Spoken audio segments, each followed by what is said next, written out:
right room? Yes, ladies and gentlemen, this is the right place. So I need you to help me out, okay? I know that there's a lovely breakfast buffet out there, which is very attractive, very wholesome, but I need all my guests outside to know that we're kickstarting the summit right now. So can you please help me by putting your hands together in a big, big round of applause, just so that they know the show is on. Come on, help me out here. Thank you so much. A very, very good morning to all of you. I'm Xenia Fernandez, your host, and it's a pleasure to welcome all of you to Day 2 of the Mint India Investment Summit 2020. Yes, welcome to 2020, a year that both ends and begins a new decade for all of us. And along with it comes a promise of growth and opportunities, piggybacking on strong domestic consumption and investment. Most of us in the room and our organizations at this point are ruminating our investment options. Therefore, after a successful decade of conclaves, Mint brings to you the second edition of the Mint India Investment Summit, which is aimed to help all of us keep in check with the financial climate of our country.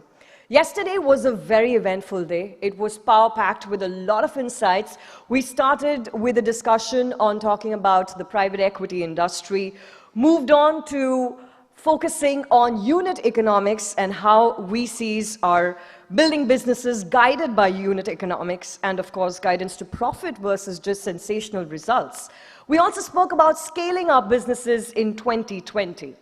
And I think it was the perfect prelude to Day 2 because today we're going to deep dive. This stage is going to witness conversations around M&As, around credit, especially dealing with distress, real estate, infrastructure, and of course, we're going to close the India Investment Summit with something that we're really, really looking forward to. Mr. Nitin Gadkari ji, who's going to spend some time with us here and talk to us about his perspective and give us some incredible insights on what we can look forward to in 2020. With that, ladies and gentlemen, once again, a very, very warm welcome, and thank you for joining us here. So to begin with Day 2 of the summit, may I please invite on stage our keynote speaker. Please join me in welcoming him with a warm round of applause. Managing Director and India Head, Warburg Pincus, Mr. Vishal Mahadevia.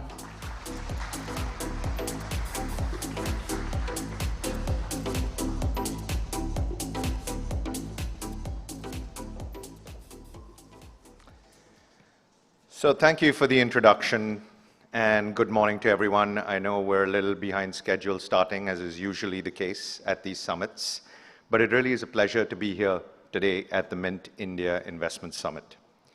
So for my keynote, I thought I'd spend somewhere between 5 to 10 minutes talking a little bit about the state of the private equity industry and also really how I see some of the key challenges and opportunities in front of us. It's been about 25 years since we at Warburg Pincus made one of the early private equity investments into India. Since those early days of private equity in the mid-1990s, the industry's come a long way. Today, private equity is a well-established asset class in the country. Over the past 3 years, PE firms have invested close to $100 billion into the country, and that represents a substantial portion of the FDI that's come into India. While the industry has matured, I believe the next few years could create one of the most interesting investment environments for private equity that we at Warburg Pincus have seen for the past 2 decades. It's no secret that the current macro is quite challenging here in India. And while there have been several path-breaking reforms over the past few years, there's also been some short-term pain as there have been teething troubles and companies have had to adjust the way they've conducted business. Banks have also been reluctant to lend to businesses due to some of the high-profile bankruptcies that have occurred. And there's been therefore a scarcity of capital in the industry and weak transmission of rate cuts as the central bank has tried to spur things. Both of these have exacerbated the slowdown in growth. Leverage in the system also continues to be high. Many promoters are now worried about elevated debt levels, and losing their business potentially in a bankruptcy process. As a result, they're more likely to look to raise equity to pay down debt rather than investing in growth. While all these factors have contributed to the slowdown in GDP that you've seen over the past year, and an economic recovery may take some time to start to crystallize, I think in today's environment, it's even more imperative for private equity firms to be active as they remain one of the sources of long-term capital at scale available to founders and entrepreneurs. Despite me talking all about this current macro slowdown, look, the spirit of entrepreneurship in India still remains as strong as ever. While companies that have historically built businesses based on privileged access to either political capital or bank debt may struggle, this new generation of entrepreneurs that has emerged is taking advantage of a more level playing field, technological disruptions, as well as the reforms that have taken place in the country. Look, companies like Flipkart in e-commerce, Paytm, digital payments, even ICICI Lombard, which was one of our portfolio companies, which 10 years ago was small, they've all become leaders in their sectors and spaces. I believe India's journey to becoming this $5 trillion economy will continue to be driven by this young generation of entrepreneurs, and private equity as a source of patient capital and as a partner to these entrepreneurs will have to play a key role in the economy's growth. Over the next decade, I also believe PE will be instrumental in supporting this next generation of business entrepreneurs in creating business that will not just be champions in India, but can also be global leaders in their respective sectors. PE firms can support entrepreneurs in thinking big, bringing global networks, best practices, while still keeping in mind the importance of being local. In an increasingly interconnected and digital economy, it will become important for companies to look beyond India and to be able to compete on a global stage. In particular, just as some examples, India has a tremendous opportunity to leverage both the reforms and our deep pool of engineering talent to become home to the next wave of innovation in cybersecurity, payments, which I mentioned, and fintech. I think PE will also increasingly serve as a partner to management teams. And this is important, that want to take the entrepreneurial plunge and own a stake in their own businesses. 10 years ago, it was honestly just very hard to convince a strong management team to say, leave your cushy jobs and come start a business or work with private equity and own a stake in your business. I remember personally on my end trying to hire a CFO in one of our businesses, and most people would say, we don't know, will private equity be around? Will this company be around? If we get into trouble, will you support it? I think that's changed today. People have seen success stories. I mean, the story of Alliance Tire, which most of you are familiar with, which was led by Yogesh Mansaria, demonstrated how this partnership can be successful and create a global champion in a sector and space. I think as leaders in the private equity industry, we need to be responsible stewards as well, especially given the important role that the industry is playing in the Indian economy. Entrepreneurship, building businesses, not easy. And we as private equity firms are in a privileged position to be able to partner with management teams, but this is not just through the good times. We need to be supportive partners through even the tough periods that inevitably the economy in India will go through. In addition to our responsibility to partner entrepreneurs and management teams, I think PE firms will increasingly be measured on the broader social and economic impact created by our investments in the country.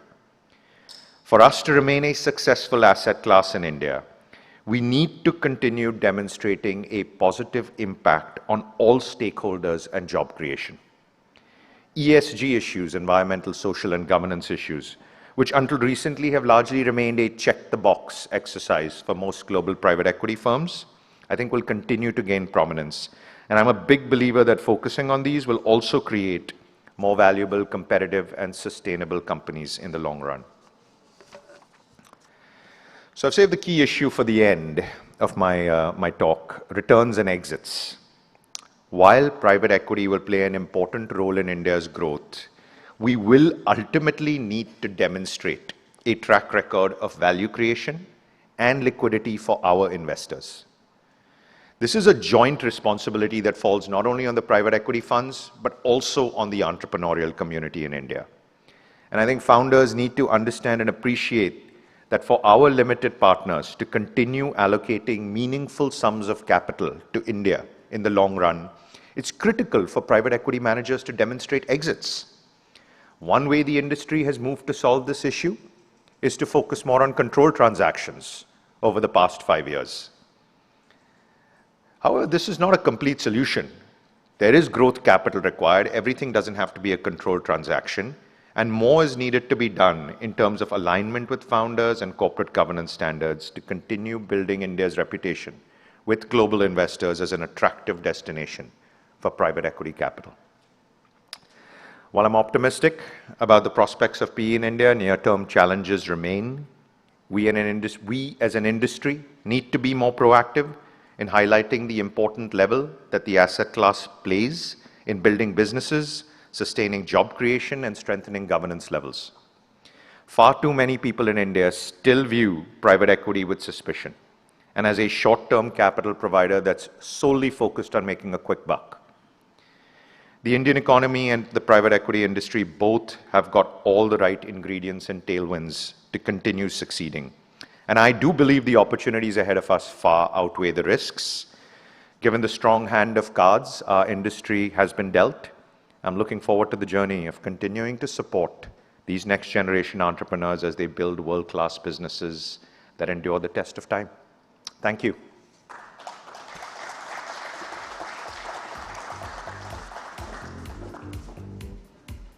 Thank you, Mr. Mahadevia. We're going to extend this keynote, sir, with your permission, of course, into a fireside chat. So I request you to kindly take your seat as I invite on stage Managing Director, Broadpeak Capital Advisors, Mr. Dinesh Tiwari, to join Mr. Mahadevia in conversation.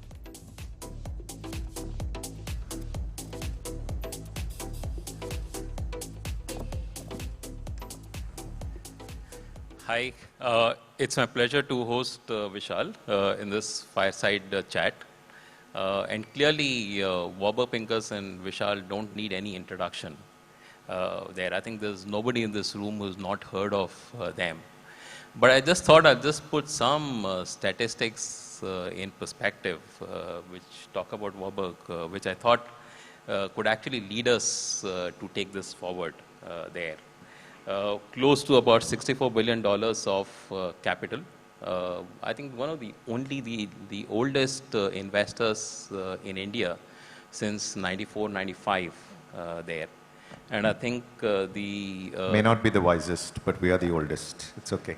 Yeah, I think we'll leave the judgment on that to the audience and everybody else around there. And very clearly, I think the exits at Bharti Airtel, I think, sort of put Indian private equity on the global map there. And having invested in over 1,000 businesses, and Vishal, with his long years of experience at Warburg, and being at the helm of the leadership, global leadership at Warburg, I think is best positioned to talk to us today. With that background, I thought maybe it would be good, Vishal, when you said you talked about stewardship and partnership with entrepreneurs there. When you talk to people in the industry, Warburg Pincus emotes a sense of awe, a huge amount of respect. And when you talk to essentially anybody in the ecosystem, and especially investee companies, they have a huge amount of respect there. Especially given what's happening in the environment, and in certain situations where you hear adversarial relationships with management teams and with investee companies. How has Warburg Pincus been able to do this for a long period of time with a variety of businesses, venture businesses, new age businesses, old businesses that is there, and being able to sort of do that? What's the secret sauce?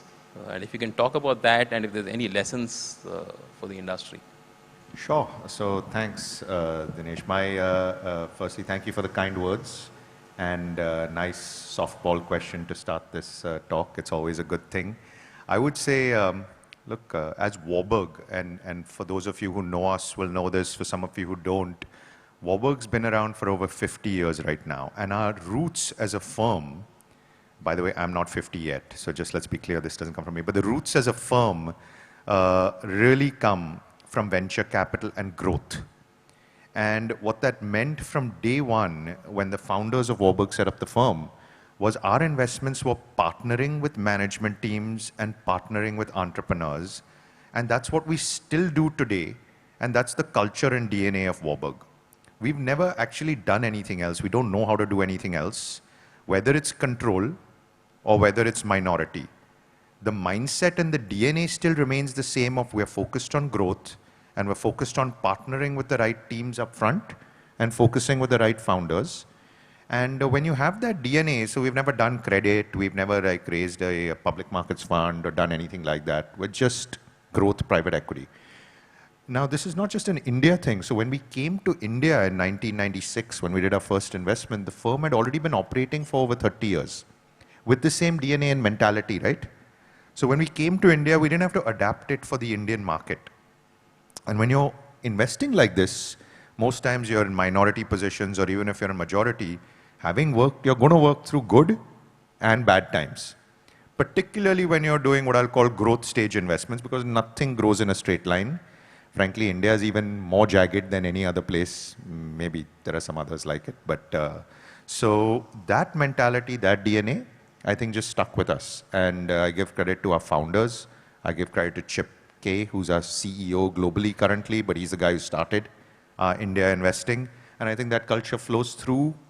I tell you a lesson on why I think it works. It's not that others may also do it. When I joined Warburg, the first day, I remember, one of the guys who hired me said, Vishal, it doesn't matter if you make or lose money on your investments, don't worry. Your job is safe. But if you're ever arrogant to entrepreneurs, if you ever think you're a star and you go out there with advisors, entrepreneurs, and behave in that way, you'll be fired the next day. That was the discussion, that's the culture, that's the way it is. I think that plays a little bit into it. That's, I think, and that's easier said than done. I mean, a lot of people talk about culture, eating strategy, right? I mean, very clearly difficult, easier said, a lot more difficult to do there. When you look at your investments, it spans across traditional businesses, which has been old age businesses, established businesses and promoters. And you've also sort of transitioned to actually new age businesses and new age promoters, especially the newer e-commerce type businesses and models that you have done. And you sort of seamlessly manage relationships in both. Can you talk about the nuances of basically managing the two different types of partners that you have, which is old traditional businesses, which have been in businesses for generations, and the young entrepreneurs that are just starting businesses? And is there a difference between the two? And how have you been able to seamlessly make this shift? It's a good question, you know. I think, so firstly, as you see me, Warburg Pincus India, while I have the privilege of heading it here, we have an extremely strong and large team on the ground. So we have some of my partners dedicated to working on what I would call digital new age. You need to have domain and sector expertise to work with that. So I think naturally their inclination of working with a younger entrepreneur and promoter, it's a different type of value add that's required. They need more help in, typically, I should say, with the infrastructure, with the next round of capital raising, with strategy, thinking about unit economics, things were probably discussed yesterday. And that's a big part of the focus. With the older age companies and I'd say more established, it's more about how do you upgrade your management team. You're having different type of discussions. You're thinking more about larger M&A, potentially as a value creator. You're thinking about just being a patient source of capital, the next source of not just equity, but potentially how do you lower cost of capital raising after you come in, whether it's debt or equity. It's a different type of working with them and a different set of issues that they face as they're looking to grow and add value in their businesses versus what's an earlier stage, younger entrepreneur requiring. So it's not as seamless, unfortunately, it's not seamless as you make it out to be, but I think we have folks who are specializing in those different domains, and that helps us keep our head on in the right way. I think while the differences are there in terms of specializations, but I think what you've done is you've been able to institutionalize the relationship in some shape and form. And more difficult to do as you have a larger team and a larger number of players to actually behave in a similar manner. Look, it absolutely is. It's a challenge every day. Today we have 30 investments in India, active currently, 30. We have a team of 20 people. I would say my three partners and I have all been at Warburg now for 15 years. This is not something that grows, in 1 year, 2 years, 3 years. So it's not as seamless. I wish I could say it was. We do have some issues that crop up every now and then, but we try to keep our heads straight and working as a team and being able to use each other to basically help cross-pollinate and do this is a massive advantage and help for us. Great. I think just leading on from that, especially when you start to look at the tech businesses, right, the consumer tech kind of businesses. Earlier, PE has been thought to be a long-term source of capital. And in the current environment, you find people who have even deeper pockets and a much more longer time horizon. Do you see the way private equity needs to play in these markets to be a bit different than what you play in traditional businesses? Is the time horizons are very different? Yeah, I think that's a fair point. I think it's not just an India thing.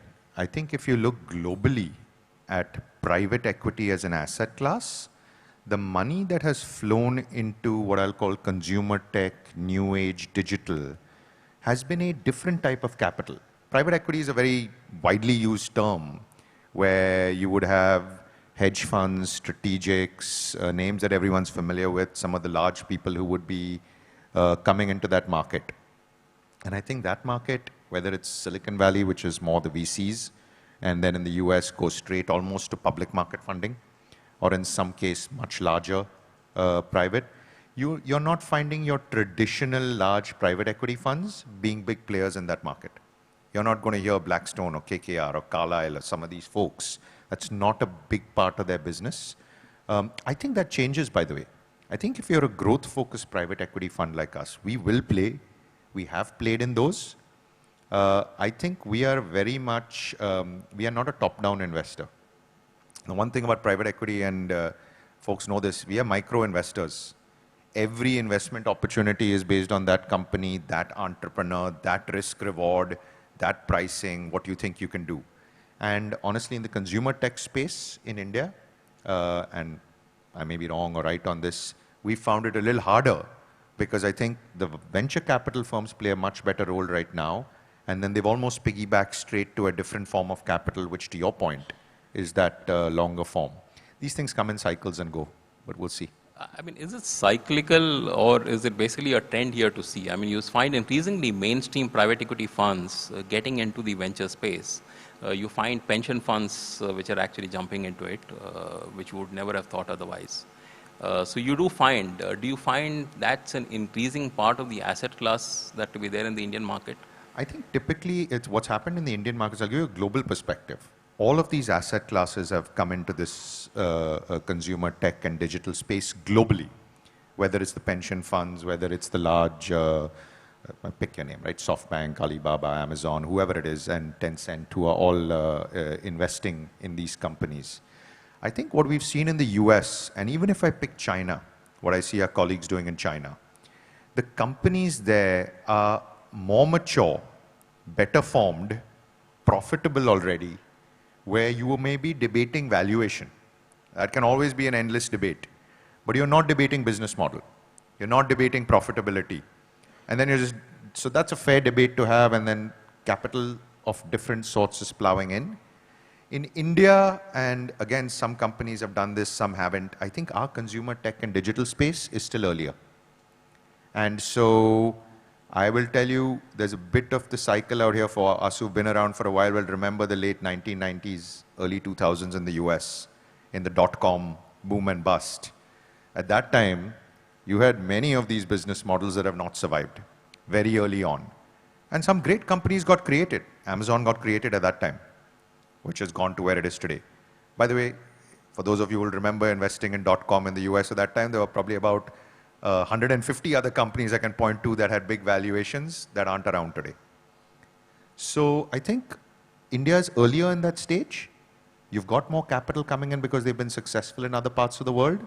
I think it's here to stay, but there will be a part of the cycle where I think risk reward and private equity investing you will see being more active in this space as well over the next few years. I don't know if that answers your question well. Sort of. I mean, and if you were to sort of look at the same extension, I mean... Not to be negative on it, I would just say, like, honestly, for me, I'm seeing unit economics and valuations, and I'm struggling in the space a bit today. True, and I think very clearly, I think it's a time horizon that you look at it, I guess, which is here. Yesterday we had. I talked about exits, and the time horizon for us, 5 to 7 years. If we're not finding an exit and returning money to our investors, shame on us. Now we've been in companies for longer, but you know that can be 1 out of 10. It can't be 9 out of 10. If it's 9 out of 10, we're not raising our next fund. That's it. True, absolutely, and I think very clearly, as you sort of, when you talked about exits and returns, and as you sort of look at talking to LPs and global investors, I mean, and you've seen this over the last 15, 20 years, has that narrative changed? I mean, earlier the narrative used to be that exits in India are not there, you don't find too much of exits, is it a great market to invest in? Has that narrative changed? I wish I could say it has. It's the reason I talked about it in the keynote speech. Look, touch wood, we've had a good experience in India with both investments, exits, our relationships with entrepreneurs, advisors, and the such. I think the industry per se, when I talk to our investors in Warburg Pincus, and I talk about India, there are half of them who frankly don't care. I'll just be honest. They want to know what's happening with China. They want to know what's happening with Brexit. They want to know what's happening in the US election. That's, and rightfully so for them, when they look at their global portfolios, India doesn't fall into the list. The other half who think about India, 90% of them have had one bad experience in India at least, where they say we put money, either it got stolen from us or we lost it, and exits have been tough. Which is why I raised it. I think it's our track record as an industry has improved, because I know that. It's across all our peers, right? We've got some really good stories. But it takes time to erase memories which can stay for a long time with investors. And I think over the next few years we have that chance. But it's not there yet, as a frank, honest answer to your question. True. So other than time, is there anything else that can make this narrative change? Absolutely. We need more exits. We need better stories that we can celebrate. I don't know how provocative I should be when I'm sitting up here on stage in a Mint summit. But you know, look, the government, also the way companies are taxed in India, the way investors are taxed, all of it needs to become a bit more progressive. The reason I say that is, today people don't want to celebrate their success stories. They're worried they'll get a notice. Just genuinely, you want to know what we need success stories. We need the government to celebrate success stories. We need the country, we need the industry to celebrate it. Not because I want to say Warburg made a great investment. I want to say, look, Carlyle made a great investment. Blackstone made a great investment. It's good for all of us as an industry to be able to celebrate that. That's what we need. Please don't print that in any of your Mint papers tomorrow. No, absolutely. I think it's a difficult call here. Yesterday, just on another topic, just yesterday we were talking a lot about investments in, people talked about investing in businesses that are solving real life problems. And there was this talk about investing in education and healthcare, which is the same extension of the B2C concept that one is looking about. What are your views on that? I mean, how do you see these two sectors where it's a large need, a lot of spend which is in, and are there opportunities in this space? Yeah, without a doubt, there are. I think you know us well, Dinesh. We have over the past few years, just because we haven't found the right opportunity, we have not invested in India in education or healthcare. We have in the past done it. So let's take them one by one. We've been very successful in education globally. I think the way education is going to be imparted, and you're already seeing this with some terrific names like a Byju's and others in EdTech and other places, which are going to create successful business models and great companies. I think those opportunities will remain. Look, India's regulations do not permit for-profit education in schools and colleges. And while there's multiple people who talk about structures and getting around that and investing, genuinely it's not something we feel comfortable with. We've always been large investors and we've always been very careful about what we've done in the country. However, basically enhancing that education with either, as we talk, tutorials, vocational, just generally providing more tools to children and young adults to basically help them improve the education quality, teacher training. Many of these aspects, I think, need capital, and I'm hoping that we will find more and more opportunities to do that. And that's where tech, frankly, falls right in the middle of it. Healthcare is interesting. Look, big hospitals, we have found hard. Just simply because I think, again, coming back to it's a big capex, long gestation period, the returns on capital have not played out the way you would expect. However, what India needs, I think, in healthcare is not just the big fancy hospital like in the heart of Delhi or Bombay, right? It needs proper healthcare, basic healthcare services to citizens. And there, we are looking, and if there are entrepreneurs with good business models that need capital to scale it, we're looking at it day in and day out. And so I'm hoping we will find some of those to invest more and more in. I think that's a good message to everybody in the investment banking community, which is then to reach out to you. Hopefully they're already reaching out. If they're not, I'm a little worried. But I think we've got a couple of minutes, so why don't we just take a few questions from the audience. I think please state your name and organization and fire away.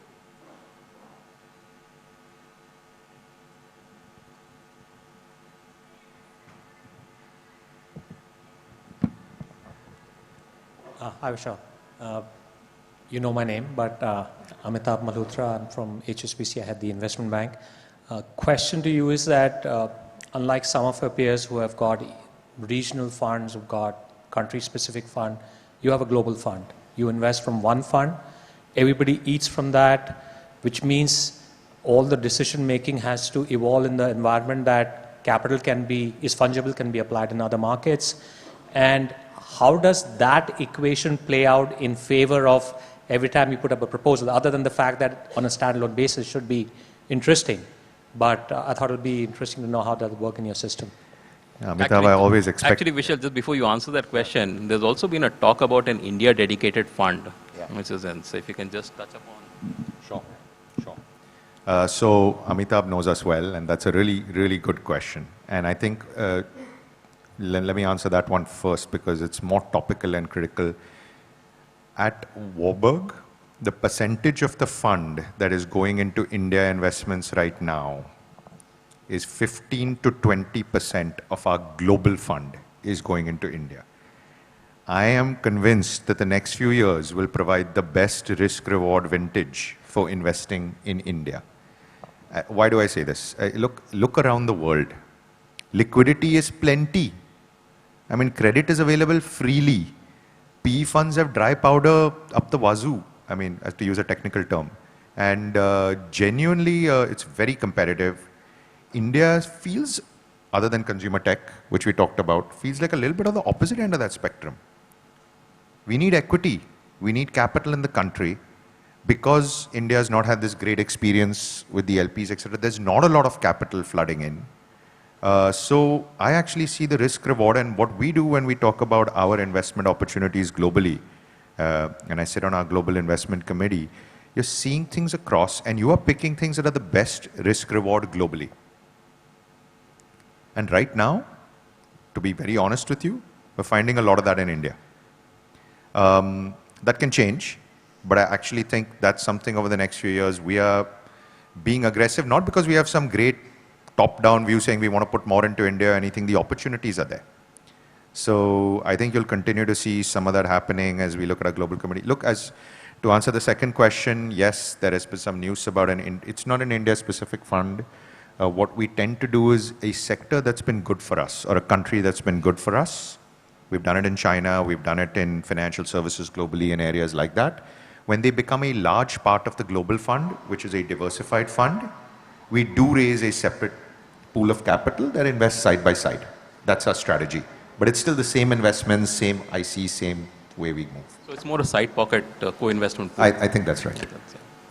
Thank you. I think we've run short of time, which is there. But thanks, Vishal. Thank you very much. Thank you, for Dinesh. being honest Thank you, everyone. and Ladies and gentlemen, let's hear it from Mr. Mahadevia and Dinesh.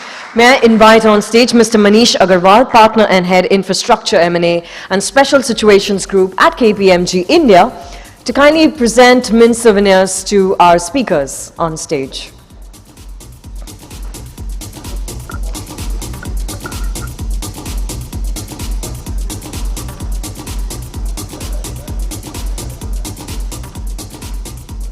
Gentlemen, let's take a quick photograph before you exit.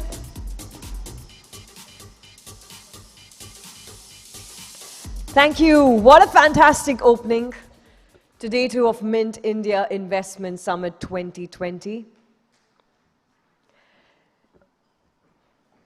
While PE activity remained robust, M&A deals were off to a pretty good start during the first 6 months of the year, but they did experience a notable slowdown in the latter half. The liquidity crisis and governance concerns coupled with global challenges could have contributed to this slowdown. Macroeconomic indicators have led to a lack of buoyancy in the capital markets, which in turn has posed challenges to the future growth and set up a steep climb in 2020. India M&A shows resilience amongst the current global economic turmoil.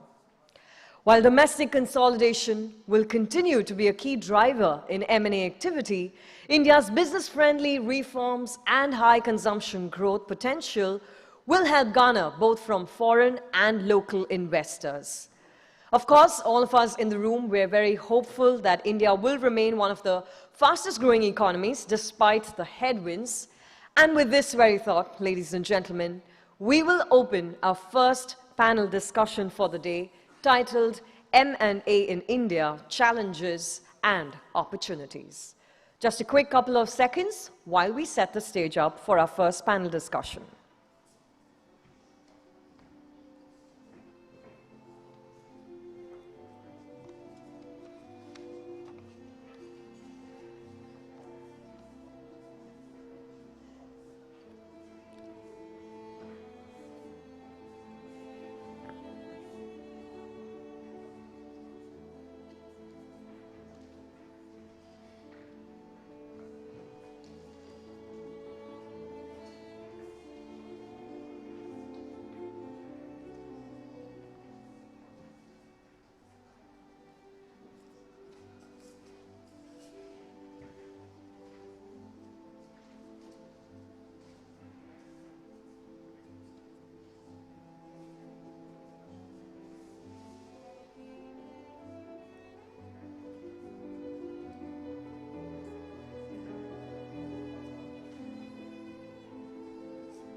Okay, and we're set. It's time to invite our moderator for this panel, Mr. Chandresh Ruparel, Managing Director and Head of India, Rothschild. Ladies and gentlemen, let's welcome him with a warm round of applause. Welcome to the stage, sir.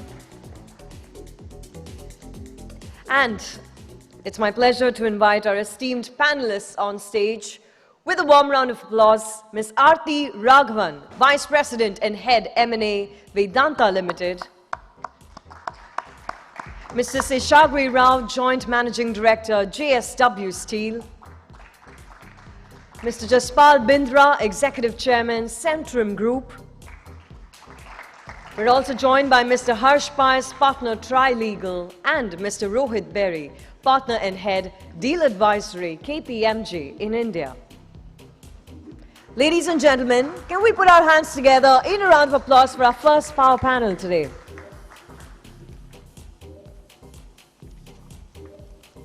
Mr. Rupert, over to you, sir.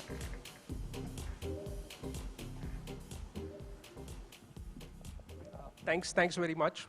A privilege to be moderating this very elite panel. I was encouraged, to kind of share a quote, and especially after hearing what Vishal had to say in the earlier session. And I quote, our Honorable Minister of External Affairs, who said this a couple of days ago. He said, "Our world is in the middle of a real transformation. We struggle to absorb in nationalistic America, a rising China, a divided Europe, a re-emerging Russia, a normalizing Japan, an insecure ASEAN, and an even more disturbed Middle East.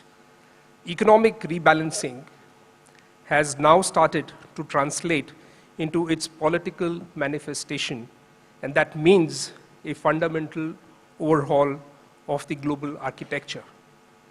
I think it's quite nicely and succinctly put on where the world stands today. Add to it the new variable that we have of the coronavirus.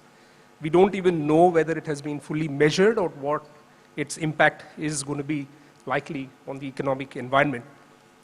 In this environment, I think it's quite interesting to discuss, how do we see M&As emerging.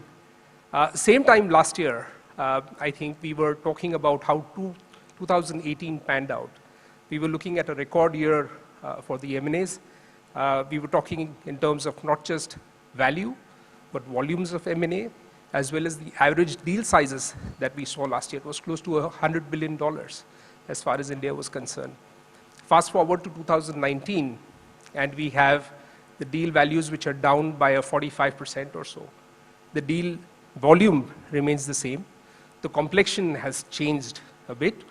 We've seen private equity take really 50% of the deal value. So effectively, one is talking of, domestic activity, taking a bit of a slowdown. We're talking of private equity playing a larger role. Does that mean that there is no domestic capital that we have? Maybe that is true. But I thought probably let's start off with a question that I have for you, Mr. Rao, which is really around what do you see the current business environment and how do you think it will pan out? Good morning to everybody. Business environment, as he pointed out right now, is sentiments are low right now. But if you look at as far as India is concerned, it is a country with a lot of potential. There are huge amount of opportunities for consolidation for existing companies and also to expand existing capacities in India to meet the potential demand that may come in future. As far as the Indian companies' aspirations to grow overseas through M&A, I think many of the companies tried overseas, but very few are successful as regards to acquisitions overseas. Why Indian companies are not successful in M&As and overseas is a matter to be debated. Is it on account of skill sets? Is it account of mindset? Is it cultural differences? That we can continue to debate. But as on date, you can count on your fingertips the companies which have succeeded in M&A transactions overseas. But coming back to the question is concerned, there are huge amount of opportunities in India for companies to consolidate and grow businesses, both organic and inorganic. Number two, the challenges are concerned. There are several challenges. A company, even after doing due diligence, if you want to take over a company under M&A, the kind of litigations, the kind of issues that can come up, notwithstanding the depth of due diligence, is anyhow is to be seen. we have a lot of experiences of that nature where M&As have been done even after due diligence. So the route that is available today, everybody is opting for, where you can clean up the issues that are involved, is IBC. Under IBC, as JSW Group, we are involved in 5 transactions. We have completed 2 transactions so far. Even though it is taking time, I think this may be a solution in future for M&A transactions or acquisitions, where a lot of comfort that can come in to the acquirer in terms of future litigations. Thank you. Thank you very much. And Mr. Bindra, you've been in the banking sector, you've been in financial services now, you've had a global perspective of how Indian corporates have grown. Indeed, you've also financed a lot of growth that has happened in India over the last 10 years or so. How do you read the current environment? So the best way I can say it is that the potential is only larger to the extent that the current environment is slow. I think we've seen across the world that the best time for merger and acquisition activity is when there is high growth rate, there is good demographics, and there is exceptional talent. And I think we have all 3 of those in India. So I feel from a timing perspective, the future is very bright. My acquisition experience is finite and limited to financial services, but of all the mergers we have done, or I have been involved in, be it Grindlays in India or a bank in Korea, Taiwan, Indonesia, etc. And we've done a small couple of ones in Centrum as well. I think there is only one key, and the key is that if you can integrate efficiently, I think the real value of the transaction is only to be seen for proper integrations. And that is why so many M&A fail, and we have such a bad sort of stigma around M&As being rarely successful, is largely because a lot more time and effort is spent on the financial strategic side of it and much less on the human integration side of it. And I think that is something that is easily doable.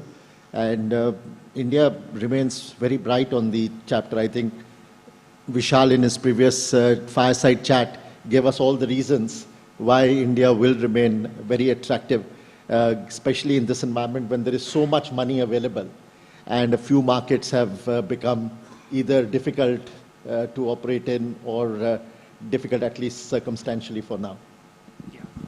Mr. Rao, you mentioned about the IBC. How would you categorize your experience? It's taken you long, and one had also the famous the Bhushan Power and Steel case as well, where there was a lot of comfort that any potential bidder would like. Are you kind of looking at some changes? Are there some more changes that you think that should be thought of in terms of improvement of the code? There are a lot of issues where clarity has come in the IBC. So I think in future the cases may get expedited. Time limit may be shortened in future cases. But there are still, the Supreme Court has to give its views, particularly on the supremacy of PMLA over IBC. The case is now in the Supreme Court. Hopefully that will get resolved. Over and above that, only 1 or 2 other points which we are seeing in the IBC is the arbitration awards that would come or that have come in during the CIRP period or prior to CIRP. If any arbitration awards that have come in, how it will be treated, whether the judgments that are coming in Indian courts under IBC, will it be respected overseas? That is one issue I think we need to understand. Because what we are seeing in some of the cases, there are already arbitration awards that have been given by foreign courts, and the Indian resolution plans that have been approved by the Indian courts, whether they are binding on the foreign jurisdictions where the corporate debtor may have certain assets. So that is one issue which is bothering some of the companies, including us. I understand that India is yet to adopt the model law on the cross-border insolvency of UNICITRAL. Unless that is done, it is very difficult for saying that the judgments given by Indian courts under IBC are valid or binding on the foreign courts. So this is one thing which is still bothering us over and above the supremacy of PMLA and others. Otherwise, most of the issues, in my view, are getting resolved or already resolved. Quite right, Mr. Rao. And I'd like even Harsh to probably comment on that. One of the other things, in addition, really, in terms of is the government, or the law ministry doing anything about, improving the law further, including on the bankruptcy code. One is also seeing SEBI looking at shortening the time frame on the SAST, or the takeover code as such, for companies to, get the acquisitions smoother as such. So what are the changes you are seeing from a legal perspective that are happening in the country? Let me speak to the latter first, which is on the SEBI and the government side on acquisitions outside of bankruptcy.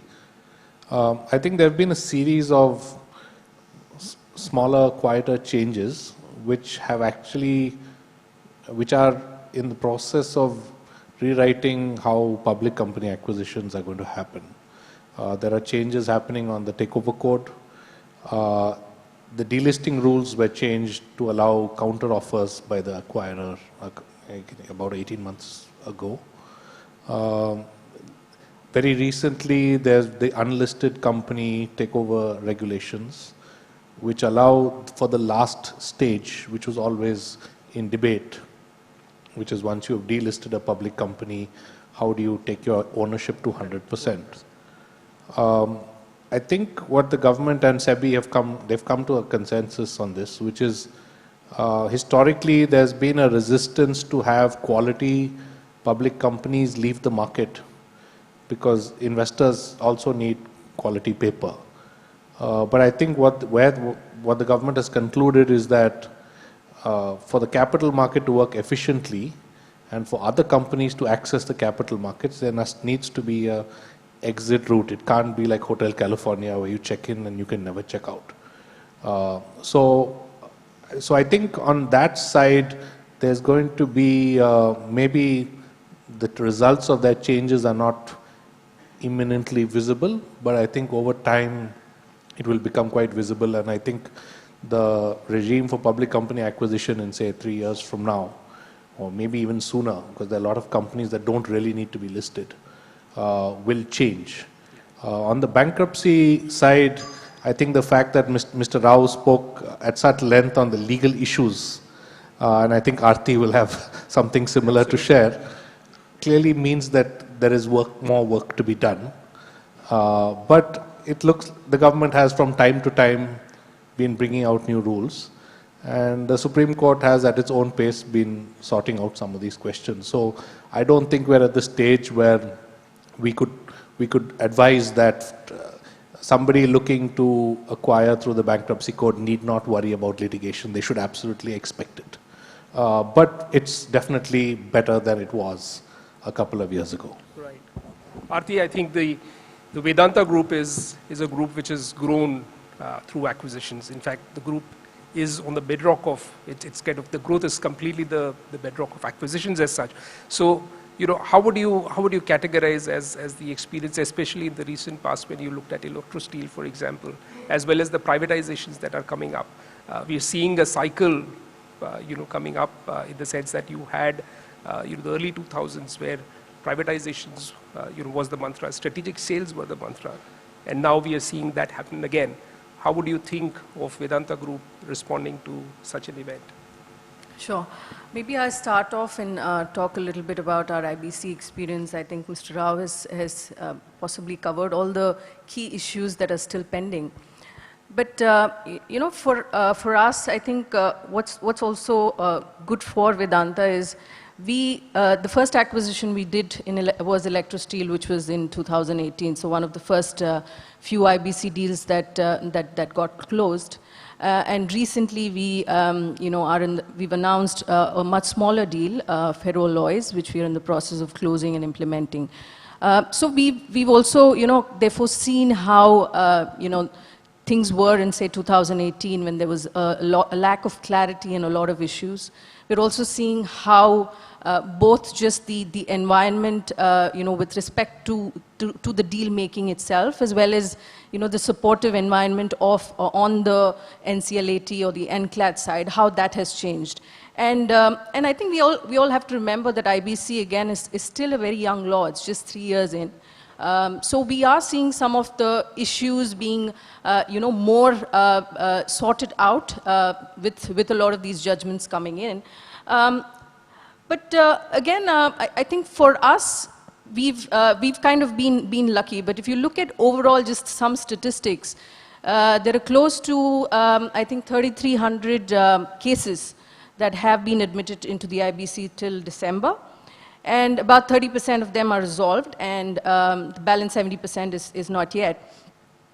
And if you look at the 30% itself, there's only 6 or 7% which has been resolved by the IBC process itself, and there's actually been close to 24-25% which has been resolved through liquidation. So while the IBC cases that get resolved, are publicized a lot more, I think there is liquidation as well, which is working in terms of resolving some of these.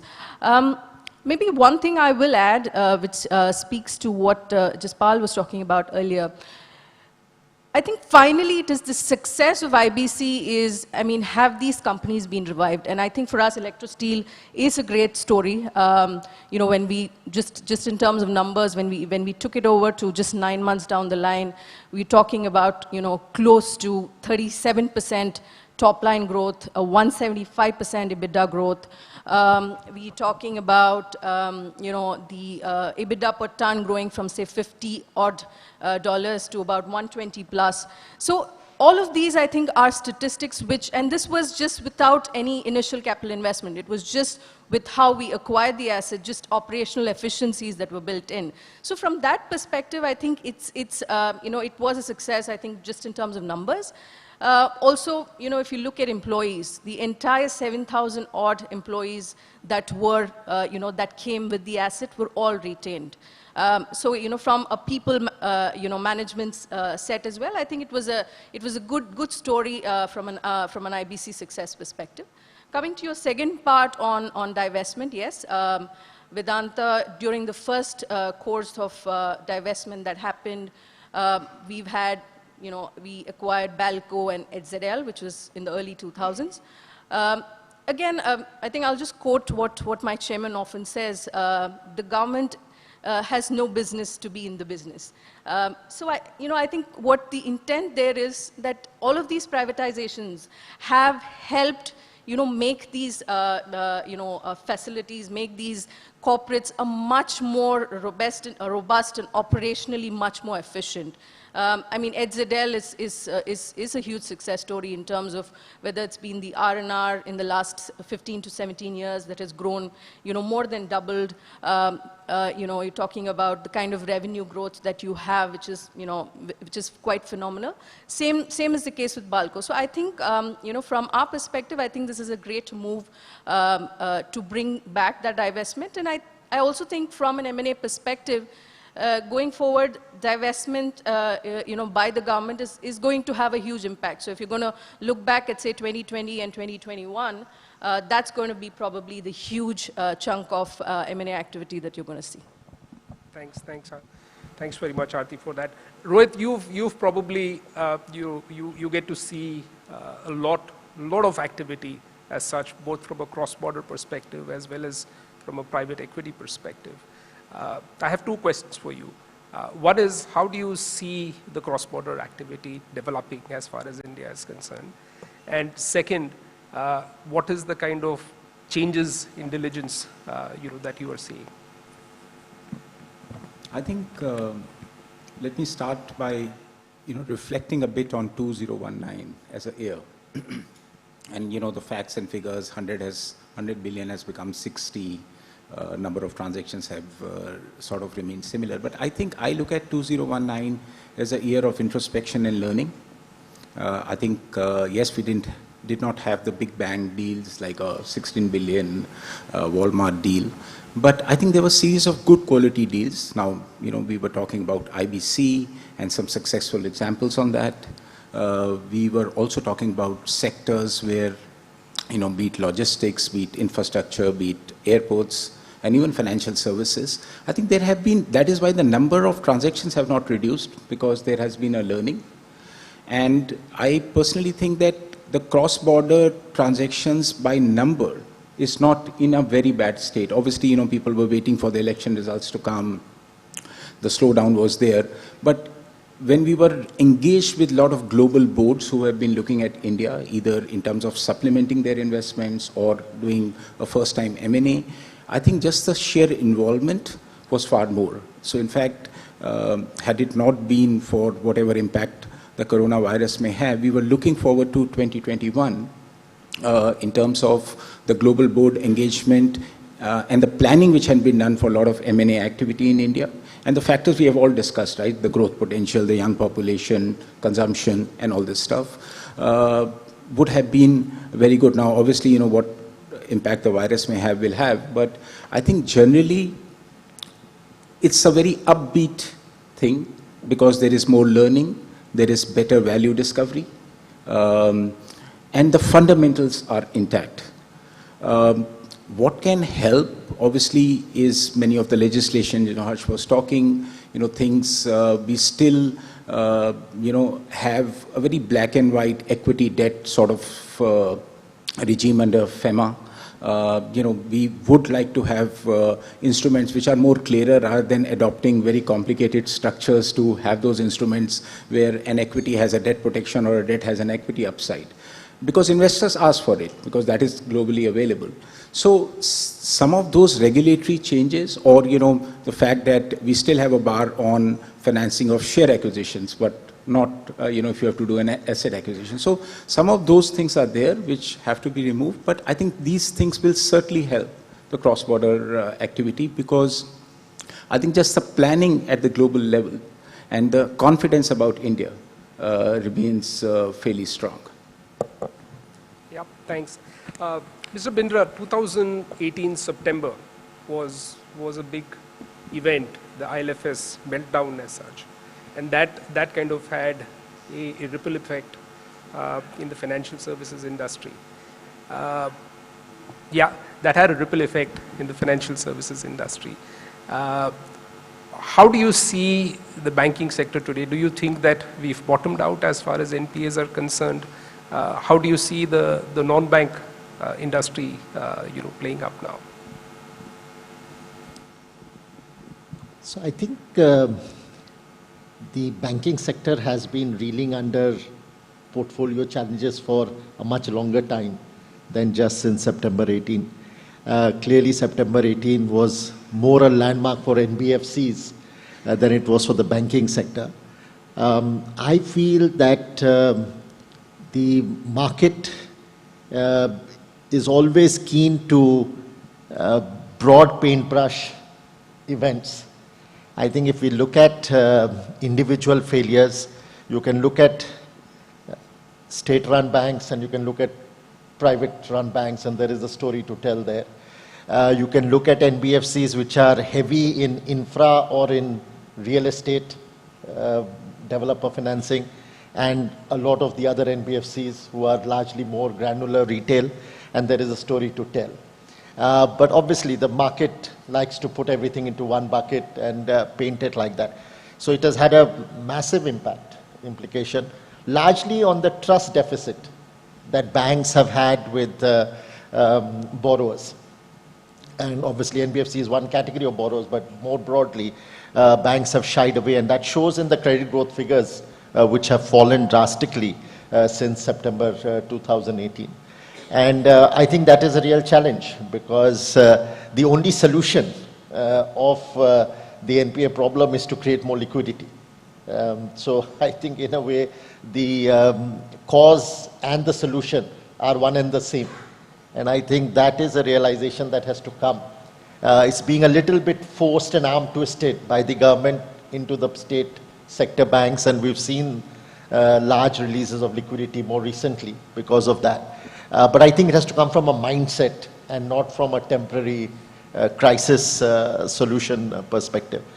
So I do believe that there is a huge future for the financial services in India.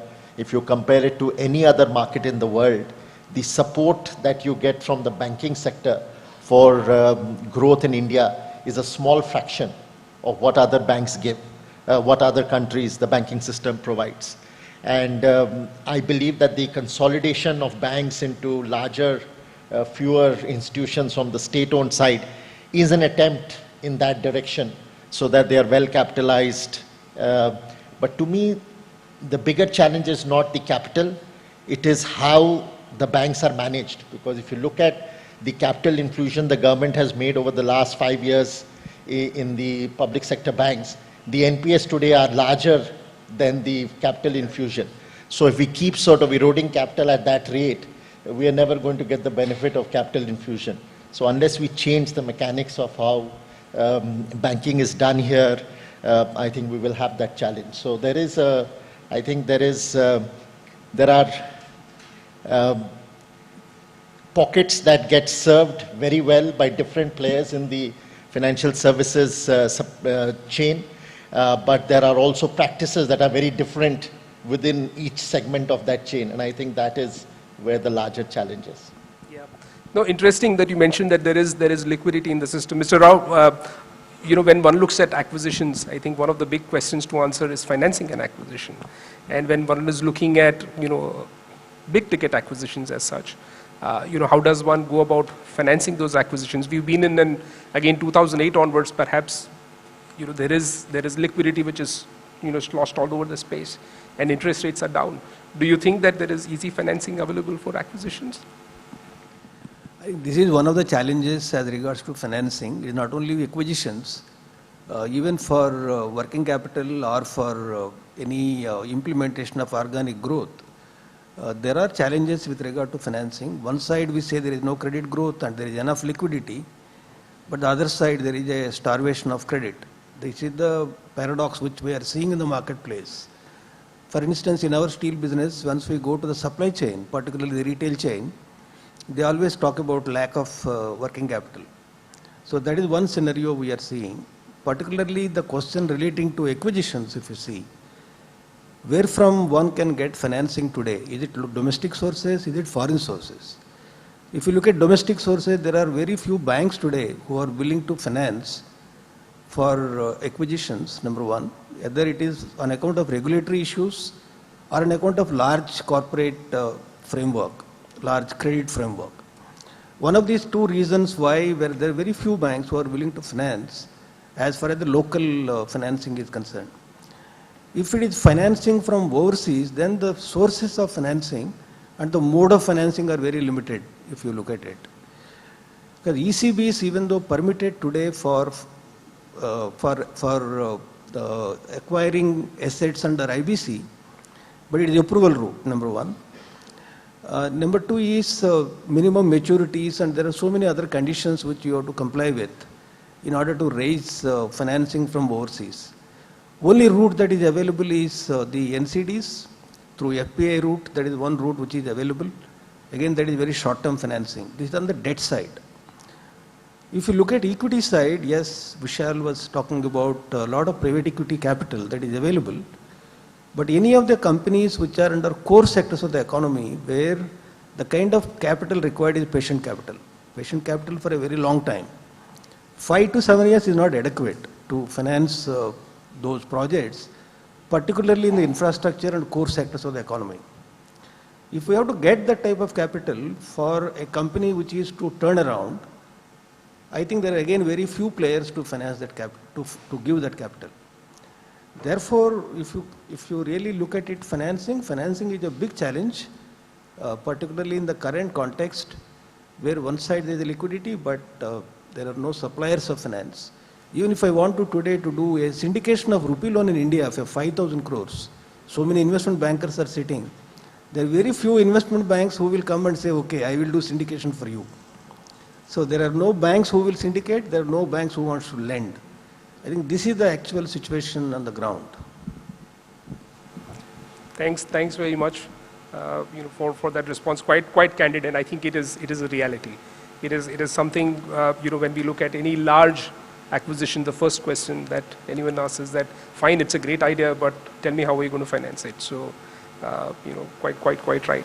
And in this scenario, what one looks at is a lot of recycling of capital or assets really to create capital.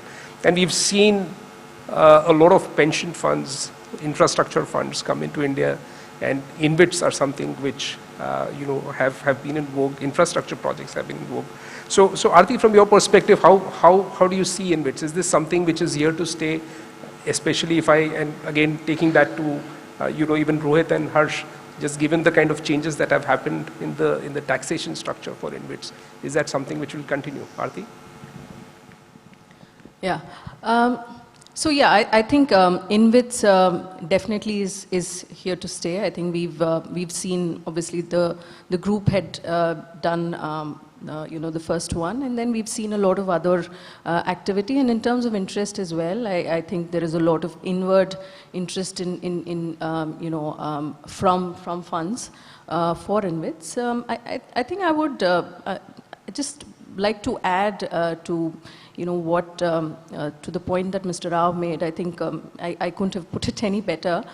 But what that's doing from, I think, an M&A perspective really is changing the way deals are structured. And today, I think, your 90% plus of all deals that are being done, at least in terms of value, is in the IBC space. And I think we're seeing a lot of change in terms of thought process on how it's structured. So you saw a lot of deals which were kind of cash-only deals which were done, in the 2018, 2019. But I think we're seeing that shift happen now as we go forward. There's a lot of restructured kind of deals that are done with banks, which will, in some sense, I think it's probably not found full acceptability, I'd say, but there is this, distinct change, I think, that lenders are also seeing, because to kind of balance out that conundrum that Mr. Rao was talking about, that there is, you are talking about credit growth, but so I think it has been a good via media, and I think a lot of structured kind of deals is what you're going to see, going forward in IBC. And I also think, from the seller's perspective, and in the case of IBC, from the lender's perspective, I think there should be also an open thought process on equity deals. Because, while you're talking about so many of these, deals that are out there which have still not been resolved, I think equity as an instrument, I understand that for banks it is, I mean, they have been used to in the past of taking equity. Some of them have not been great successes, but that's again something that, I think from a structuring perspective, that those are kind of things that are evolving, I think, specifically in the M&A space. I think sort of agree with what Aarti was mentioning, and the point I made earlier also. I think InvIT, if you look at the 19 M&A, InvIT was I think brought in a good amount of asset consolidation, and I would say asset monetization, because which is as critical as the privatization we were talking about. And InvIT is a very refreshing change. And I think some of the deals for this in the pipeline space or in the power space or the road space have happened. But obviously, the recent change in tax is an absolute dampener, because, then again we will go back to start looking at complicated structures to get around it. And that is also never free of tax risk. I think the point which Mr. Rao had earlier made. So I think if we have taken one step, then, let's make sure that, it's good all the way. There is transparency, there is clarity, rather than, of course, as consultants and as lawyers, we can keep creating these complicated structures, that's all fine. But, in the long run, that doesn't help, because I think that's where the confidence levels of taking that important step starts receding. So I would agree as well that InvITs are here to stay. They're probably, this is only the start. It's just efficient way of holding assets which have always been held or will continue to be held.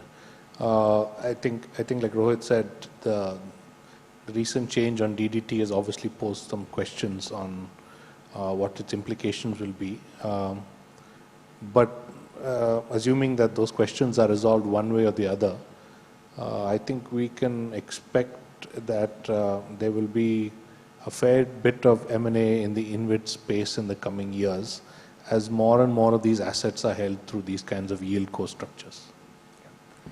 And Rohit, from your perspective, I mean, what are the sectors that you see or foresee having a lot of activity? I mean, we have spoken about infrastructure. Vishal spoke about healthcare and education. One sector I have been sort of closely working is this entire agri space, the agriculture space, whether it's the equipment or the agri solutions or the chemicals. We've seen a sustained investment activity, which augurs well.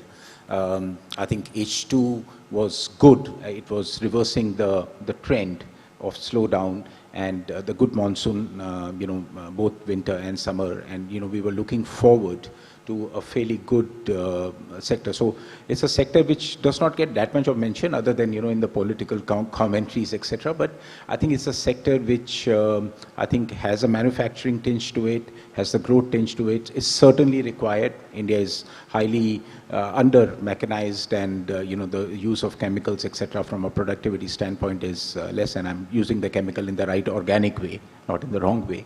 But again, a sector where we had a lot of interest from countries, be it US or certainly from Japan. So I think the traditional sectors of financial services and infrastructure will continue InvITs, and as Jaspal was also saying, there is a lot of potential on the financial services. But I would add education, healthcare, agriculture, real estate. Hopefully, we'll start seeing some better traction from countries where it has not come. So, pretty optimistic on these.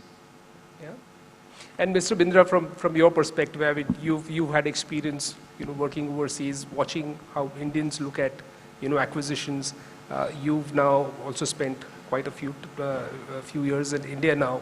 Do you think that, the current environment has led to, some sort of a numbness, or call it some sort of a death of the entrepreneur as such, as far as India is concerned? What do you think, one will need to do to get the animal spirits back, including, going out and acquiring companies?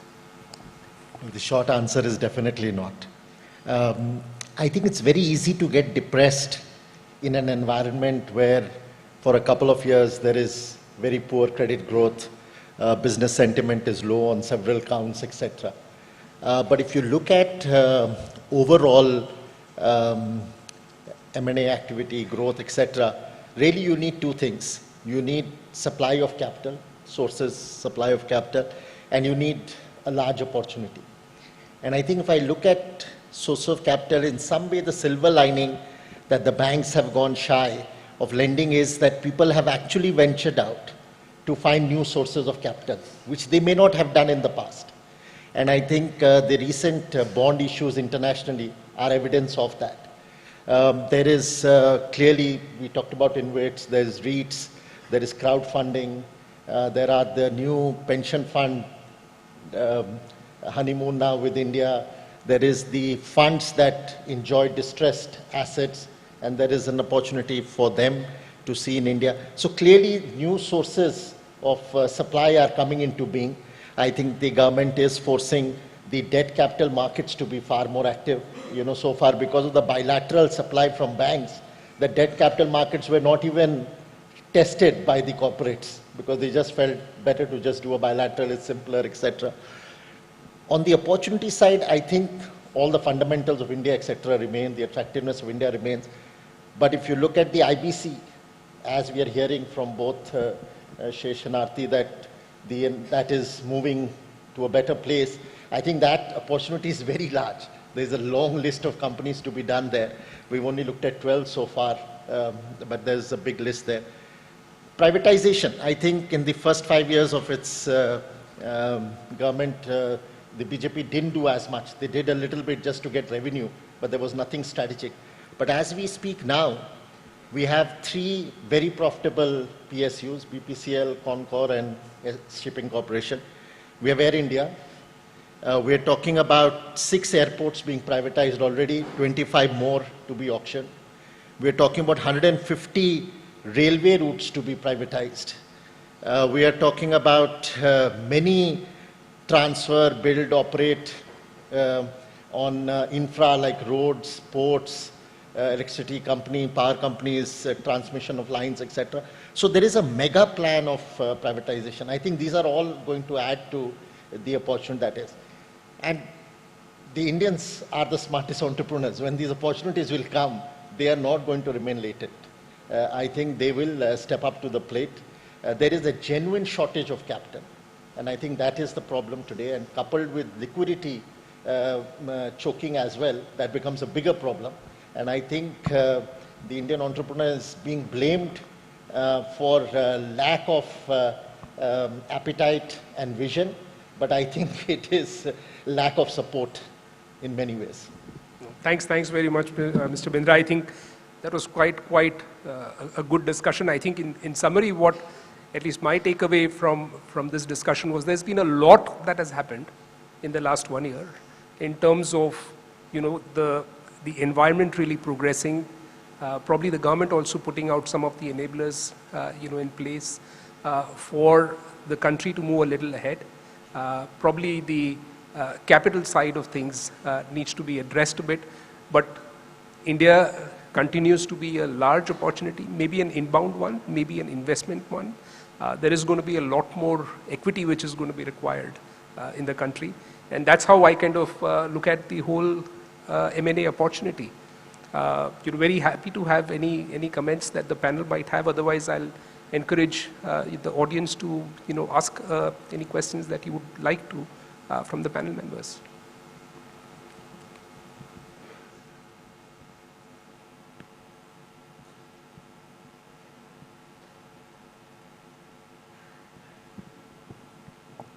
Great. Oh, yeah, there we have one.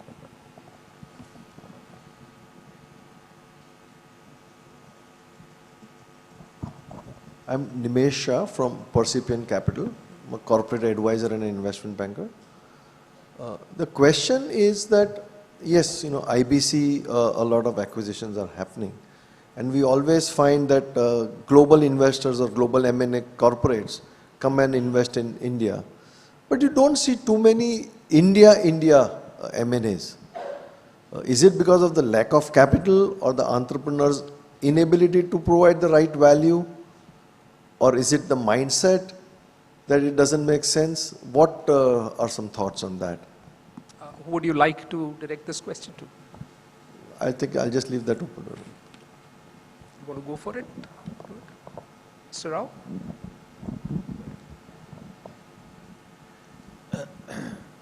No, India M&A to M&A, even in the IBC, if you see, there are a lot of Indian companies who have been bidding and they're arranging financing, even though it is difficult.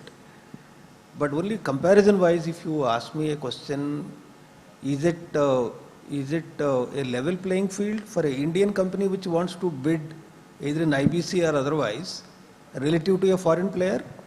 I think it is not a level playing field. Indian company raising money for financing an M&A transaction is more difficult relative to a foreign player who is coming and wants to bid in India. Therefore, that advantage is there because still our capital account is not open. We are only open on the current account. So everywhere you need several approvals for raising capital for financing your M&A transaction. I think you may find that type of challenges why many companies from India you won't see in M&A transaction, particularly large sizes.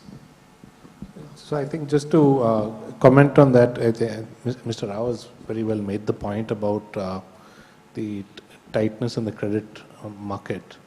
And I think the point on the capital controls is actually a very important point because we have reached the point in our growth where it is actually becoming a hindrance for Indian businesses who are looking to grow and acquire other assets. And I think, I do believe the government's looking into this, but we've reached the point where our capital controls actually have become a limiting factor in terms of what our own businesses can do compared to their peers elsewhere. So I think that's a sobering thought at this point. Yes, please. Hi, my name is Giri. I'm from Albani Group. What are some of these major set of challenges that you see when you see these large family offices or corporates acquiring high growth companies, startups which have scaled efficiently? Any set of particular challenges that you'd like to highlight? Again, would you like to direct this to a particular Anybody, it's a very fundamental. Maybe we, Arthi, would you like to look at it?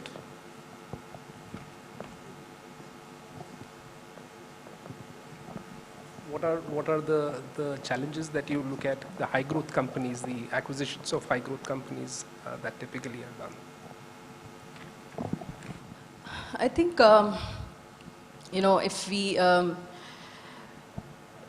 if you look at, how Vedanta has evolved, I think for us, we've not really, looked at startups as such.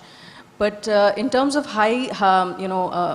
acquiring companies with high growth, I think our approach really has been, to kind of, work like, in some sense, a private equity, right? So to try and, operationally make any asset that we acquire extremely efficient. And I think what helps is, because we are such a diversified and function at kind of a group level with various businesses as separate entities, I think in terms of, I think, access to capital as well, not specifically talking about the last year or couple of years, has, not been as much of a challenge. So I think for us, that's kind of been our approach with respect to, how we've looked at, high growth companies acquisitions. Chandra, could I just add to that? I think the challenge with the high growth companies, really from an investor point of view, are two. One is the focus. I think a lot of high growth companies lose focus. They start off on a particular very narrow niche focus path, but then suddenly start to grow in every direction. And the second is the bandwidth of management. There is a huge sort of premium on loyalty, which is justified, but not expanding talent and depth of management is probably a quid pro quo of keeping the old loyal force in place in authority, etc., which also fades. And I think it's true for small businesses and it's true for big businesses. There's a common belief that in the past, all the conglomerates, the big industrial conglomerates, only went into all their new businesses, whether it was telecom, whether it was real estate, whether it was gas, it was transmission lines, only because, not because they actually had the skill sets, but because they had the access to Delhi. Their strength was the Delhi card. And I think with the Delhi card failing, you're seeing some of that disintegrate. So I think this bandwidth and focus are the two that probably play key role from my experience.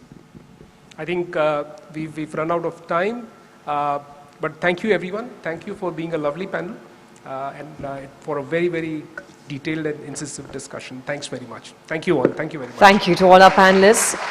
I'd like to request Ms. Anuradha Sehgal, Business Head Mint, to kindly join us on stage and present Mint souvenirs to our esteemed panelists and moderator.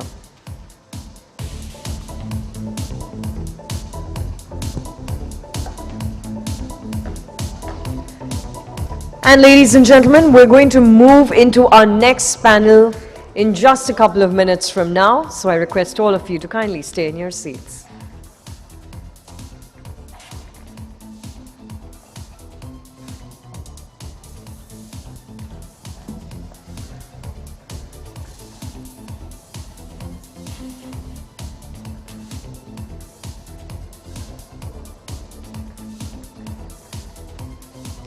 Requesting all our panelists to please come together for a group photograph.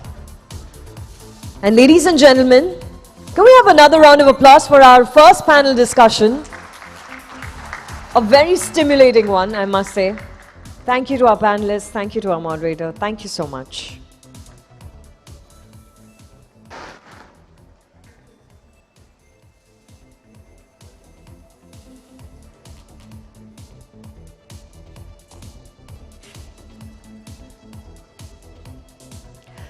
And while we set the stage for our next panel, I can see a lot of us tweeting, sharing our thoughts on social media.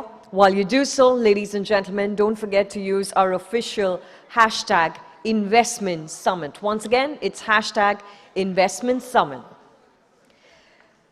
The journey of credit in India has taught many lessons to entrepreneurs, leaders, policymakers, and of course the courts on how to deal with distress and also bounce back from these special situations.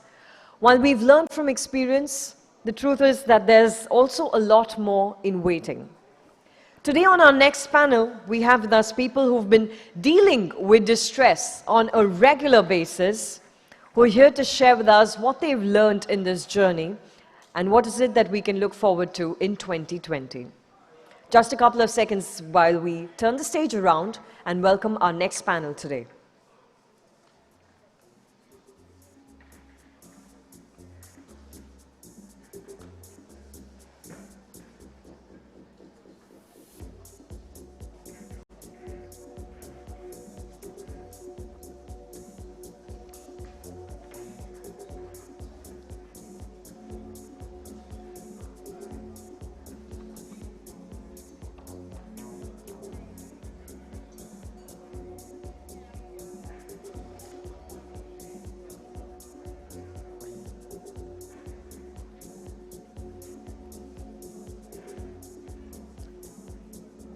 Ladies and gentlemen, I request you to please take your seat. We're almost ready to kick off with panel 2, a discussion on credit dealing with distress.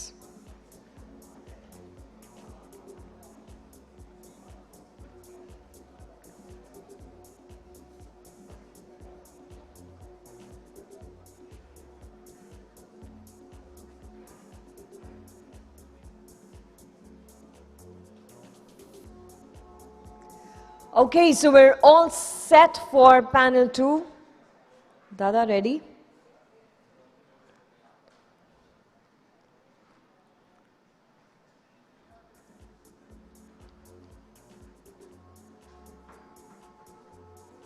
Okay, I think that's my thumbs up.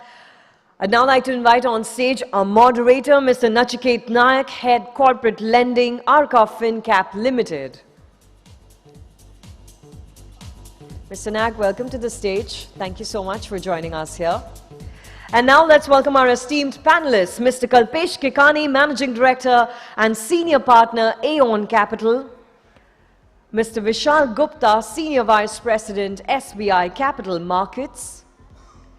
Mr. Indraneel Ghosh, Managing Director, Cerberus Capital Services. Mr. Anurag Das, Managing Director and CEO, International Asset Reconstruction Company. Mr. Aniruddha Sen, Partner Trilegal.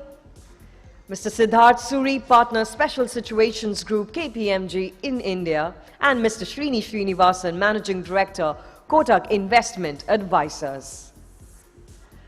Ladies and gentlemen, may I request you to please put your hands together to welcome our power panel number 2. And Mr. Nayak, all yours. No? Yeah, okay. We surely have a full stage here, if not a full house. Hopefully we should get there quickly. To start discussions, this tends to be the most anticipated panel, because it keeps you all from the lunch break. And to that extent, because they don't serve the lunch till the panel is over, you need to look forward to it, right? Okay, given the topic of discussion, a banker friend of mine recently gave up his job after 3 decades in the banking system. And when I asked him what next, he had 2 things to say. He said, one, the only 2 things which are happening in the banking industry currently is either fintech, and we are far too old and gray-haired to make sense out of it, or it's distressed debt, which we've been dealing for the last 2 or 3 decades. So that's pretty much round the corner by way of comfort zone for us. So in that sense, yes, what's been grabbing the headlines over the past 4 or 5 years has pretty much been what these gentlemen do for a living. So not to waste too much time, we'll delve into what's happened in the last year, what are the prognosis for the year going forward, and what's been their experience on a number of transactions that they're working on. First, I start with Kalpesh. Given where things are placed currently on the whole corporate credit environment, there's an India Ratings report out recently which talks about an incremental 2.5 lakh crore of problem accounts emerging and this whole scare around coronavirus. What's your sense of where we are headed from a credit of the corporate balance sheet in India? Are we pretty much there from a bottoming out, more to go? Where are things headed?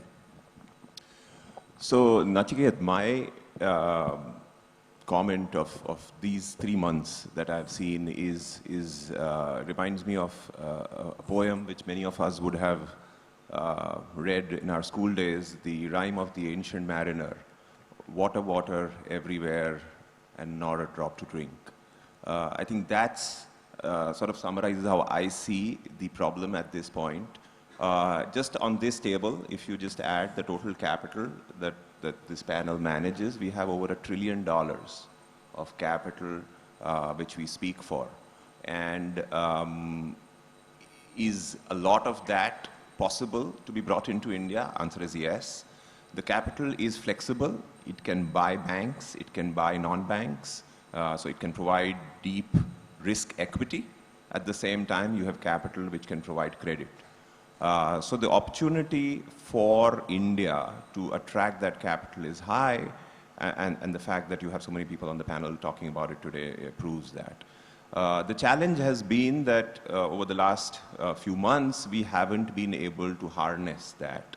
And that's something that we should talk about today on what is it that we are not doing well as a group of people to make sure that we can use this as an opportunity to attract that capital into India and indeed provide the impetus, because everywhere when you talk to promoters, you're saying, liquidity issues. I heard Shesh in the previous panel just say, as an Indian promoter, it's very difficult to get access to liquidity. Global promoters have that access. So what is it that we as a group can do better to make sure that there is water to drink is what I would focus our attention. Perfect. Vishal, same question to you. Given that from where you sit, you pretty much see pan-India by way of all corporates and the way they're doing. Are you seeing bottoming out of credit challenges, or are we at the cusp of new challenges in newer sectors in the coming couple of years? In my opinion, I think so. See, what has happened is since the last year we met, in the last 1 year, there has been a lot of resolution which has actually happened. So things have moved. There have been a few welcome developments, and some changes in NCLT have actually helped, to get these resolutions done. But there remains a lot of stress still in the corporate India. Working capital availability is still a constraint. Many of these companies can still be revived by working capital availability, but I think so what these companies really need is a good infusion of equity as well. And so my sense is that there is still pain left in the system, and some of the banks are going to have problems on provision as well, especially on March ending, if some of these assets are not resolved in time, because we had were working on many situations where things were to be done in December, and even in March we don't see those achieving closure unless until some miracles happen, and miracles do happen in March. So we are trying our best to manage the situation and see what best can be achieved. Sure. Thanks a lot for that. Anurag, jumping to you, when you all as a firm look at the landscape currently, apart from the conventional sectors around commodities, industrials, infrastructure, are there newer sectors emerging where you think a meaningful play for a player like y'all can be brought to be? I think there's enough to do across all sectors, and obviously some of it is economies of effort. So I do think the entire industrial sector actually has a lot of opportunity. There are a couple of impediments, but the main one is efficiency. There's a lack of information, so you do far more work getting a deal done. I think there is offsetting potential from turning those companies around. But I think all of us will gradually start to get to more of those. We've done a small pharma deal as we're trying to establish a template. But I think eventually you will find more in the manufacturing economy. For now, based on information economies of focusing on a sector and the availability, the sectors you named are those. I also think where you have longer duration and contractual complexity, it is helpful to have all the things that have happened from the standpoint of rules, legislation, as well as the Supreme Court decisions. So I think, I mean, kudos to what's happened at the Supreme Court. Every single time there is something meaningful that has become a roadblock. It may have taken a little bit of time, but I think they've hit the ball out of the ballpark in just clarifying that creditors will have the appropriate rights. So I think you'll start to see all of us creep into other sectors. I think it's been reported, and therefore I'm guessing in due course people will talk about it, but people are heading into other sectors. Wonderful. Indranil, question to you. You have been involved recently in a couple of resolutions in a relatively new sector this year, which is financial services. Just wanted to get your sense of how are you seeing the opportunity and what's been the experience of tackling a relatively newer sector into the space? I think India, and to sort of take off from what Vishal, Kalpesh and Anurag have said, this time last year we were seeing what was predominantly a corporate credit crisis, and we are now probably battling with a twin crisis where some of the shadow banks are not doing as well as we thought previously.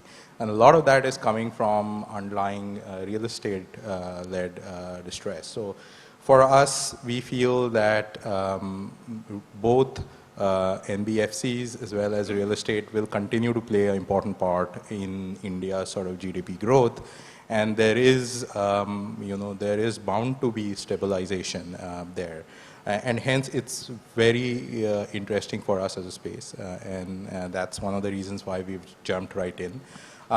In terms of being able to resolve them and participating in the resolution process, it's probably slightly more complicated.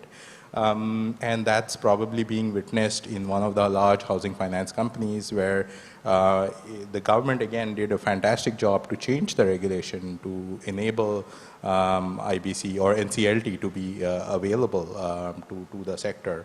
The problem really emerges, obviously there are asset side issues, but also on the liability side, we've always dealt with in corporate resolutions with 40 banks, 50 banks, and we've gotten used to it, but now we have thousands of creditors, especially deposit holders and retail bond holders. So that I think makes it a little bit of a challenging process as such. But we feel eventually we will sort of overcome that and get to some interesting resolutions here. Has the approach been slightly different as compared to the more conventional sectors, given that the asset side tends to be slightly more modular, and in that sense, the picking and choosing or the segregation of what you want to buy slightly more amenable from a resolution point of view? I think there are definitely quite a few positives, right? One is, like you rightly said, the asset side is modular. It is also diverse, right? I mean, when you are buying a steel company, the steel company is sort of making a few varieties of steel, but at the end of the day, it's steel, right? Long or flat. While in a NBFC, in a shadow bank, you will have retail mortgages, you will have SME LAP, you will have construction financing, and a bunch of other stuff, which I think makes it more diverse on the asset side and more attractive, according to me. Shri, jumping back right across to you. Real estate, Indranil just mentioned about it. Evergreen as a sector, last few years evergreen as a problem as well. Where are you seeing the opportunity there, given that you've been fairly vocal in the past around where the sector is headed and what mechanisms should kind of be used? There has been this whole infusion of if priority funding sort of platform that people are toying with. Do you see that helping things in any which way?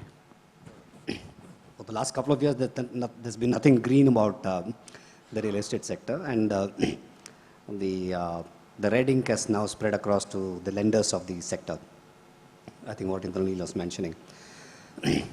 I don't think the priority funding opportunity, I mean, we've looked at a lot of it even through our stressed asset fund, and we felt that the nature of risk that you run on priority funding on underlying projects, particularly where the project SPV can be taken to the IBC process by a homeowner, creditor, what have you, then you lose your priority status. So it was meaningless to do a priority funding in any real estate project, and that's part of the reason why, despite having almost $1.4 billion of dry powder, we have not put a single dollar to use to do priority funding.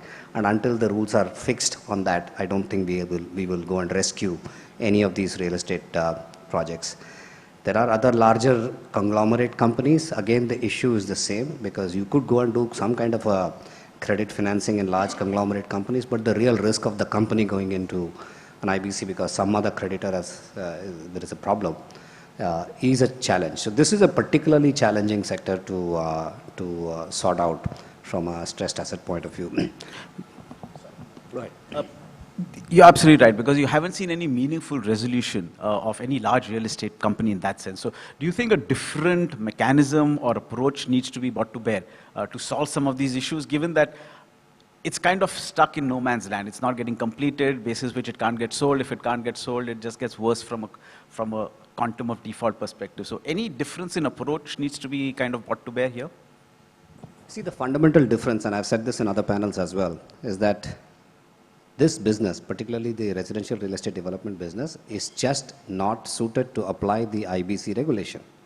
And the reason being that when you talk about a steel company or a manufacturing company, somebody who comes and resolves that particular company can hope to, after cleaning up the problem, can hope to generate cash flows for perpetuity. Because you got a manufacturing plant, you can produce goods, you can sell it, and you can own the business for perpetuity. In real estate, it is a finite cash flow. Once you built the homes and sold it to the homeowners, there is nothing else to be there. So why would I go and put money and do social service of completing the projects and giving it to the homeowners, and what do I get after that? So, and the loan to value cover is just not there, part of the reason why the company is in trouble. So fundamentally, a real estate project, particularly for sale real estate projects, should actually be out of the purview of the IBC process. You've got to have a completely different process to do it. Interesting. Vishal, you all have been put together as the nodal agency by the government for this sector, for the priority funding. What's been your sense in the last 6 months since this has been kind of introduced? By way of, have they been successful transactions or resolutions attempted stroke completed for this? Yeah, so although I'm not handling that fund, we have a separate setup, but basically they are sort of looking at deals. They have got quite a few deals, almost 60 plus is what I remember. And they are looking at deals, and they also, as per whatever last I know, they also looked at disbursing amounts before March on some of those deals. So basically there is, but you have to remember that fund is basically last in first out. So effectively, all the existing lenders to that project, and including the promoter, they basically lose out, and it's only if 30% complete project you get that money, and so effectively, and of course, like what was mentioned just now by Srini, that there has to be a loan to value. So if there is value of unsold inventory, then yes, there is a possibility of putting in money and completing that project. So they are taking decisions. Yeah. Okay, coming to the second aspect of availability of liquidity and funding. Siddharth, to you, we've seen domestically a significant lack of at least risk appetite, if not liquidity, generically across whether it's banks, mutual funds, NBFCs. I'm not even coming to any distressed players. Are you seeing that affecting resolution in any which way? For example, a lot of these sponsors can get in the capital to replace existing risk capital, but day-to-day operational capital, the lack of availability of that, is that in any way affecting any of the bids or resolution packages that could be bought? So I think that's right in a sense. Today, the capital that's available, if you look at it, most of that capital is global capital. And most of it is credit. So therefore, it works well in certain types of situations, predominantly where you have operating assets, you have good visibility on cash flows. Obviously, there is a certain amount of risk, and people are for the return, risk return reward. They're willing to take a view, but fundamentally, it's capital of a certain type. That capital is not available for certain sectors or certain types of situations which rely more on let's say, working capital intensive operations, or where there is a significant turnaround with a equity type risk. I think it was also discussed that, acquisition financing, particularly for strategics, is not that available as it would be. So I think it's a very important part for the market to develop, that there is, while there's a lot of capital available, but more types of capital providers come in. Maybe the banking sector and the NBFC sector or financial institutions look at financing more, acquisitions more actively. We are also seeing situations where there's fundamentally a restructuring happening. The question is who puts in money, because if you look at the restructuring framework and the way particularly creditors look at it, there has to be an incentive for shareholders or new investors to put in money, from a long-term perspective. So I think those are aspects which, as the resolution process matures, as the legislation matures, as we talk about priority funding or additional finance, and the practical experience catches up with what's there in the legislation. Some of these aspects need to be looked at, because we do see that resolutions can be a lot better, a lot more value can be unlocked if new capital can come in really into a lot of these.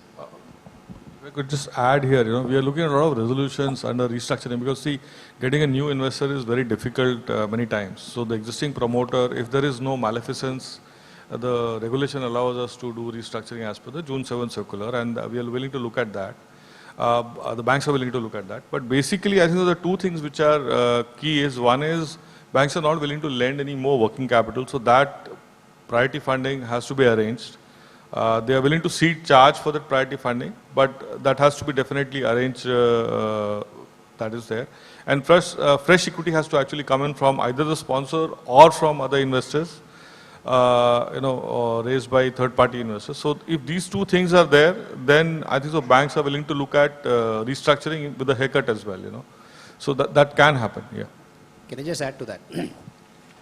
We just concluded a transaction where we were replacing the existing lenders, compensating the banks on existing instrument that was on the balance sheet, and we were actually buying off the equity that the banks had taken as part of the original structuring of the company.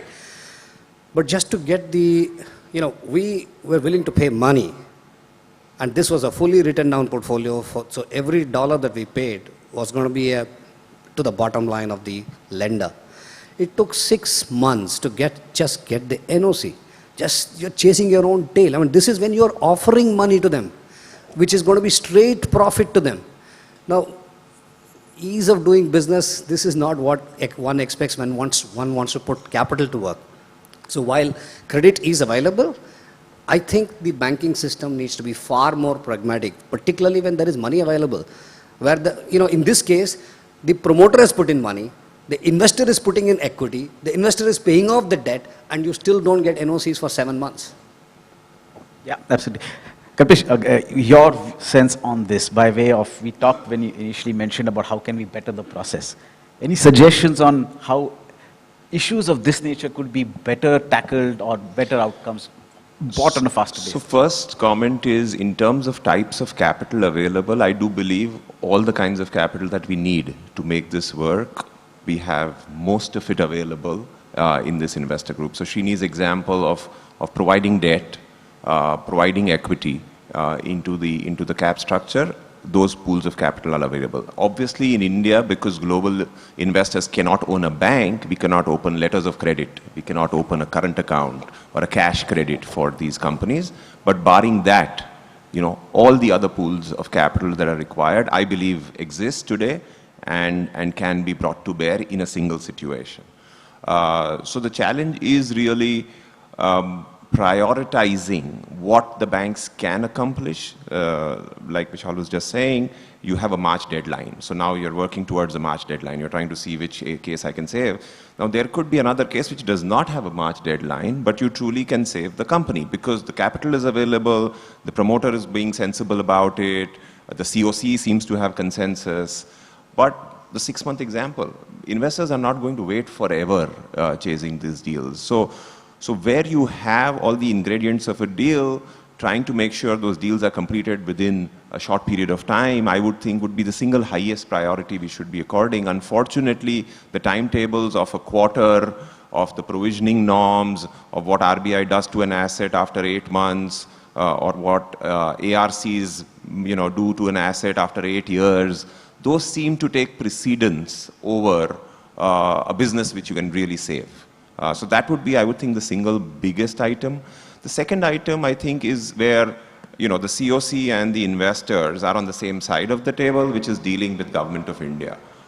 When it comes to challenges relating to SFIO, CBI, obviously as a new investor, when you're coming into a company, or if any of us are going to serve on the boards of these companies, you do not want to spend the next 5 years of your life dealing with investigative agencies. Now the Supreme Court has opined in the case of Bhushan Power that indeed the new investors will not be responsible. We are very eager to see how that plays out. That would be the second item, which is something that bothers me, and if we can fix that as a group of people, I think ability to resolve goes up tremendously. Okay. Question to you, Anirudh, getting the legal aspect into play. A lot has been said by way of how the intercreditor working together has been a bit of a challenge, not just amongst banks, but like in the case of the financial services company, you've got multiple creditor classes, whether it's banks, insurance companies, mutual funds, each having a different regulator. Where do you see that aspect kind of being far more enabled to solve the issue at hand? Because right now it tends to be more of a, if I can use the term, hurdle to resolution than an enabler. Yeah, that's right. And, the ICA that came out under the June 7th circular, I mean, what we've seen in practice is that firstly, the ICA has a standstill on any type of enforcement. So that doesn't work. In practice, we've seen a number of banks actually try to negotiate different terms because the ICA has a threshold of 75% by value and 60% by number. Which is actually a high threshold, and you always have a minority creditor holdout problem there. And then the ICA by definition applies to banks and NBFCs. So on transactions where you have other lenders, I mean, you have FPIs, AIFs or ARCs for that matter. I mean, they would never sign an ICA, frankly. Why would they? So, the way that I see it actually is that pre the IBC, it's pretty hard to legislate for a comprehensive ICA mechanism. Either you can have the promoter come together with the investors and try to work out a deal, and that may or may not be appropriate for every sector. It will have its not getting lender NOC type of problems, as Srini mentioned, but that's more resolved through better banking practices and better corporate behavior really, rather than a regulatory framework. And then of course you have the IBC, which is the way to regulate it. But the ICA, generally speaking, I think has proven to be quite ineffective. And to my mind, the RBI would just be better off not necessarily legislating for the ICA, but merely providing for enhanced bank provisioning that may or may not incentivize banks to come and do a deal. And regulator issues, because very often you seem to find that each regulator is taking a different view. Just to take a case in point, we had the issue around one of the larger sponsor level financings where there was a multiplicity of creditors, and each regulator took a slightly different approach by way of what the fund or the bank should be doing. In that sense, do you see some need for harmonization of approach between regulators?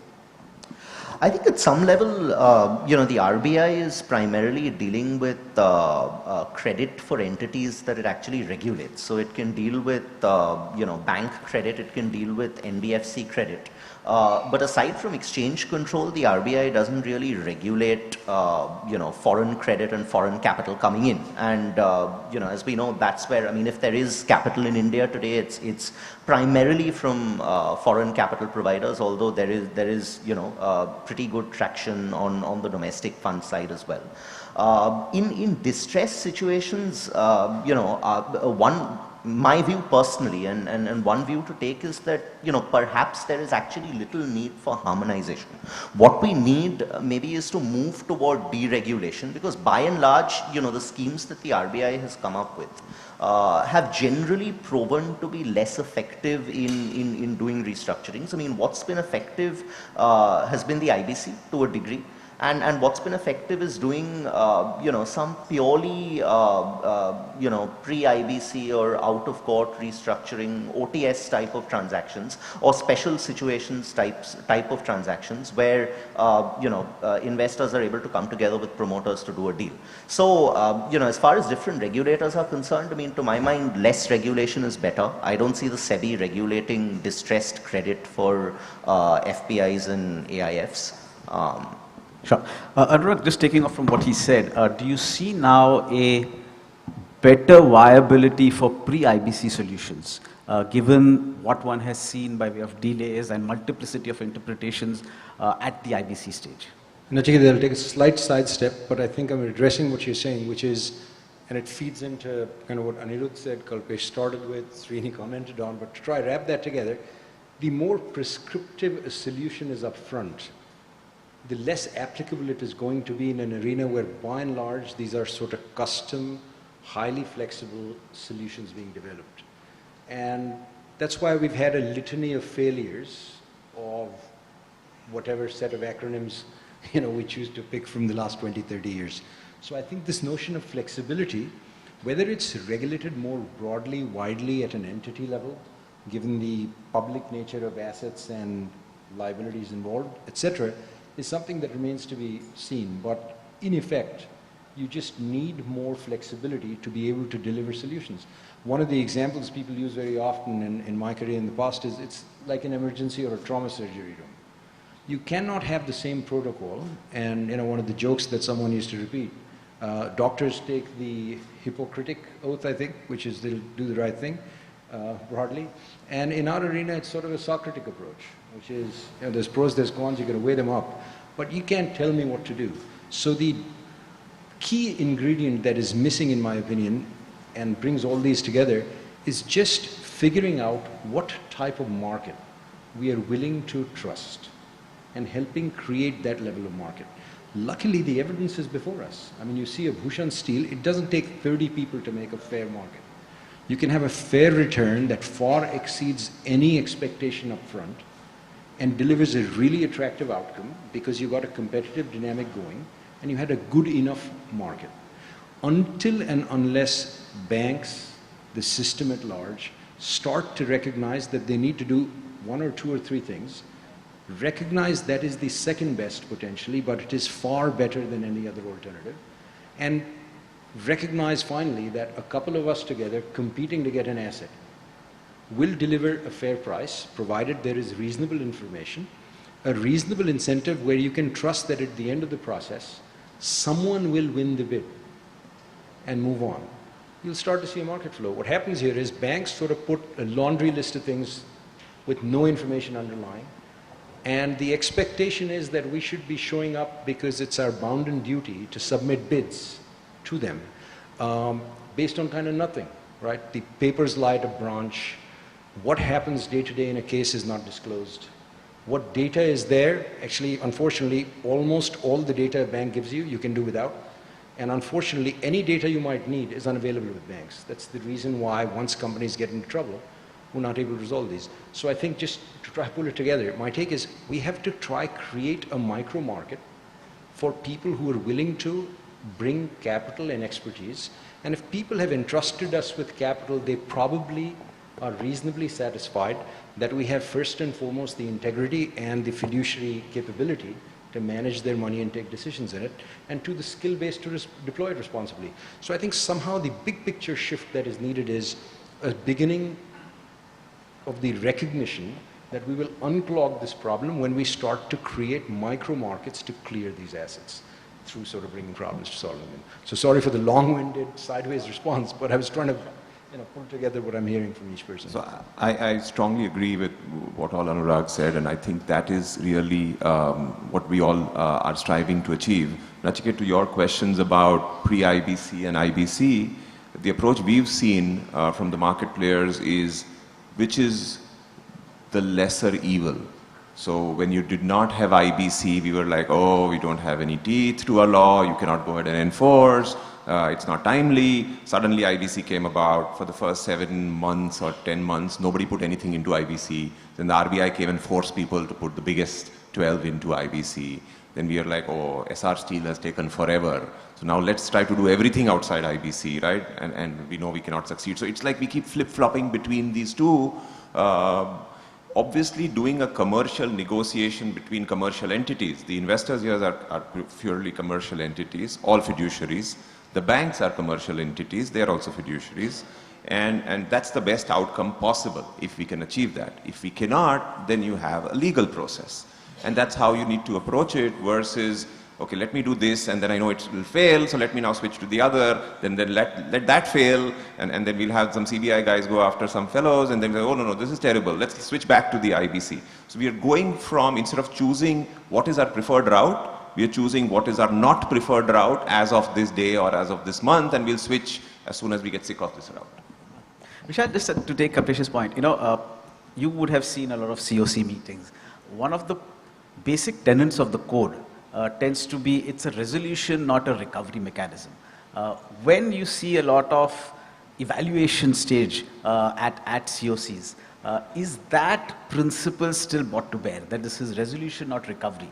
Let's take an example. If you have two bids where the going concern is going to be much stronger, while there is another bid where the price is higher, but maybe the alternative for that bid is not to keep the going concern, probably just in a more financial-like scenario, wind up the company by way of sale of asset. From an evaluation criteria point of view, is the COC cognizant of this principle?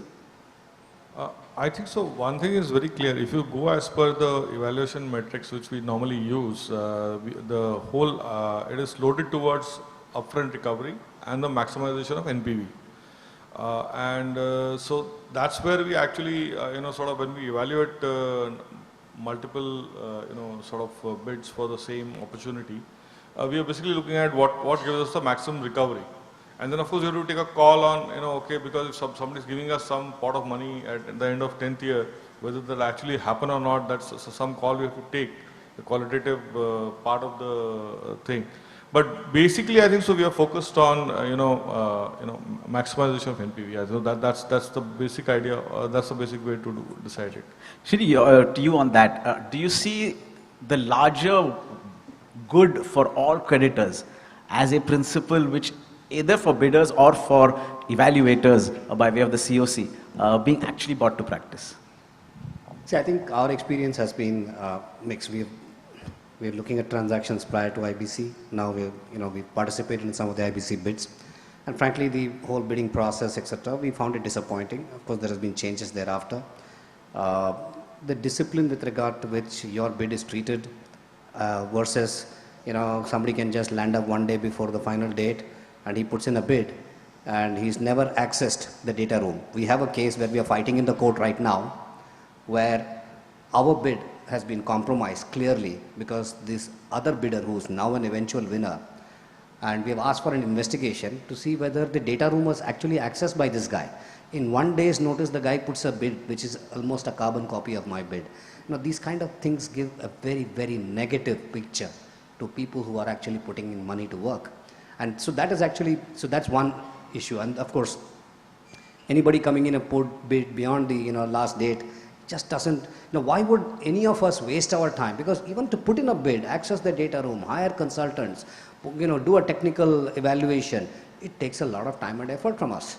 And you are completely ignoring the value of the time and effort as lenders, while you may have the objective of maximizing this thing, but there has to be a sanctity of the process. And unfortunately, that is just not honored at this point in time. And it puts off investors. You can, dress up a pig as much as you want with lipstick, but it's still a pig. And the problem is that. And so you go and try and see whether you can do a deal outside the IBC process. So we need to be, there's a far greater level of maturity that is required amongst the, stakeholders here. And, have the discipline. What happens in government tenders? Your bid is after the tender date, you're done and dusted. Why can't the same situation be applicable here? So these are real issues that we have to grapple with in terms of where we really want to spend our time on. And we want to spend our time so that eventually we are successful in putting capital to work. We don't want to go and just do evaluation and not do anything. Siddharth, to take off on what Srini said, there was this recent difference of opinion, let's put it that way, by way of whether promoters should be allowed to bid at liquidation stage. And a lot of this comes down to that in case there is always a backstop of someone coming back, then is the process worth its while? What's your sense on how this has been interpreted or actually actionalized in real life? See, I think if you look at just taking a more broader perspective of the resolution framework, you have two frameworks by and large. One is the IBC model, which is a creditor in possession auction process designed as Srini rightly said. The intent is to give everybody a level playing field, but essentially dispossess the existing promoter shareholders and run an auction. And if it is run properly as an auction with process sanctity, you will see people interested. I think the challenge is that is on the process and the implementation side. The idea is clearly that the existing promoter does not participate. That's why you have the 29A. To some extent, obviously, 12A has kind of weakened that because once you've started down that path, and investors, if they are committing time, money, and resources, they need to have visibility on the outcome.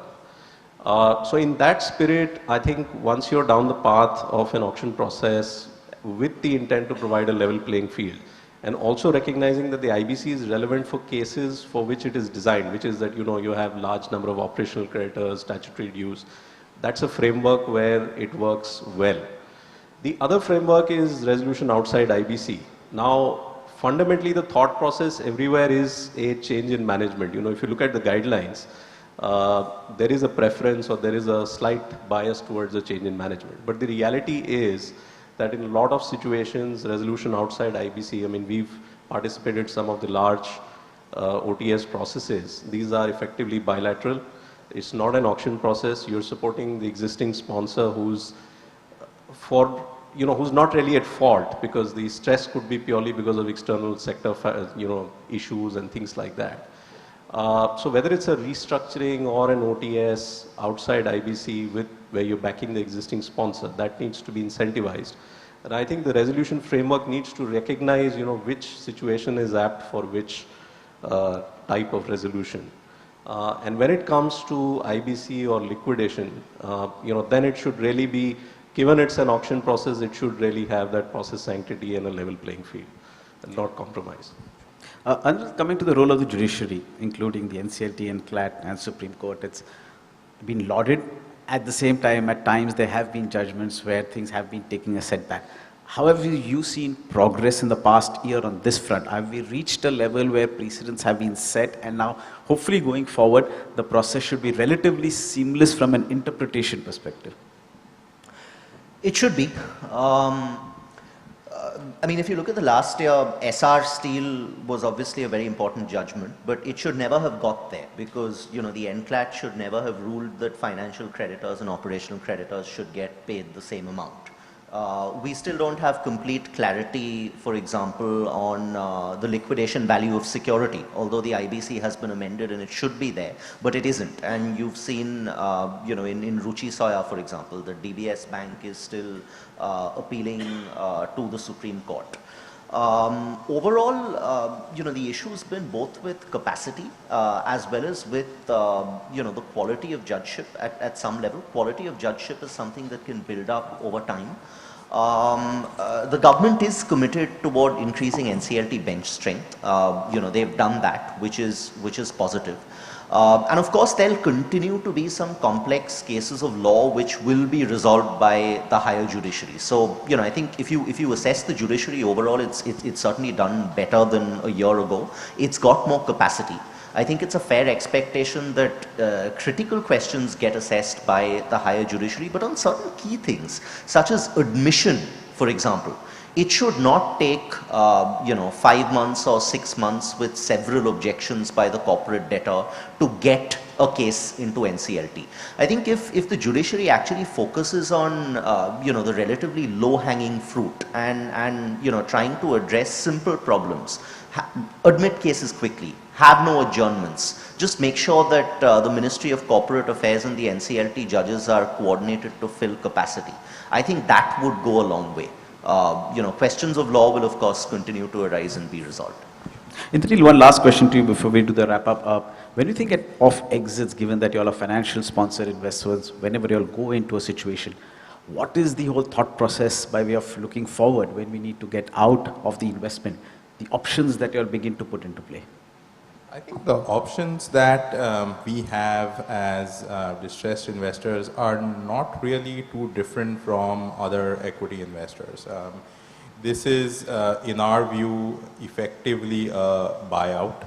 Of course, it's not as straightforward as a buyout because there are several stakeholders that you will negotiate with. But at the end of the day, equity capital markets, M&A, those continue to remain the key sort of sources of exit.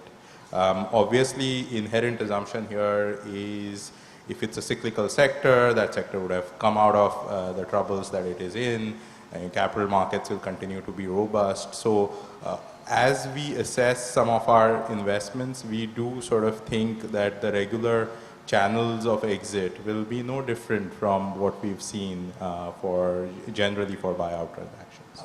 Okay, before we open it up to the audience for questions, I'd just like to go around the floor by way of everyone's one expectation in the year to come, by way of what they would want to be different to make the process more efficient.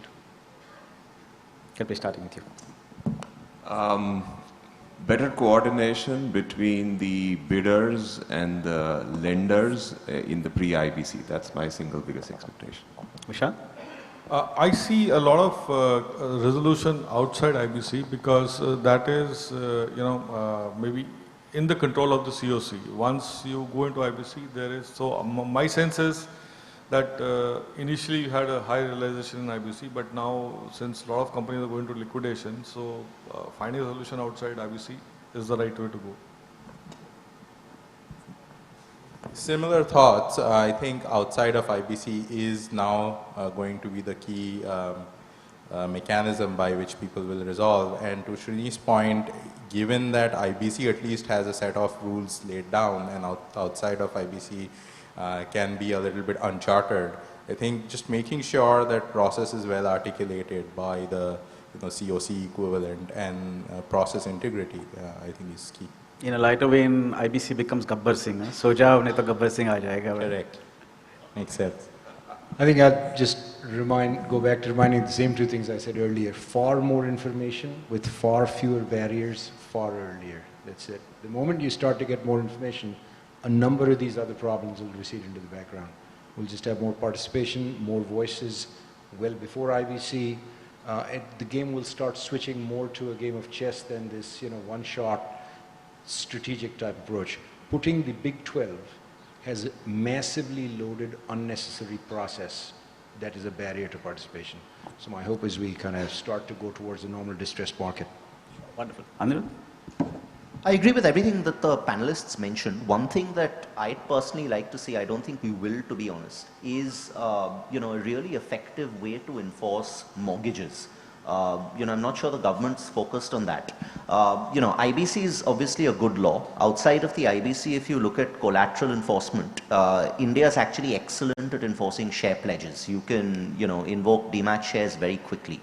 Enforcement of real estate mortgages has historically been really difficult. We've had the DRT, we've had the SARFAESI. The current mechanism doesn't work, and the working assumption on most deals that these panelists and other funds and investors would do is that if you can't take effective collateral, go into IBC, which we know may or may not be effective. I think if we could find, if this country could find a regime to enforce mortgages really quickly and efficiently, that would be a game changer. Siddharth?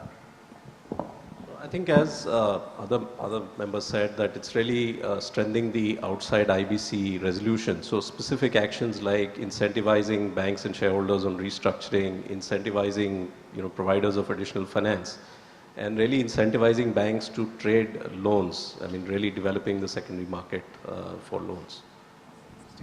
Srini? Well, thanks to the bank consolidation, hopefully there will be lesser number of banks pulling in different directions. So I'm hoping that there will be, it will be a shorter cycle for decision making, whether the transaction is a pre-IBC or a post-IBC. So I just hope that bank consolidation actually helps reduce the number of players and therefore the probability of decision making going awry. Wonderful. Thank you so much. We'll open up to the audience. If you can identify yourself and identify who you would want the question to be directed towards. Hi, I'm Manish from KPMG. I have a comment to make. I think in this panel, such a large panel, I wish there would have been a banker or a lender as well, which is what we are missing. I think 2.5 years down the line, we are still looking at a banking system, looks at it as a recovery system rather than a resolution. That's a very fundamental flaw which we have still not sort of sorted out. And therefore, I mean, while we are talking of a restructuring and panel talked about that, actual restructuring to happen where you can get an investor who is bringing a money which is a different capital and the cost of capital, whether you allow them as a priority sort of a charge, their rate of interest is going to be higher than what the banking system does. And you still want a right to always come back on the unsustainable debt in some form or other, that is not going to happen. It is not going to happen. And I think I agree with what Kalpesh and Srini said. Pools of capital is available. I think we did a case where we went through a working capital problem. We had a different structure as well. So that we can solve. But it took us 1 year to get all the banks sort of aligned. There are a number of cases which are not classified as NPL, but they're SMA2, and the bankers have not provided any provision, for example. So the moment you say that, okay, why don't we resolve these cases? They're like, I'm at 40-50% hit, I can't do that. The entire process was designed to have a resolution, which is what we have not seen. It is only a recovery mechanics, and that's why there is a investor fatigue, and what every investor talked about that keeps coming back again and again.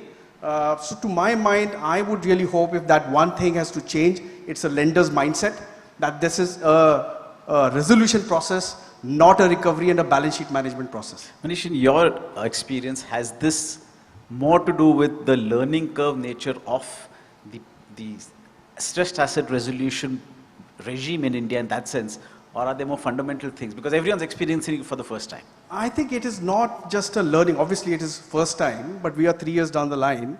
And if you really see the number of cases that we have solved, whether it is IBC or outside IBC, you can count on the fingers, and there is so much of capital which is waiting to come in. As I said, it is a mindset change. Definitely there is a direction we have moved in. I mean, there was a time when I used to go to the lender and you talk of a haircut, they used to throw you out. Now we're talking of 40-50 cents as a normal parlance. But I think the kind of journey that we have still to do to really make a difference of that resolution process, which is the aim of this IBC as a whole, that we are still not there. And that, to my mind, is not just a learning sort of a culture, it's a mindset change that is required in our lending system. Okay. If I may, I think you're right, there isn't a creditor or a lender here. So speaking on their behalf, you really can't fault the banks for trying to maximize the recovery. Part of the problem probably lies in the fact that our recognition systems in terms of NPLs and what the losses should be is very prescriptive, and I think someone made that point here about prescriptive nature of all of our sort of regulations.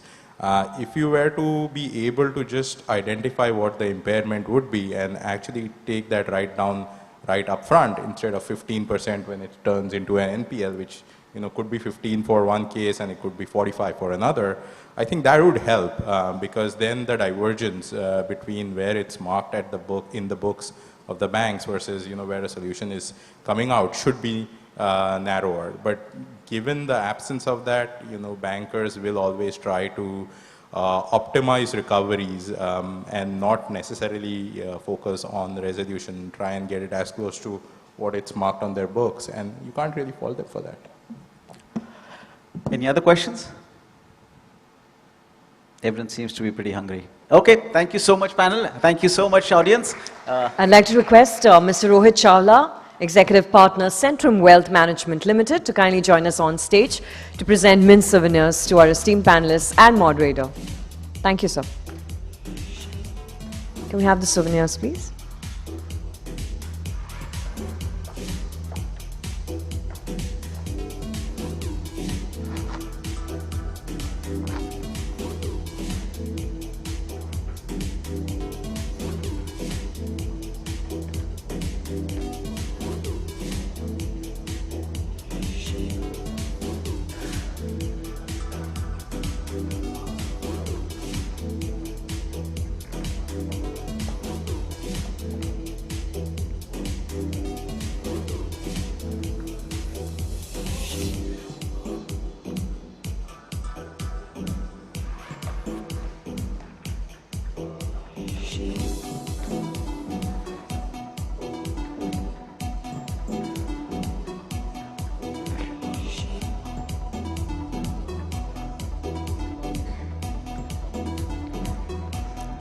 Requesting all our panelists to please come together for a quick group photograph.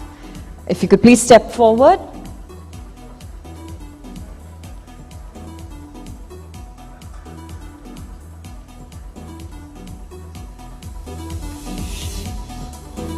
And ladies and gentlemen, this is where we break for lunch. On the other side of lunch, we'll open with yet another panel that is most awaited, where we'll discuss real estate.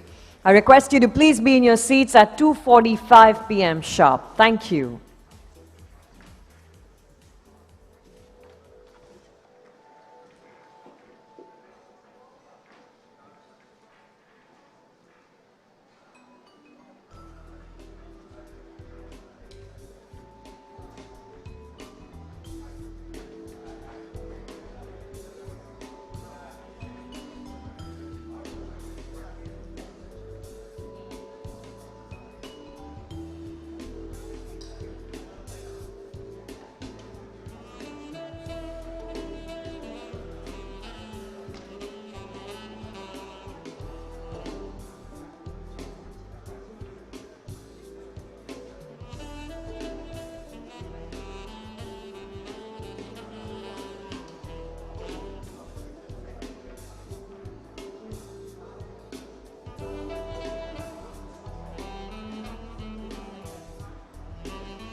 Ladies and gentlemen, we will be beginning in a couple of minutes from now, requesting you all to please take your seat, and a gentle reminder to kindly place your cell phone on the silent mode while the summit is on. Thank you.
Ladies and gentlemen, we'd just like to thank you for your patience, and we sincerely apologize for the delay.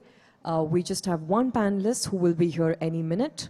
We estimate to begin the next panel inside 5 minutes from now. Thank you for your patience.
Through this series, we aim to bring to you complex legal issues emerging out of regulation, legislation, and judicial pronouncement.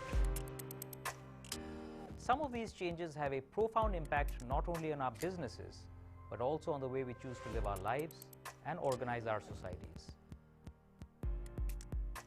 The videos are available on our website and on our newly launched YouTube channel, Trilegal Unlocked.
Welcome to Unlocked, our video series by Trilegal.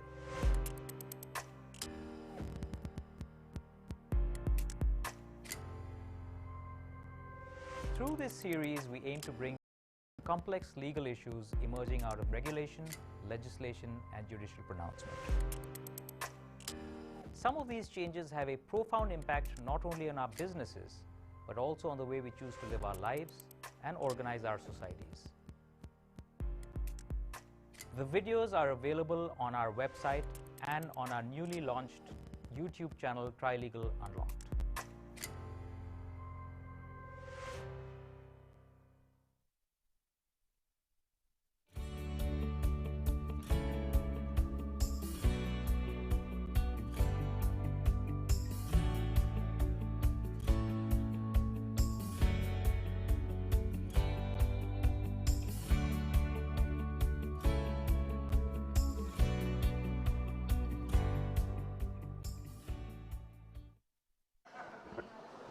Good afternoon, a very good afternoon, ladies and gentlemen. And first of all, thank you so much for being such a patient audience. But more importantly, thank you for being such a punctual audience. I could barely believe my eyes when I saw all of you sit in your seats at 2:55 p.m. So thank you very much. And welcome back to day 2 of the Mint India Investment Summit 2020. Without absolutely any further ado, I'm going to introduce our next panel on stage who are going to talk to us about is real estate finally out of the woods? May I please invite our moderator on stage, Mr. Chintan Patel, partner and head real estate at KPMG in India. Ladies and gentlemen, round of applause. Welcome to the stage, Chintan. And join me in welcoming our esteemed panelists with a warm round of applause, Mr. Sanjay Dutt, Managing Director and Chief Executive Officer, Tata Housing. Mr. Niranjan Hiranandani, founder Hiranandani Group. Keep the claps coming, ladies and gentlemen, as I invite Mr. Amar Mirani, Managing Director and CEO, Xander Finance. Also joining us on the panel is Mr. Dev Santani, Head Special Opportunities and Credit India, Brookfield. Mr. Gautam Chatterjee, Maharashtra RERA Chief. Mr. Kunal Shah, Partner Trilegal, and Mr. Mohit Goyal, CEO Omax Limited. Ladies and gentlemen, a big round of applause. Thank you. And Mr. Patel, over to you. Thank you. Good afternoon, ladies and gentlemen, and welcome to the discussion on real estate, whether it's out of the woods.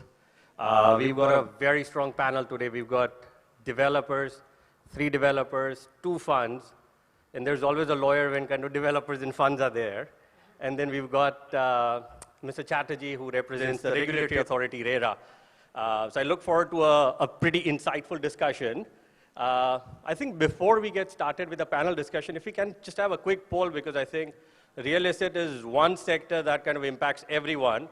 How many over here feel that real estate is out of the woods? Okay, I think that makes our discussion that much more interesting. Okay, with that, I think we'll just get quickly started. We'll get started with Mr. Hiranandani. Sir, as you can see, I think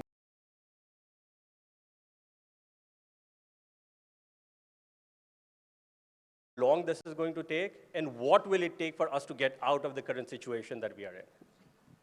Well, first of all, every depression that I've ever gone through, at the time when you are into it, you always think it's never going to go up.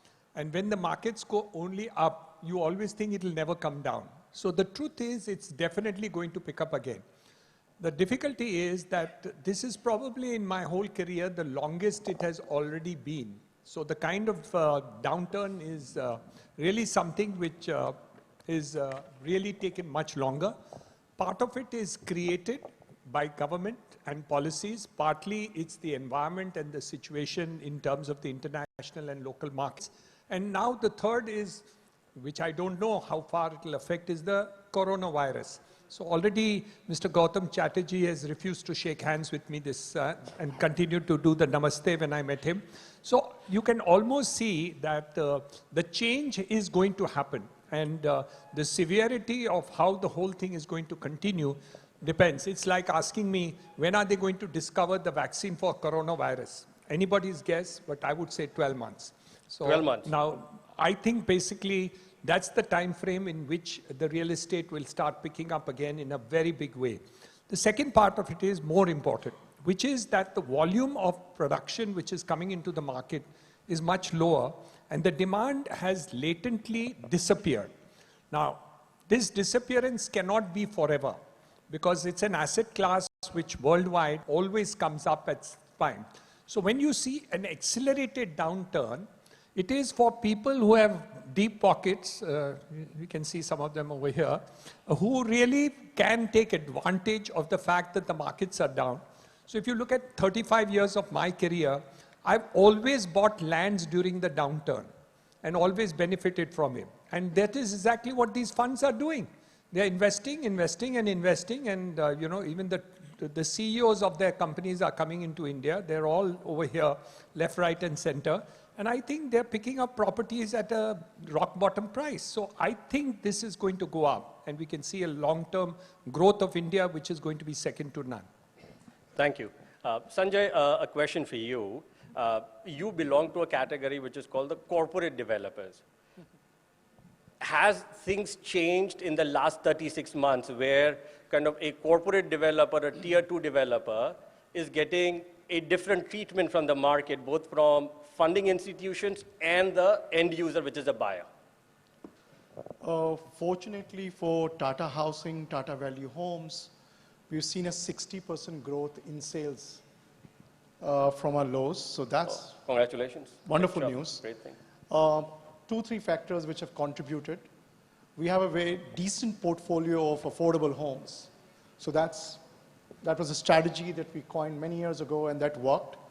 Secondly, we were at the tail end of finishing our project, so our inventory is now ready. So there's a benefit of GST which has helped. And of course the brand, and in today's environment even more so. But at the same time, we continue to face competition from local players, and there are many local credible players. And we call them corporate as much as we think we are, because they have the discipline as much as we do. So from that point of view, we don't get away from this. So we face enough competition. So that's what I would say for now. So I think one more question. You play both in the residential sector and the commercial sector. So is it fair to say real estate is where the real estate is out of the woods, or is it more sectoral piece where commercial is getting a different treatment than residential? You know, I'm glad that you asked this question. So when we say real estate space, it's commercial, and within commercial you have shopping centers, warehousing, logistics, and some other formats. I would actually include all the hotels where the real estate is a major piece, and then of course senior living and student housing. All of these segments have grown, except, and even affordable within the residential has grown, except mid and luxury or premium housing, which may not have gone. And whichever micro markets there is an oversupply, they've suffered, of course. In the history of India, never before we saw 47 million square feet net absorption in office space in top 8 cities. So by the way, if you don't know, between January 19 to December 19, India recorded highest office absorption of 47 million square feet in the top 7 cities, by the way. And if you see the data points of the Brookfields and Blackstones and Canadians and everyone else, why are they putting so much of money in commercial is because there is no risk. It's built asset, is rented asset, and they don't mind paying a premium for it and enjoying the income from it. So it's thriving. Now, if you were to take that math, if there is so much job creation is happening, at least in the urban areas, in the white-collar space, each of those professionals will take a residential. So I agree with Sir that even though there is a kind of a pause and a wait and watch, perhaps the sentiments are being affected, the residential demand has to come back. It's inevitable. And we've seen some shoots in rentals going up, by the way, because everybody's deferring the purchase of an apartment to some extent. Sure. But at the same time, I would say, if peak was 5 lakh units in 2008, and then investors and speculators left and end users were left, I think we would be about 4 lakh plus units this year in the country. So we're not too far from our highs of sales. It's just that there is a lot more affordable content. So I think real estate overall was never in the woods to begin with. Okay, so you differ from the rest of the guys. I do. And I think the challenge is that there is a lot of legacy that we have built over 10 years as developers. We have over leverage, and those sufferings are now appearing, and that pain is so visibly out there, and that is what is causing the destruction of the whole perception of the real estate sector. Sure. So I would say if this country, if Bangalore did 13 million square feet net absorption, and Hyderabad did 10 million square feet, which country in the world does 13 million square feet of net absorption? There is no one in the country, in the world, I would say. Thanks, Sanjay. So Mohit, a question for you, again sticking to the developers before we move to the investors.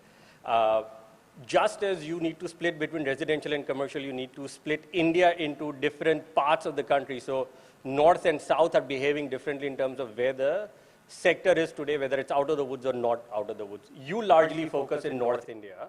You present in some 25, 27 cities. A lot of them are tier 2 cities. How has your experience been, and where are things today for you?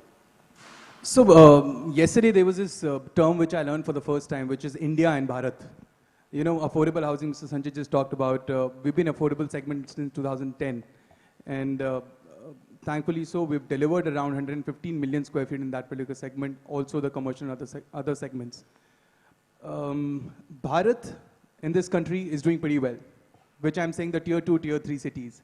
That's where the actual demand is there. That's where the, I would say, the ambition to have a lifestyle which any Mumbaikar or any Delhiite have, they also want to have there. Like Lucknow, Chandigarh, Allahabad, these kind of cities, they're doing fairly well.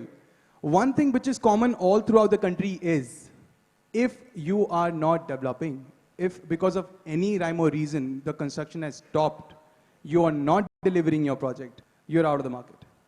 I mean, I fail to understand that there is a slowdown in real estate. People who are developing and they're doing construction, Their rates are increasing, their sales are increasing. In fact, they're getting much better value of a brand, because if you go 5 years back, 4 years back, everybody was the best. There was no clear distinction between who is the better brand. Today, anyone can easily make sure that, this brand is selling because they are delivering.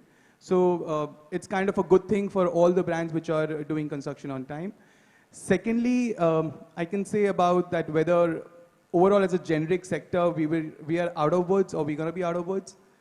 I think generally I completely agree with sir that, in the next 4 quarters, we will be out of woods only and only if there is some support from the government. Because we don't need capital from the government. What is the specific ask that you have, Mohit? I mean, I'll ask for 2 things. I don't want money as a sector. I don't want, like probably the other sectors are asking for, okay, give us this 50,000 crore package, 1 lakh crore package. We don't want that.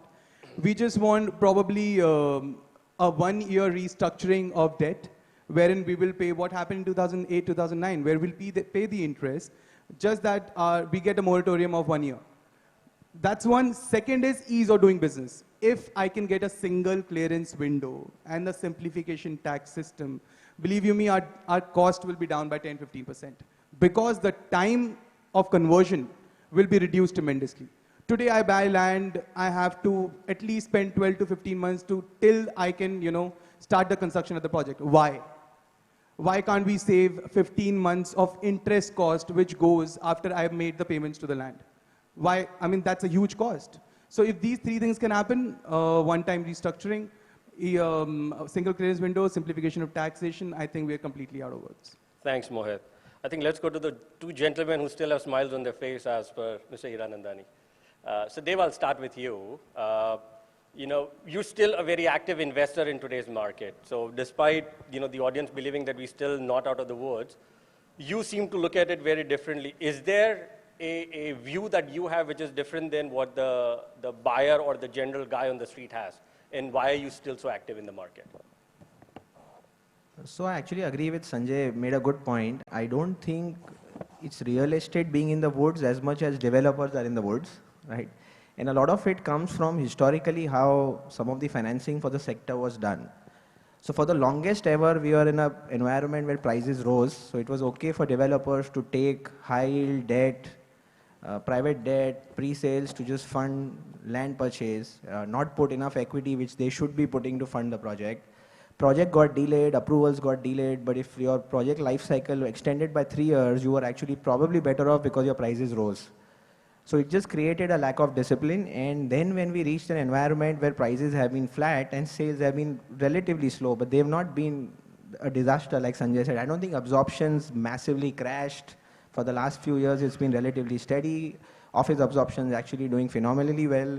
But in an environment where you had over leverage and the project delay is now not working in your favor, there's a lot of poor quality lending from NBFCs, which created a little bit of a cash trap. And then as you kept building and selling, all your money from sales was going to pay the lender instead of paying for construction, which is what sets off a whole vicious cycle of projects slowing down, and then you can't meet up with lender repayments. So it's a little bit of a cycle. It will take time to unwind itself, and you have to go through this whole pain for a one-time cleanup. So our sense is there is, I mean, of course, as an investor, you look at different segments differently. So office is on fire both from an absorption perspective. Rentals are doing very well. Warehousing is hugely underexplored. And it's a sector which is what commercial was 10 years back, with a lot of potential and very little organization. So you can do a lot there. For residential, I think our sense is there is a lot of latent demand.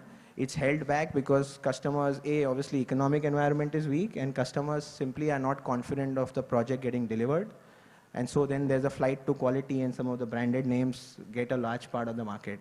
As this consolidation plays out, and hopefully you see a little bit of turn in the cycle, you will see demand flowing back in resi. And for us, it's an opportunity, obviously, when credit is really tight, liquidity is really tight in the market, to really go out and put capital to work with grade A partners, grade A assets. And Brookfield's always been a little bit of a contrarian player. So for us, we think it's a great opportunity to partner with the right people. Okay. Thanks, Dave. Amar, you part of what is the NBFC world, right? A lot of NBFCs have moved out, are not funding anymore. You're one of the few ones that are still active. What has changed in this last 24 months? Were you looking at a different set of clientele back in the day to what you're looking today? Were you looking at a different asset class? Were you looking at a different structure? What has changed today and what has gotten you comfortable to still deploy capital in today's market? So it's not, so let's go back, let's say 5-7 years, it's not just last 2 years. I think roughly where we were in 2011-12 is where we are today in terms of the type of deals we are seeing, the type of credit, the type of risks, which were far lesser compared to the kind of what we've seen last 4-5 years till September 18. So in the last 18 months, a lot of NBFCs who were active earlier are not or are slightly less active at this point. But I think apart from the liquidity aspect which you highlighted, it's also a loss of confidence that's happened between the finance world and the developer world. And it's not just NBFCs to developers, but also between banks and NBFCs, between mutual funds and NBFCs, and between NBFCs and developers. Now this confidence that has effectively broken down is a result of a few things which all of us are aware, basically delays on approvals, lack of demand, what was indicated earlier not having come out true on many aspects, including revenues, construction, pace of delivery, and so on. So that has not happened. But what, looking forward, I think let's look at constructively how one can move forward. And it's, I think, it's not just NBFCs, but the entire ecosystem has to do it, but all of us have to play a part in doing it. So it has to be from developers, from financiers, to gradually build up the entire edifice from where it has been broken down. So in terms of building trust, in terms of starting with projects which are manageable, which are doable, which is what we are doing currently. So we are financing a lot of projects at this point. We are looking at financing projects which are last mile or which are inventory funding or with very, with developers with a good track record and with a low degree of debt. We are even funding land acquisition. So we have done 2 land acquisition transactions in the last few months, one in Chennai and the other in Gurgaon. Pre-approval. One may have thought why, but yeah, we did it because we believe in the product as well as the project and the developer, as well as the debt levels being under control. So if all this is fine, there is financing that will come and is coming into this sector. But I think it will take more time than what normally is said to be 1 year. I think it will take 18 months to 24 months from now. Reasons for that is that India is culturally not open to surfacing the problems in the open. We tend to avoid and we tend to put things under the carpet.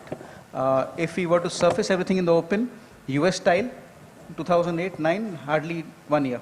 But since we tend to linger on with the problems and tend to put them under the carpet, it may take more time. And we are seeing that between NBFCs, HFCs, and various lenders. We tend to have, even now, I hear when we talk to various NBFCs and HFCs in terms of buying off some of their portfolios, there is a reluctance to take even the smallest of haircut. So they would rather have a postponement of the haircut to 2 years to 3 years later than do it today. What would that happen? What would happen as a result? The problem would not be realized today. The problem would come then. And therefore, the funding to all the people will get delayed beyond 2 to 3 years. And therefore, the cycle would continue. So I think just one more question for both of you. Do you see more growth capital or do you see refinancing happening going forward? I think from our side, it's more growth. Refinancing also, if it's sensible in terms of the cover, in terms of the metrics, but it's more growth. Dave? It's a little bit of a mix for both. What we are seeing, the challenge on the refinancing side is, in most cases, I think what Amar was alluding to, the current debt has just ballooned so much, there's no equity left. Most existing guys are unwilling to accept the reality and not take a haircut. So it's very, very difficult sometimes as the guy going in and looking at it very dispassionately to say, look, there's just no value here. Somebody somewhere has to take a hit in this whole piece to make the capital structure viable and get the project rolling. And it's actually unfortunate, neither the lender nor the equity guy, nobody wants to take a hit. So it's very difficult to make some of the refinancings or some of the solutions work out. Okay. And in addition to the financiers, I think one other aspect which all of us rely in all sectors is the stability of the regulatory regime. While we have the man here from RERA, but on the RERA side, but on the NCLT bit, we are seeing a lot of action, both from the customer side as well as the lender side. A lot of developers are getting dragged into NCLT, a lot of tier 2, tier 3. And that is what is actually scaring away a lot of finance, the finance world, which is NBFCs and banks. Because once it goes into NCLT, there's a moratorium, and the entire exposure can become an NPA, and then NCLT has a habit of overturning it. So it's a completely shaky world out there on the NCLT front. Thank you. I think I'll just come back to both of you on that NCLT and special sit side. I think a question for Mr. Chatterjee. Say you hold a very important role today when it comes to where the developers are, where the investors are, in terms of the role of RERA. I think definitely a lot of customers or the buyers definitely like RERA coming in. I don't know if it has comforted a lot of developers and investors. Investors maybe, but a lot of developers. Does it add a layer, or does it really help in getting things better for the industry? Just your view first on where RERA is and what is the role in terms of taking construction forward? Well, presence of RERA is providing more comfort to customers or to developers, or not at all to developers is a question better asked to Sanjay and Niranjan Bhai. But then I think let me just briefly give some of the statistics which are captured in the large number of projects which are registered with MahaRERA to actually bolster the points made by Sanjay and some of the other panelists. What we find is that we today have close to 24,500 projects registered with RERA. RERA brought in the old, unfinished, incomplete projects of the past, and therefore that legacy has actually continued with RERA. I'll come to that, how that problem continues to be a problem and would be a major challenge to see how do we overcome that problem.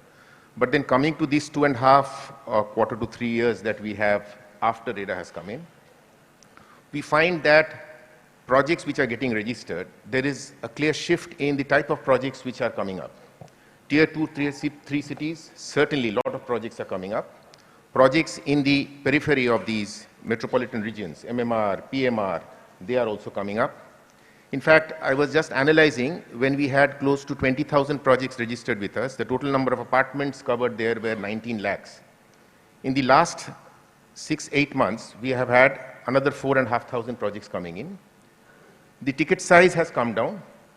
We have 75 to 80% projects having home sizes or apartment sizes less than 60 square meters. Now that's a clear shift in the type of projects that are coming up. Even the size of the projects in tier 2, tier 3 are small size projects. So in the last 4,500 projects, we have close to per project average coming down from 100 to 50. Okay.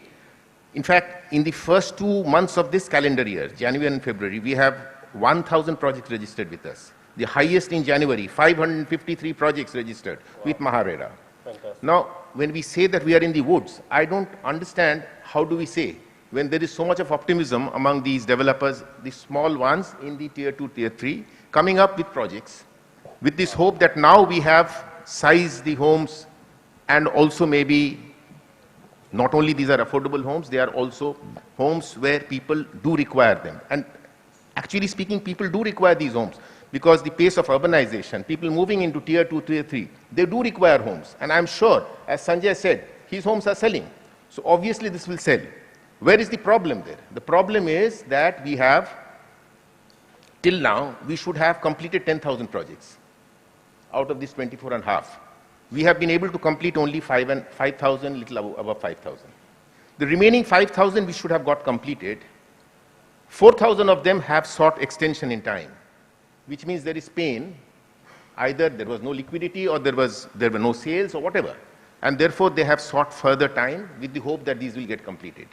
The remaining 1,000 are the even problematic ones where people are not coming up to seek extension, neither they are able to complete the project. So they are the stressed ones.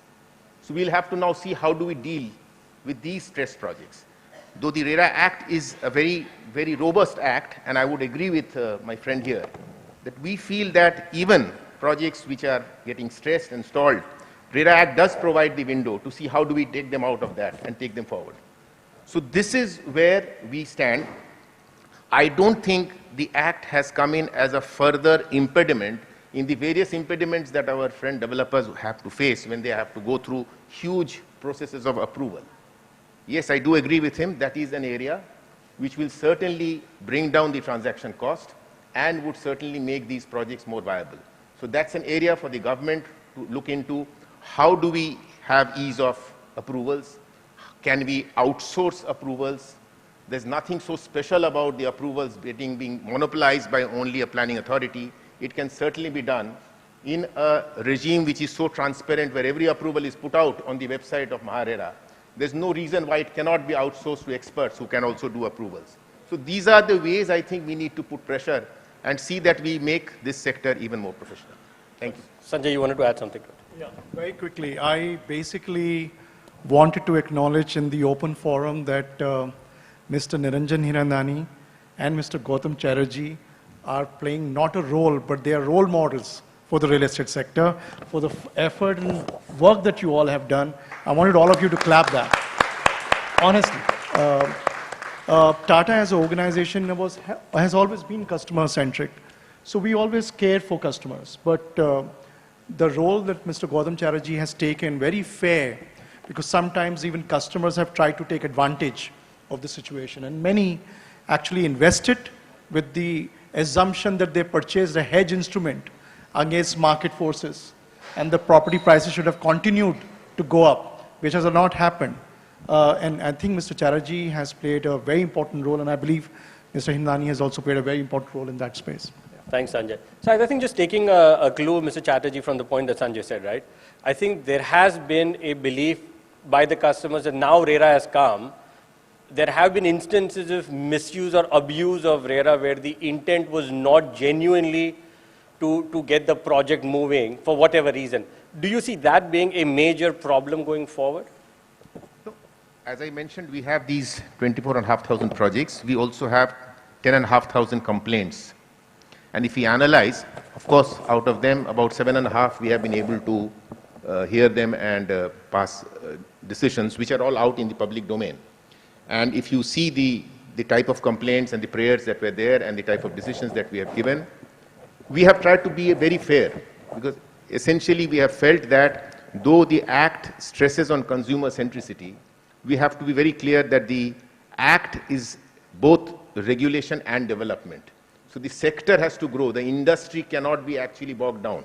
But then, certainly in many of these cases, we have come across delinquency. Delinquent behavior was there. We only hope that this regulation and the various things that we have brought in of trying to be more compliant with the provisions of the Act and being accountable will bring down the level of delinquency, and we'll have only professional players that will be left. But then certainly this is a time for transition that we are going through, and the transition has been quite painful. It's always painful. Transition period has got a little elongated thanks to our NBFC and other problems. Thank you. I think a question for Kunal. Given the current environment where things are, there is still a fair bit of foreign capital that is starting to look at India in the absence of NBFCs.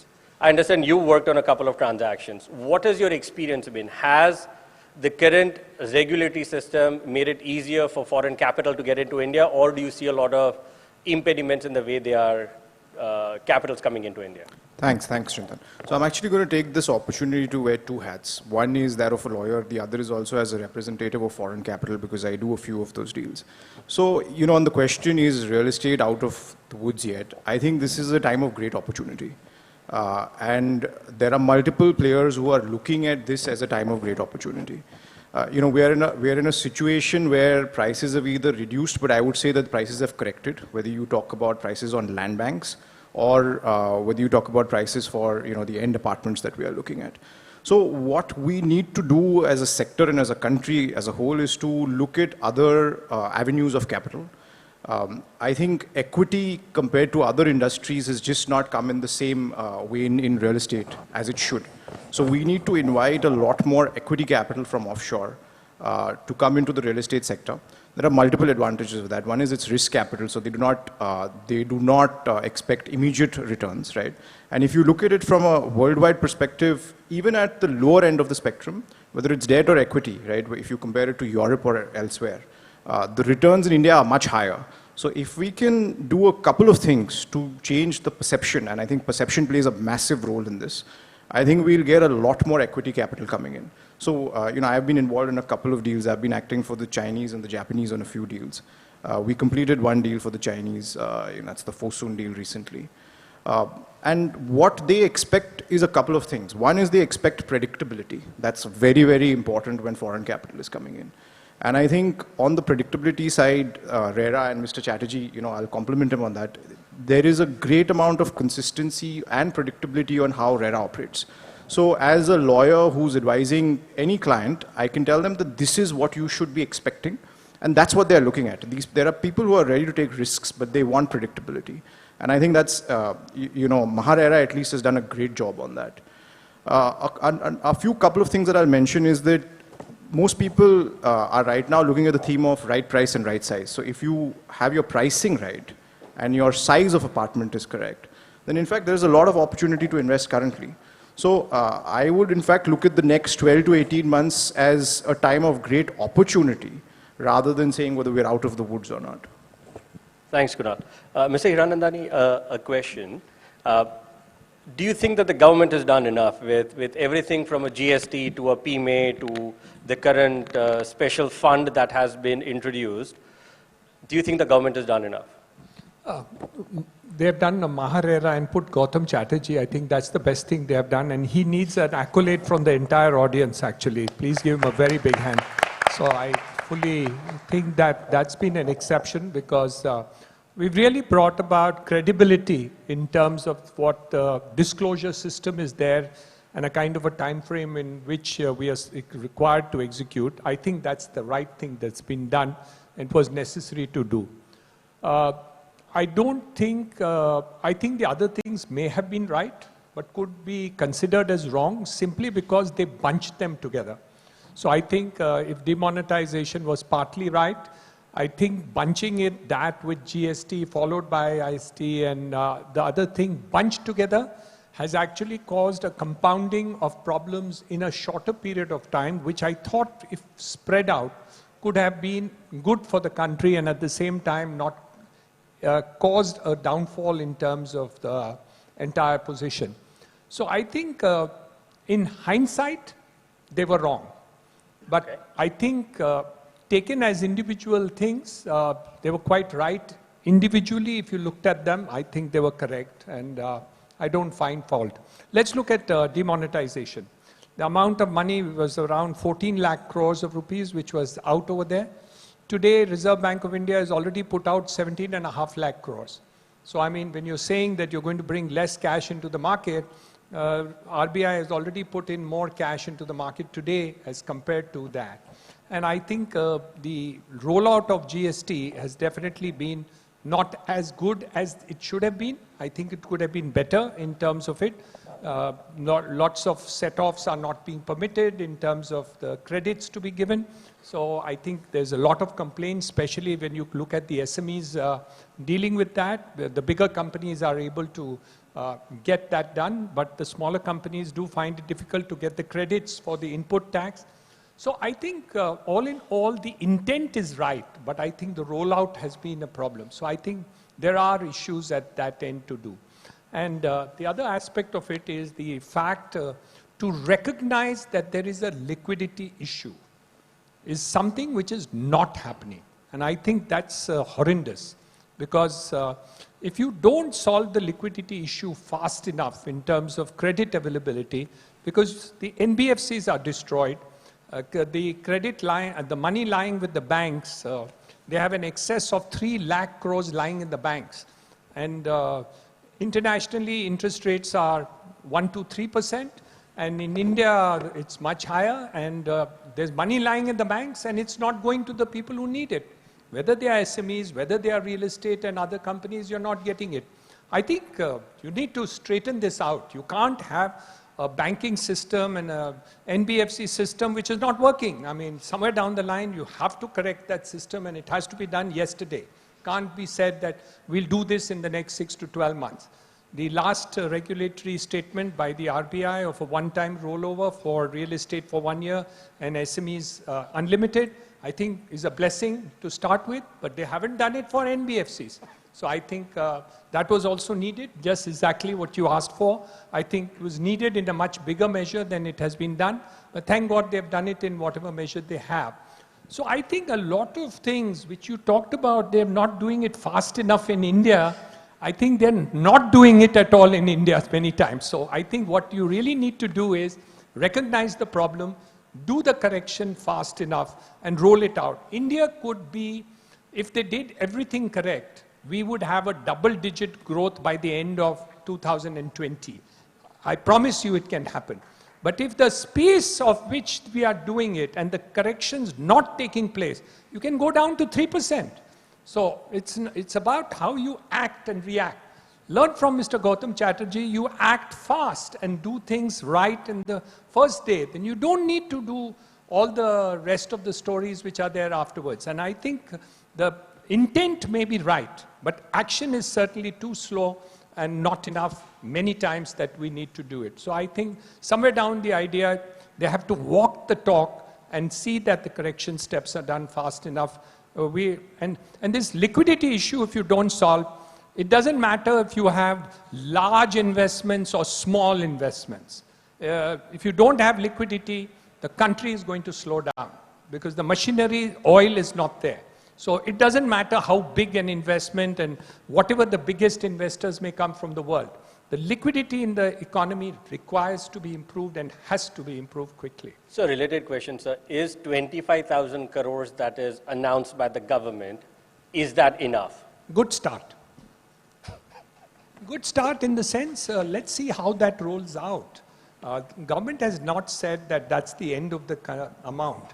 But 25,000 crores of rupees is a good start, and we have to see how many of these projects really roll out properly once we do that. I mean, we find problems in the large corporates as much as small corporates. I'm now on the Unitech board. We have 15,000 apartments to deliver, which have been sold in the last 10 years and not delivered. So it's not about the big companies or the small companies. It's across the board the problem that we are facing. And I think if we do things right, I promise you, we have solutions across the way. So it's about how do you execute all these solutions that we need to do. He's talking about, Tatas are talking about 100% growth. Brookfield, BlackRock, all these other companies have increased their investments in last 1 year by 100%. We have grown by 30 to 40% just last year. So I don't think growth is not there. But countrywide, too many things to be done, too slow. Sanjay? No, very quickly, I believe the distress fund, Swami in this case, is playing a very important role because NBFCs, just like developers, still in denial, they're not taking the haircut. And this is a third party, almost entity who's taking the proposals and going back and giving a wake-up call as a third party. And therefore, some of the NBFCs are now taking a call because it's been evaluated independently. And I think that's the biggest contribution that this distress fund will make, beside actually giving capital. So I think that's the mindset change that they're doing right now. Just one more question to you, Sanjay. Do you see, given the current environment, do you see a lot of consolidation happening and only a limited number of players surviving once the dust settles? It's certainly happening. We evaluated 190 proposals last year. 160 have already come through this year. We've been selective. 160 projects or 160 companies? Projects. Okay. Projects. Selectively, because we're in few cities only. Wow. So I think there is an opportunity.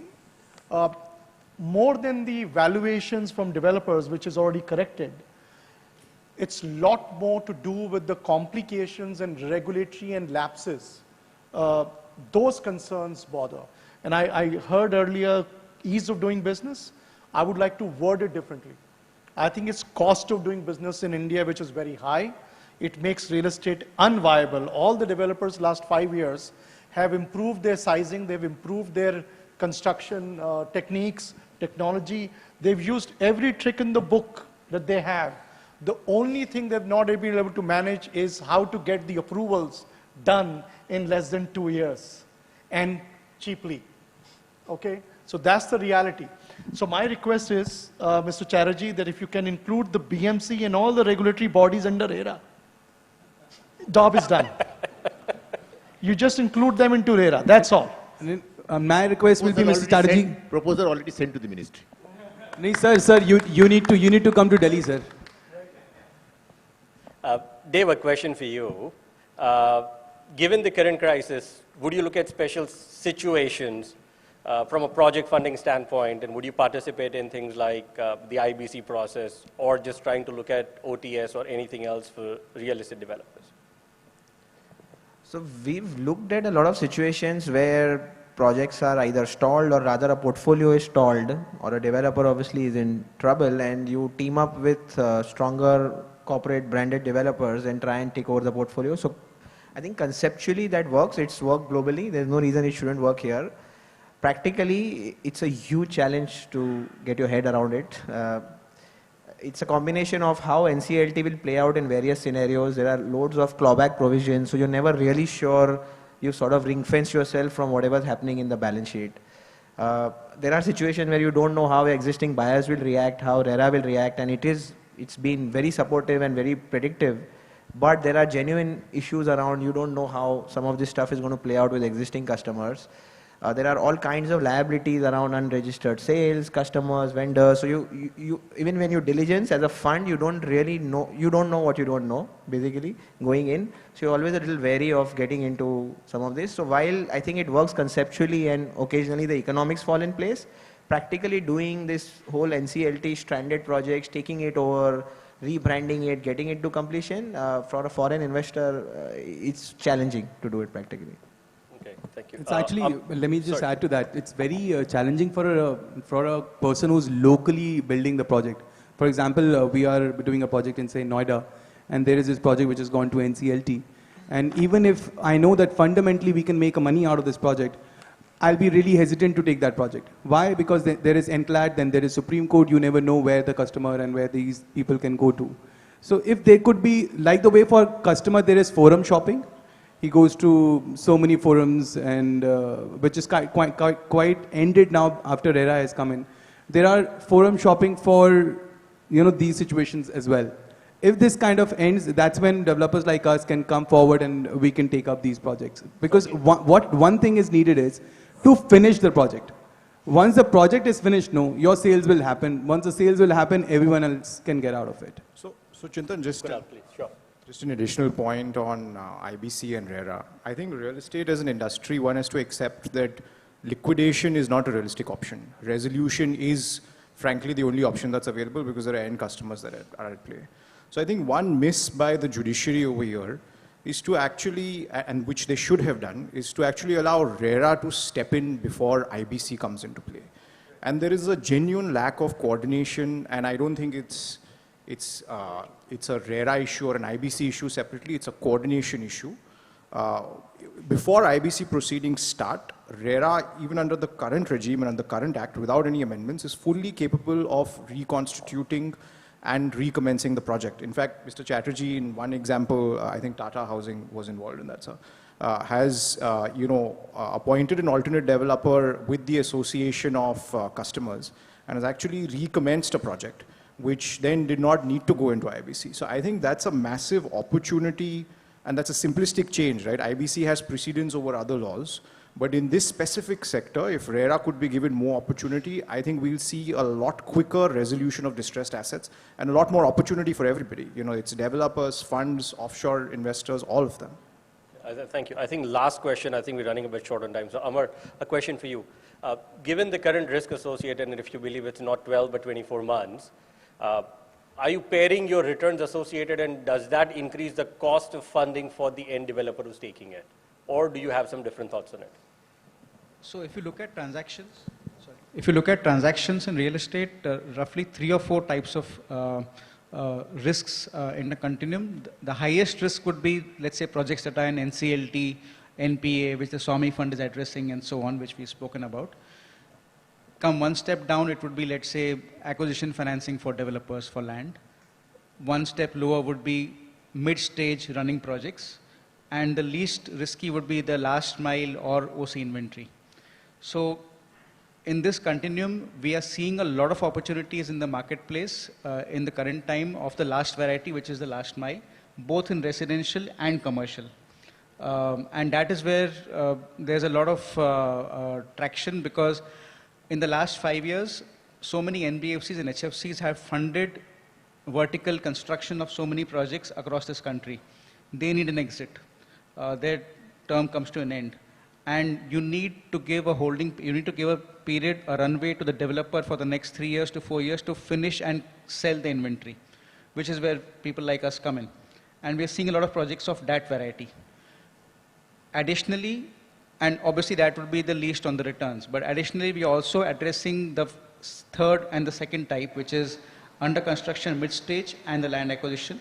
But NCLT, as they mentioned and as a lot of us have mentioned, it's too risky, it's too gray and hairy because of the risks involved. NCLT, NCLAT, and what we're seeing is, because we keep tracking various judgments that come out, all of us do track, and there's no consistency in the rulings between various states on the NCLT and NCLAT. So there's no predictability. There is an issue which could take a developer to NCLT may not have been a trigger in some other state, in some other forum. And that is why it's a bit scary to get into it at this point. And there's enough and more opportunities in type 3 and type 4, as I call it. Thank you. I think I'll just pick one last question from Mr. Chatterjee. So I think the question is more from an investor standpoint. The developer is generally responsible, but RERA, when an investor comes in, depending upon what role they are playing, they get under the ambit of RERA or not. Is there something that can be done where investors are treated as investors and not a party to the project, or the developer being treated separately? No, they are a party to the project, but not fully. The way the investor's liability or whatever will be determined by what is the terms of engagement of the investor with the developer. Because we have defined that, and which is covered also in the Act, that apart from the promoter, who is actually the developer, gets the approvals and does the work, there is a landowner and there is the investor. And the investor is putting in money and getting his return in the form of either a top line bottom share or maybe an area share. And we have taken pains to define all these. If you are taking an area share, then in fact you also would sell that amount of area that comes to you, and you will have an interface with the buyer. And therefore RERA would require that you should also be a promoter investor for that extent of that. But then that does not mean if the onus of completing the project lies with the promoter, you, when a complaint comes, will be held responsible for not completing the project. So we are clear about that. The accountability is fixed by the terms of engagement with the promoter. However, if you are selling and there is an interface direct with the buyer, then you have to be responsible to see that the monies that come in get into the project. So Chintan, just an additional point here. Maharera is extremely clear on this aspect, but that is not true for the rest of the country. So we need, in fact, the other states also to catch up in terms of clarity, because there are sufficient circulars which clarify what are the liabilities of an investor, who's a promoter, etc., from a Maharashtra perspective. But that's not true, for instance, from an NCR perspective. So that actually complicates life for an investor a lot more. It's the same predictability theme. Predictability would help. All investors, please come to Maharashtra. I think we're kind of, time's not on our side, and I think unfortunately we'll not have time for any audience questions. I think one quick last word from Niranjan Bhai before we close the session. Any thoughts, any last words that you may have, sir? I think India is about optimism even when everything is dark, and pessimism when everything is bright. So I think, as you can see very clearly, that people find opportunities in a dark situation also, and you're seeing growth in a situation which is down. So can we actually change our mindset, like Mr. Chatterjee has said, focus on affordable housing and see growth, focus on the investment opportunities that you really have as far as that is concerned. But all in all, if the intervention by the government and the banking system in terms of solving the problems on the ground for the existing people who are stressed and actually not their fault, I think an intervention is required definitely from the government, the banking system, and the entire government machinery to make the change happen. And the idea is basically we want a win-win for India, and as he said, also Bharat. But if you don't have a win for all, then the ones which are weak are going to drag down this system and give it a bad name, which is unnecessary because we can solve the problems and we are not. That is the unfortunate part, and we must change that part of us in order to make everybody succeed rather than a few people sitting over here succeed. Thank you, Niranjan Bhai. And I think one more last poll again. After hearing all of them, do you think real estate is out of the woods? See, I don't think anybody was listening to all that you were saying. You have to emphasize on real estate, not residential. Okay, thank you very much, all of you. Thank you. Thank you, everyone. I'd like to request Mr. Raj Rishi Singhal, Consulting Editor, Mint, to kindly join me on stage to present a Mint souvenir to our esteemed panelists and moderator.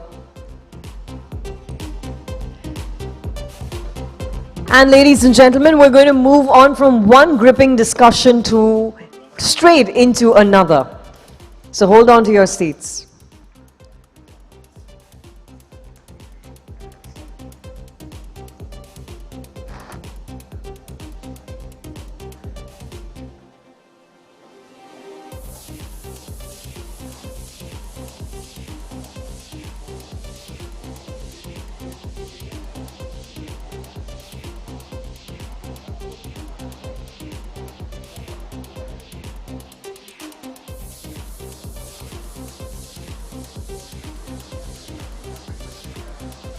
Requesting all the panelists to please come together. Let's quickly capture this moment.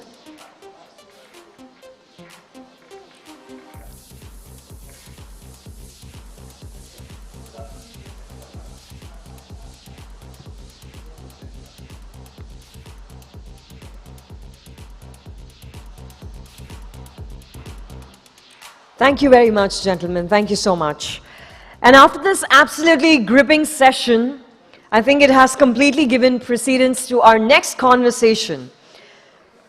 It's only fitting that we hear from the one who leads one of the finest real estate groups that redefines high-end or world-class living as well as affordable housing with a striking balance. In just a couple of seconds, ladies and gentlemen, we'll turn the stage around before I invite our next two guests on stage.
Ladies and gentlemen, requesting you to kindly take your seat.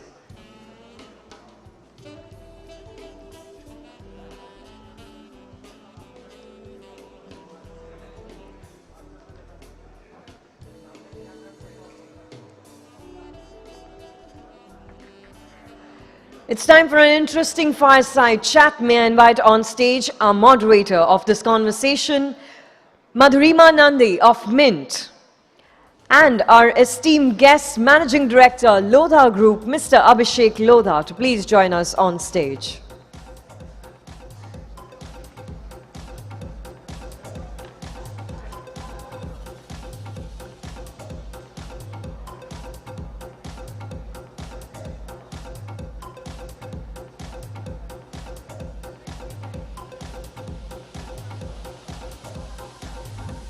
Thank you, Mr. Lodha. Madhurima, over to you.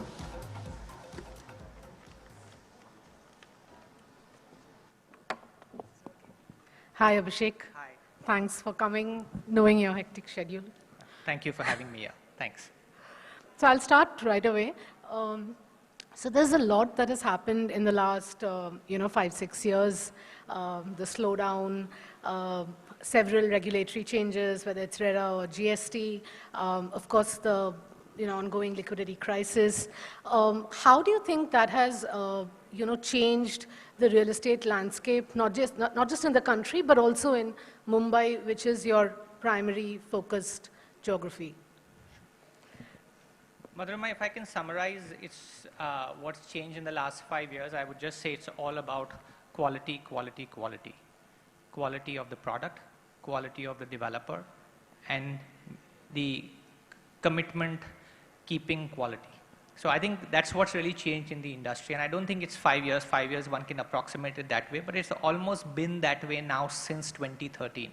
That trend started off, 2013 onwards, and it's now been 6-7 years. I think what's kept the industry from returning back to good health is the fact that developers got a lot of finance and therefore kept on building and just pumped supply into the market, thinking that at some point that supply would be profitable. But I think over the last 12-18 months, as liquidity has tightened from the sort of lending space, you've seen supply moderate very significantly. And I can only say that I've never been more bullish about real estate. And real estate is not just housing, it's housing, offices, retail, warehousing, everything. Generally, than in the last decade. I think from where we were there was obviously this boom period up to 2008, and that was very different because it was driven by huge amounts of demand driven by the liquidity glut. But I think now the industry is getting back to being a lot more healthier and sustainable. And yes, maybe 9 months, maybe 12 months of pain, and you can't factor in things like if Corona goes haywire and the whole industry, the whole economy melts down for a few months. But subject to the macro not worsening significantly from now, I think 9 to 12 months from now, I feel very positive about the industry. Mumbai is India's most valuable property market. And if I may say so, the one clear shift which we've all noticed over the last few years is the gradual sort of progression towards affordability, right? Everybody is talking about affordable projects, whether it's developers and the government. From Lodha's strategy, given that you all have such a significant luxury portfolio, how did you all sort of incorporate, the buyer's affordability factor into your sort of business? I know you've had affordable projects for a long time, but is that like a major shift that has happened in your case as well? Oh yeah, absolutely. I think not only are we India's largest real estate developer, but we are also by far India's largest affordable housing provider. Last year, we delivered about 8,000 affordable homes, and we sold almost 4,000 crores plus of affordable housing, as the government classifies affordable housing. So yes, affordable housing has been something we started work on in 2010, when we started our development in Palava, and before that, our origin as a company has been in affordable housing. When my dad founded the company, it was all around affordable housing. But even in the current avatar, we started in 2010, and since then, affordable housing has been a gradually growing piece. But the last 2 years has grown a lot. This year, about 60% of our sales will come from affordable housing, and I think affordable is a very wide term. It's like smart city, right? It could mean many, many things for many, many different people. I think what's very important to understand is that it's not about affordable housing. I'll go back to my opening comment. It's about quality affordable housing. The guy who's spending 30 lakhs, 40 lakhs, 70 lakhs, whatever you price point, is putting actually a greater percentage of his wealth into this house than people who are buying 5 and 10 crore homes. And for him, it's very, very important to make sure that the property is delivered on time, the quality of construction is good, the amenities is good, the entire ecosystem of school, hospital, retail, sports is all available. And when you do quality affordable housing, and I don't think there is too much of it in the country right now, but when you do it, the demand for it is quite phenomenal. You know, when there is a prolonged sort of low spell like this for the overall sector, you know, what does a developer like you, which has such a huge portfolio, yet you've always had a Mumbai focus, what have been your sort of significant learnings from this spell in terms of, you know, did you focus on sales and expansion? Did you focus on, you know, on the buyer at the core of everything? Did you focus on sort of cleaning up balance sheet? What were your sort of focus areas and learnings, if I may say, from this low spell? Yeah, so it's like you've read my to-do list and just spelled it out. So the answer would have to be all of the above. But I think what these low spells at least do, in my view, is make you more disciplined. They make you understand where value lies for the consumer, where value lies in the organization, where value lies in your supply chain, and where value lies with your lenders. And make sure that you are focused on where value lies, and the flap, I'm sorry, this was on silent, and the flap cuts out. So I would say that we focused on all of those things, and it's been a great learning process because we've learned that you can do a lot more with more attention to detail and these times such as this make you pay more attention to detail. You know, there's also this popular view, and there are a lot of reports and experts who talk about this, that in the last 6-7 years, what has basically happened is that the larger so-called branded, corporate, more established developers are the one who've actually sort of gained from this whole slowdown, and the smaller, you know, unorganized players will sort of, you know, have found it more challenging, despite the fact that we've seen several large developers really struggling, large listed developers as well. I mean, do you agree to that theory? Do you think that, you know, it's about sort of, it's about size, and it's about, you know, the size of your portfolio, or is it about, I don't know, it's about the quality of your portfolio and your execution or delivery track record? Who will sort of survive, you know, this spell? I think, Madhurima, this is, as you rightly pointed out, another myth that big guys will only survive or small guys will not survive. I think it's all about how do you run your operation, how do you run your business, what is the quality of your business operation that matters. There are many small guys who will continue to do well.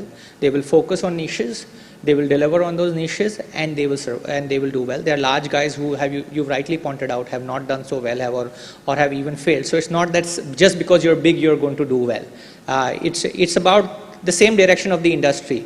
It's a lower quantum of volume, and the winners are those who the customer can trust, and the customer will trust those who deliver well. You know, an obvious question would be, you know, the government's role in the last few years. I mean, of course, we've seen some incentives and exemptions in low-cost or affordable housing, and a couple of other things. The recent fund for, you know, stalled projects, last mile funding. But really, I mean, do you think the government has done enough? Do you think this whole thing, you know, this thing which everybody is talking about, that, you know, there should be this one-time restructuring of all loans and things like that, do you agree that that will sort of solve problems? What is the government, you know, where has the government lacked? I mean, do you think it could have done more? The answer, can the government do more? I think the answer to that is always yes. But that's true for every industry, that's true for all of us. We all would like zero taxes and perfect public services, so on and so forth, right? So that's okay. I don't think that we should stop wanting more from the government. It's the role of the government to continuously assess the circumstances and deliver against it. So, you know, if Corona becomes big, the government will have to do something, and it's fine, the government has to. On a more specific level, has the government done significant things? I think the government has done significant things. I think we have to give credit where it is due. They introduced a tax holiday for affordable housing. They brought in the CLSS subsidy. They've made approvals far faster than they were pre-2014. So there have been lots of positives. Where do I kind of want the government to do more? I think it is on the aggregate demand side. I think overall, as in, none of us are happy about our economy slipping from 7.5 to 4.5 or 5 or wherever it is right now. And I think that's the only ask I would have, is get this economy humming back to its potential again. Real estate is a very, very high beta to the economy, housing especially. People feel good, they'll buy houses. So if you can get the economic momentum picked up, I think real estate will do better. As I said at the start, I think most of the problems of the last 5-7 years are industry created through oversupply. You know, what is also interesting is that during this low spell, particularly for residential housing in the last few years, commercial real estate, on the other hand, has shown significant sort of enthusiasm, whether it's from investors or otherwise. Do you think at this point of time, an annuity-based sort of portfolio where you have a steady rental income is important, and is important to have alongside a residential portfolio? Because you've predominantly been a residential player all this while. Are you all giving commercial real estate like a serious thought? Yeah, I think our residential business is quite large, and therefore it overshadows our annuity or rental business. We have delivered about 5 million square feet of office space and retail space over the last 5 years, and on an annual basis we add about 2 million to it. So it's not small, it's just that our residential is much bigger. So yes, I think it's important to have the development cycle, which will always be cyclical, and we have to remember development is cyclical. Oversupply will be followed by undersupply and so on. Having an annuity income based asset class with you is always good from a balancing of the portfolio perspective. You know, we are in 2020 now, and the whole NBFC crisis sort of happened in mid-2018. At this point of time, do you think that the recovery, I mean, everybody is asking as to when will we see the recovery. Do you think recovery is sort of dependent on when that liquidity crisis is resolved, or do you think demand is inching back and the NBFC crisis is kind of delaying a proper recovery in the sector? Means I don't really know what the NBFCs have done to demand. Mortgage financing is plentifully available. So on the demand side, whatever has happened in terms of liquidity or other issues with the NBFCs over the last 18 months, I don't really know how it's affected the industry negatively. It's affected it on the wholesale credit side, and that's what's led to issues on the developer side, but I don't think demand has been curtailed by NBFCs. No, but if sort of, if liquidity is sort of squeezed out of the system and projects, are not constructed on time, then that also sort of, But I think, Madhurima, 18 months ago when there was no NBFC crisis, right, we were still talking about the fact that real estate is in a pain point. Yes, but then that's what I'm saying. So now, do you think gradually demand has come back? But I'm saying is the issue, sorry I'm interrupting, but the issue is not a demand side issue. So it is entirely based on? Well, largely, entirely is not what I would say, but largely it is an oversupply issue. So what is the role that this whole liquidity crisis is playing right now for, developers, even somebody like you, you're in the middle of doing a bond issue, and there are many other developers in raising capital. Has that become more difficult in this kind of a situation? See, residential real estate, hypothetically in India, should not require much debt, right? You pay for the land or you JV the land, and then as you start construction, people start paying you for the for the progress of the project, right? Yeah, but that is when there is a healthy project life cycle, when sales are happening, cash flows are being generated, right? Well, that's what I'm trying to say. So the whole idea that you can start off a project without thinking through how you're going to finance it has been the bane of this industry. No industry starts putting up a plant saying, ठीक है अभी shed का पैसा है, बाद में देखेंगे कि अंदर क्या लगने वाला है. And when you start doing that, you are going to create problems. And I think we've learned it, some people harder than the others, that this just cannot sustain. And NBFCs were charging 15, 17, 18, 20, God only knows what percentages in terms of interest. And you've had inflation in this country which is negligible to nil. Definitely asset price inflation is negative. And you've had a situation where price growth in real estate is not there. And how can anybody pay 15, 17, 18% interest? I don't understand that at all. So in my opinion, the availability of credit from NBFCs, especially at the expensive end of the spectrum, led to more oversupply being created when the problem itself was oversupply. If you dial back the dial to 2015, we were already in oversupply. From 2015 to 2019 or 2020, it just got extended because the NBFCs were making credit available to everybody, all developers. It's not been good for anybody. Developers are not, I don't know too many happy developers right now. I don't know too many happy homeowners right now. Not because they don't get good homes, but because the value of their homes hasn't gone up. 75% of India's wealth is in housing. If for 5 years, 6 years, 7 years, the value of that wealth doesn't go up, where as an economy, how can we grow? Means all of the US's growth after the Second World War, the UK's growth, Australia's growth, and China's growth in the last 2 decades has been led by the creation of wealth for the middle class through real estate. Now, if you miss that important tool of wealth creation through real estate in the economy, then the overall economy is going to suffer. So I don't think that this oversupply situation was helping anybody. This current slowdown in financing from NBFCs, I hope, will mean that the NBFCs, when they come back, they're a lot more disciplined in asking the developers to, do products where there is demand, where there is financial closure, and that will mean a healthier long-term industry with lower supply, but complete comfort for the buyer that when somebody is starting a project, there is financial closure, he's going to complete the project. The entire pain in the media is what? 90% of the media is this guy didn't complete his project, this guy's project is 4 years late, his property is going to get sold off now because so-and-so has passed an order. Now we can't have trust if this is what the buyer is reading every day in the newspaper. We have to have 100% financial closure when a project is launched, or a very, very small portion coming from customer proceeds. If more comes, fine, draw less debt. But you cannot have the consumer taking risk with you. If I go back to 2005, I think that's when I met you for the first time. Lodha, at that point of time, you all bought these 2 NTC mill lands. It was a boom period for obviously the overall real estate sector. And then 15 years, the company has been on this immense growth drive. What do we expect from Lodha developers in the next 5 years? Will we ever get to see that elusive IPO? And see, I don't know what the future holds. I know what we are planning to do, which is disciplined growth. Last 2.5 years, we are in the midst of consolidation.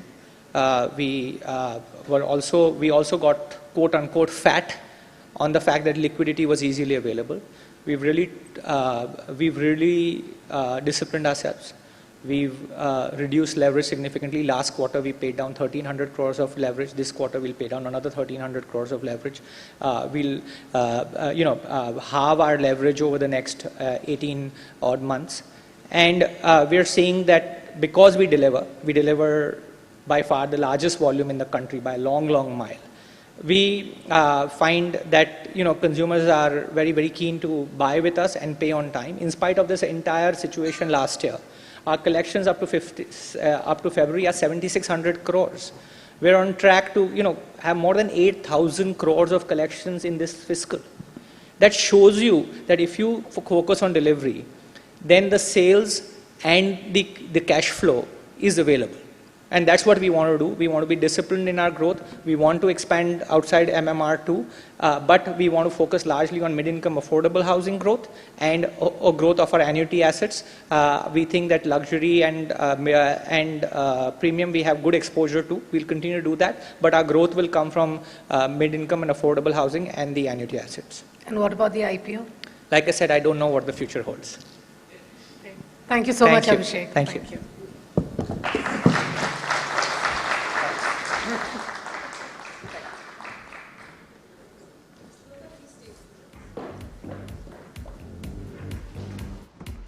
I'd like to invite Mr. Raj Rishi to please join me on stage and present a mint souvenir to Mr. Abhishek Lodha. And thank you very much, sir, for joining us. Thank you so much.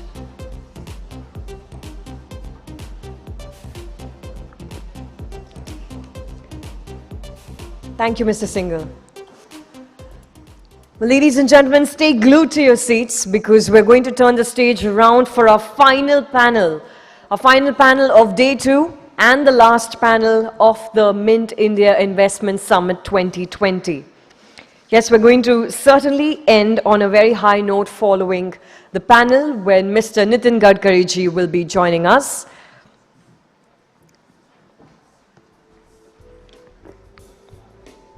And as the stage is being set, let me set context for the conversation that follows.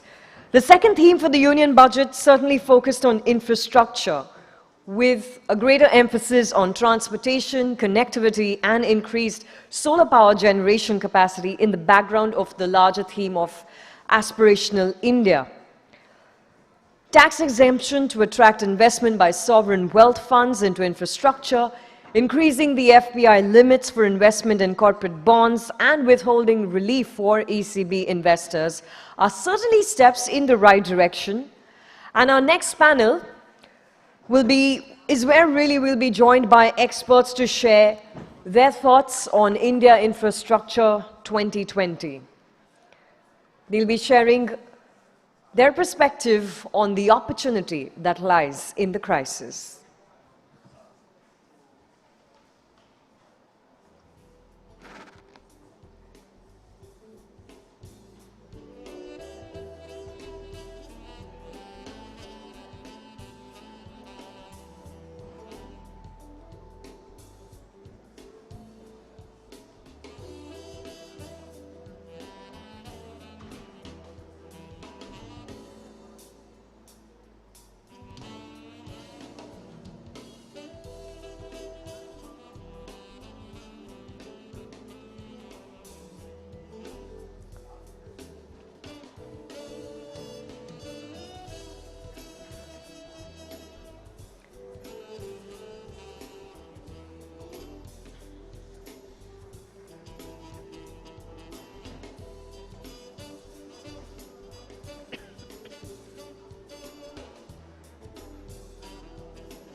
Ladies and gentlemen, all our guests outside the room, requesting you to please make your way to your seat as we're ready to invite our final power panel on stage.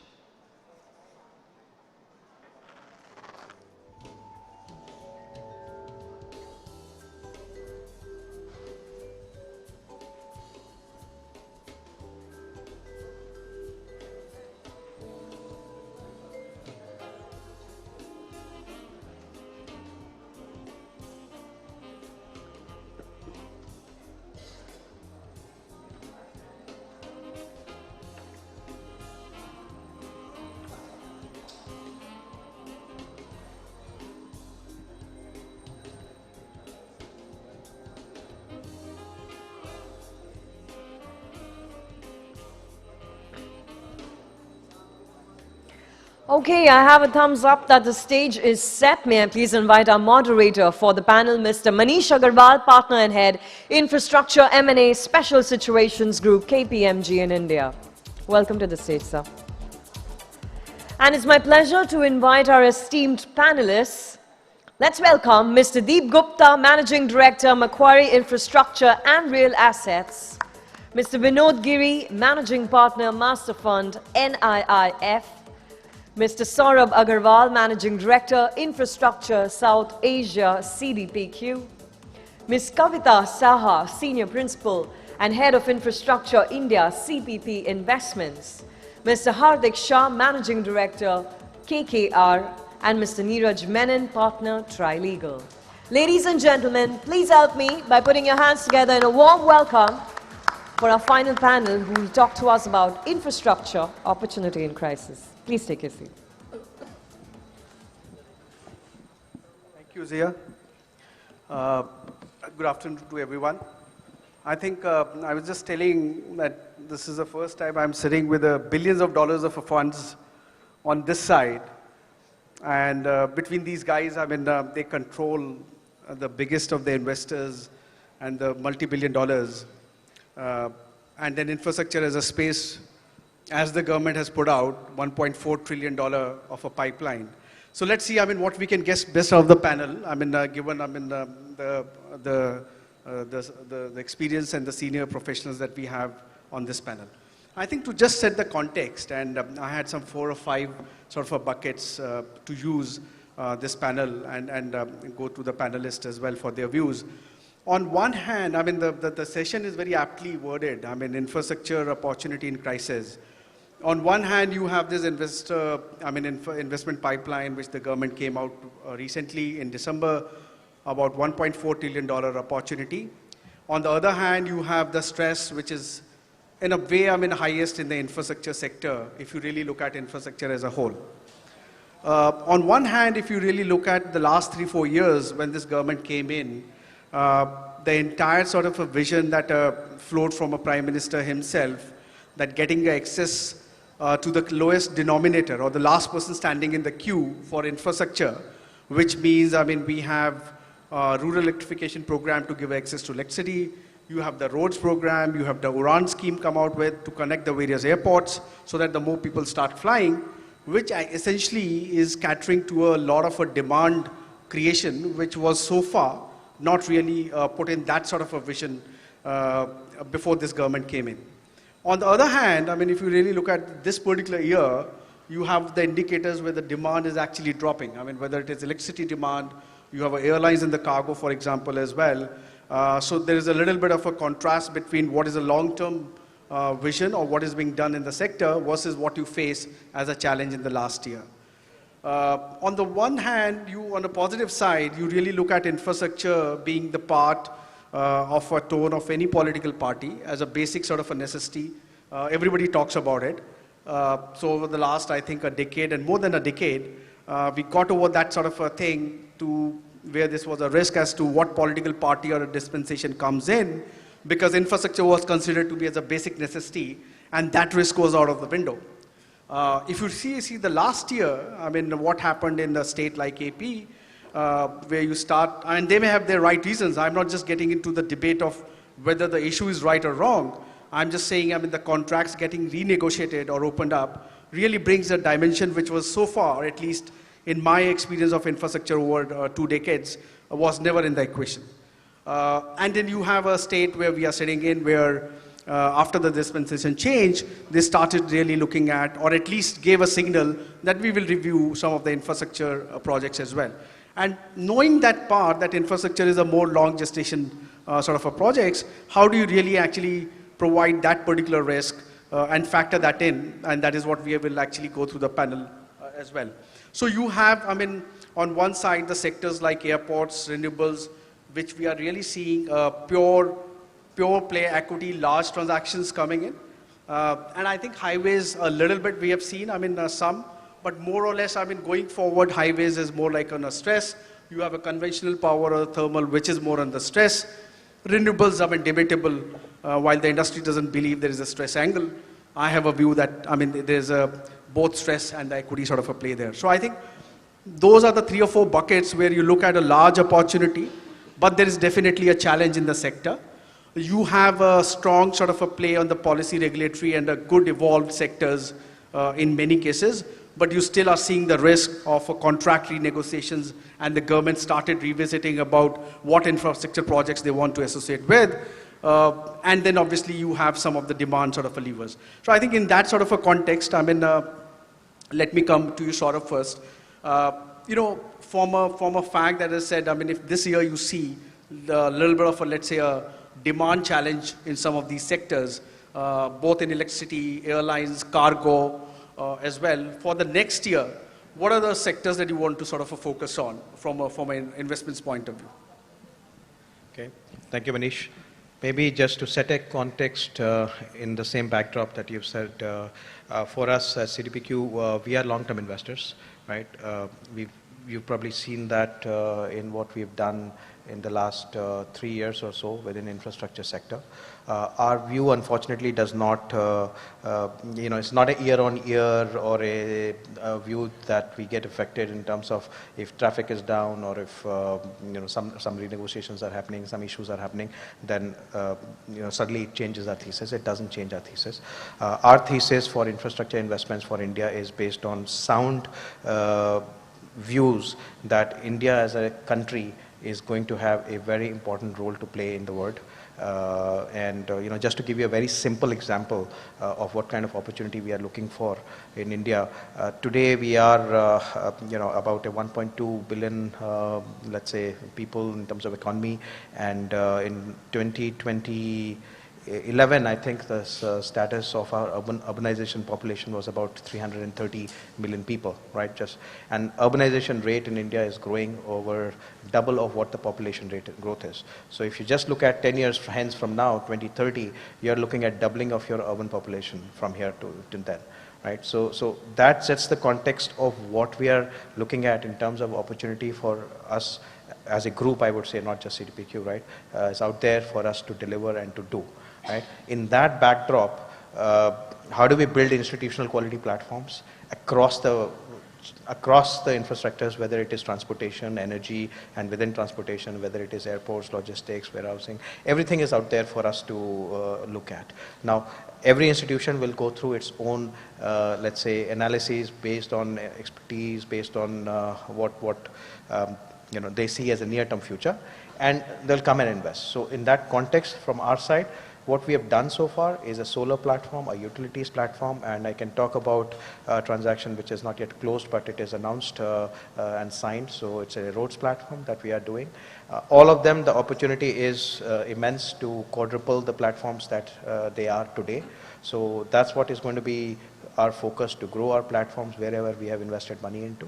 And then over a period of time within infrastructure, whether it is airports or telecom or some interesting things like e-buses, these are the type of things that we will look at in the next coming years. Sure. Yeah, thank you. Hardik, the same question to you.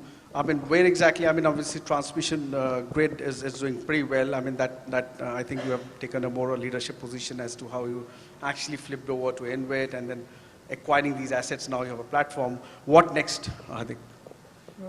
So just to set the context for KKR, again, very similar thought process as to what Saurabh mentioned. We are long-term investors. We're not here to invest for 3 to 5 years and move on.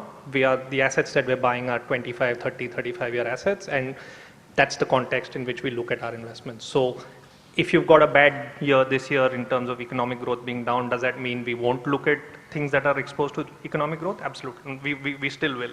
Will that impact the price that one is willing to pay? Of course it does. But does that mean that we won't look at it? We will absolutely look at it, and whatever fits the risk return framework that our investors and our clients want, that's what we'll do. So no, I would say no sector is off the table for us in the current environment. Opportunity for us, as you rightly pointed out, is being driven by stress, a lack of liquidity, or rather than lack of liquidity, we look at banks are flush with cash right now. It's a lack of risk-taking appetite right now. There's a risk aversion in the market right now, which is creating opportunity for the likes of us, which I think all of us are leaning in on right now. So we're open to all the sectors. I think one thing that's critical for us is, again, I think you alluded to it, is certainty of contract and certainty of the underlying framework. As long as the sector has a good underlying contracting framework, it's got good counterparties, it's got a robust framework there, and it's not got aspects which are being re-looked at, let's say, I think it's a sector that we would look at right now. And our strategy is not driven year to year. It is much more a multi-year strategy in terms of what exposure we want to create in our portfolio. Sure. Kavita, coming to you, one of the other things, at least over the last few years, is that some of these traditional sectors that we have seen, that increasingly either the number of opportunities that are available on the traditional sectors, I won't say is completely sort of a drying down, but it has reduced a little bit what it used to be at one point in time. And the developers themselves are going through their own sort of a churn as well. And at the same time, you are also looking at some new sectors which are coming up. So whether it is e-mobility, storage, for example, the smart cities, for example. And some of these sectors will also have a scalability and the technology challenges as well, because some of them may not be easily scalable to start with, but maybe over a period of time. Urban infrastructure is one sector where we have always said that is a large player, but given it is being dealt by a third tier of a government, I mean, you always face a challenge of what is the standardization of a contracts, what is a bankable model, and how much you can actually trust, coming down to a third tier sort of a level. Now, with that sort of these sectors or new sectors emerging in, do you think some of these is what you're likely to focus on? You are having a lot of, let's say, a deal pipeline look at, even if it is not scalable to start with, but you are excited about some of these new sectors as well? So I would answer this in two parts, Manish. One is that I think that as far as India is concerned, we still see the core traditional infrastructure as a fairly strong for a number of years, definitely for the next 10 years. If you look at the government's national infrastructure pipeline, which is looking at a large opportunity of about 102 lakh crores, I believe, by 2025, you'd see that almost 50 to 60% of this is the traditional infrastructure, which is transportation, utilities, and renewable. So I think from an India opportunity set, core infra will still be a very focus area for us. With regard to the emerging sectors, I think, for traditional long-term infrastructure players like us, it will be some time before we are able to see a movement in that direction. As Hardik pointed out, a couple of things that we look at in terms of stability of cash flows, for instance, and predictability of the regulatory regime, I think are still some distance away for sectors like e-mobility or battery storage. Even the technology steadiness that we look for is yet to emerge. So I think this is, for the time being, it's more a preserve of the P type of funds, which are looking at investing in early stage and looking to ramp up returns. For us, it is some distance away. But having again said that, there is definitely an opportunity to harness some of this to create alpha in our returns. For instance, your e-charging station can be added on infrastructure to your toll roads, where you can create these facilities and you can charge them, you can generate an extra return. You can use emerging areas like artificial intelligence and big data to increase the efficiency of logistics at ports, or passenger handling efficiencies at airports. So those opportunities definitely exist. But pure play, investing at scale in these sectors, I think is still some time away. And Deep, I mean, the first part that Kavita said, about this entire infrastructure pipeline that the government came out with, $1.4 trillion, large opportunity, traditional core sectors. The question to you is then, as some of these, because this is all a greenfield sort of a pipeline that the government has come out with, right? And I think if you really look at over the last sort of a few years, I mean, one is obviously a good part of our infrastructure is moving in the stress play on a brownfield side.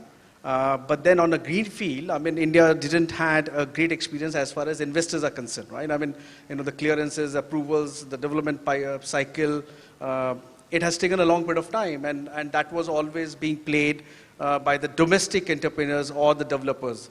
That was not a sweet spot that the financial investors were playing. If you really see the pension sovereigns and all of you that has come in so far, has been more on the brownfield sort of a play, whether it's a platform or whether it's a bouquet of projects. So the question to you is, as she's saying, and I agree with that while there is a large pipeline of a core infrastructure projects, but that is greenfield. How do you think, I mean, in that sort of a versus a brownfield and the past track record that India had with these greenfield projects, how do you propose to sort of play that? No, I think it's we've been here in India for 12 years. Unfortunately, we've had the experience of, going through the cycles as well as looking at assets which are in different stages of development. And I must say the experience for most of us who've worked in that space has been that development has been too risky for the returns that it had offered.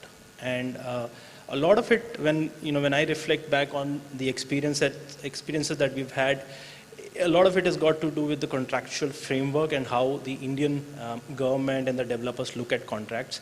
I think everybody thinks of contracts as a fuzzy document, whereas an international investor would like to have a tight contract with a very clear set of milestones, deliverables, and a set of penalties which come in because you don't have those milestones and deliverables, all of that being certain. So to be fair, I'm a lot more in favor, and we pitched this multiple times to the government, around the recycling of assets from the government, which generates revenue for the government, or recycling of assets from the developers, which generates more capital for the developers to go ahead and build it. Real pure play development capital is difficult to get other than a few select sectors. You could probably say renewables. Everybody talks about it because on the operating renewables you don't get returns, right? So unless there's a special situation. So I mean, we are the largest investor in the world, and I can say with our experience in India that it's a bit difficult to be playing anything other than renewables on the greenfield side. One of the things that we've thought about when we look at this space is that the competencies of building are really sitting with the developers. So are there good people who are there to partner with? And that's probably one area in which you can work. I would say that if you really went out in the market and tried to find a good partner who's got the similar set of standards as yours and you want to work with them, you'll find very few. And so then again, it means that are they going to charge you a lot of premium for doing what they're doing, which they end up doing anyway. So I think it's going to be difficult, and definitely the model where the government is privatizing and recycling assets is a lot more successful model for the government. So I think that would probably continue to be the case unless somebody starts taking really development risk, which I doubt. So Vinod, that brings me to you. If you look at the infrastructure as a broad sort of a bucket, there is this entire brownfield play, which has a good amount of a stress angle. I mean, leave apart, let's say, the airports, which is still outside that, but there are only few players or platforms, unless until the government come out with more of a privatization, which is the intent that they've displayed. Then there are these new sectors, as Kavita said, till the time they get a scalability level, the revenue models get established, difficult to sort of play that part of it, right? And this third bucket is the core infra, but it is largely going to be greenfield, as the government sort of came out with, which is not what, let's say, as Deep said, more of the investors are going to sort of play that. So given your role as let's say, a catalyst, if I can use that word, how are you thinking about it, one, of this entire pipeline of projects, and what role you see, I mean, NIF can play to be a catalyst to get some of these going so that investors can then come in and they don't take it up pure as a greenfield sort of a play? That's one. And the second question linked to that pipeline, which I have in mind is, so Kavita, I think, I mean, while that pipeline is a real large pipeline in core, but the question I have in mind, and Vinod, I mean, I will get you to answer the second one as well, is that where is the debt going to come from for these projects? Because I think if you really look at our banking system, they are going through their own motions. They have clearly stated that this is not a play or a sector for them, and we have seen that, I mean, because the funding was not really attuned to what the concession period is, or a long-term funding, we don't have that. So the question to you is that how do you play as a catalyst on this greenfield actually coming in, so that there is enough projects to get investors buy into that, and what is going to happen on the debt side? Sure, thanks Manish. I think, prior to we get into in terms of the greenfield, right? If you look at from an app perspective, we have dual roles. So we sort of run an infrastructure fund, wherein we have got some of the leading global investors to participate. So if I look at from a fund investment perspective, I think at a broader portfolio level, the construct, as most of our colleagues have said, would be predominantly operating assets. But having said that, I think depending on the maturity of the platform, depending on how sectors evolve, see, if you look at greenfield and brownfield, there's always a demand-supply equation that needs to be sorted out. And what I mean by that is, on the supply side, regulators, government has to really facilitate sort of land acquisition, execution clearances, regulatory clearances, lay down a clear-cut contractual framework, which at some point in time gives comfort to even investors to really act as developers. And I think the maturity across sector varies, with urban being far apart, but I wouldn't be surprised, at least on few sectors in the next 3 to 5 years, some of the institutional investors really sort of wearing a developer hat. And at a portfolio construct, I think most of us are long-term fund. Maybe sort of you'll have to, maybe look at a small slice of the portfolio to have exposure to, predominantly brownfield projects. But that's, I think from an investment perspective, our construct is not different than most of the global pension funds and funds that are operating in the country. As far as our other role is concerned, as far as, catalyzing investment in infrastructure, we have been up and running for the last 3 years. We have built a very strong policy advisory team. And we have been engaging with regulators, ministries, state governments, to really sort of work closely with them and evolve a framework which becomes more interesting from an institutional investor participation perspective. So, that's still a WIP, I would say. There's still a lot to be done. But there are surely few sectors where we could potentially, make the framework more adaptable to sort of global investors to really act as developers. And when I say global investors, it's basically the platforms that are seeded by the institutional investors. So we are doing that, but I think it's not an easy sort of, it's from a timeline perspective, I think it will take some more time.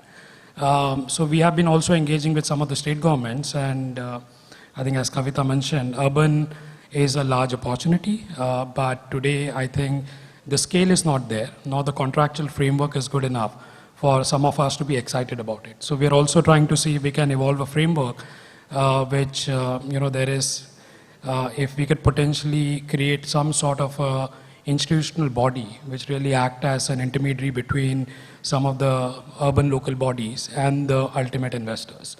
So that's, we are making those efforts, but it potentially will take time to come to a stage where we could potentially see investors really participating on those projects. That's on the first part of your question. I think as far as debt is concerned, yes, it's a challenge. I don't think we can run away from that. But I think, everything goes through a cycle. We are trying to do our bit in terms of, put up institutions which could potentially play a much active role on infrastructure financing. We have set up an IFC, and we're trying to get the house in order to be able to sort of play the traditional project financing role. And as far as banks are concerned, I think in a way it is good because that really pushes pressure on the entire ecosystem, and potentially that could lead to some revisit in terms of the policy framework, because if we are, let's say looking at the renewable space or any other sector, and if there is pushback that is coming from financial institutions on the lending side, it has to be addressed. So, something has to give up. And I think many a times in India, these are special situations which potentially create some of the reforms that we are looking for. So, on the debt side, I would say it's more of a short-term challenge. Over a longer-term period, I don't see institutions, banks really keeping away from infra for a long time. But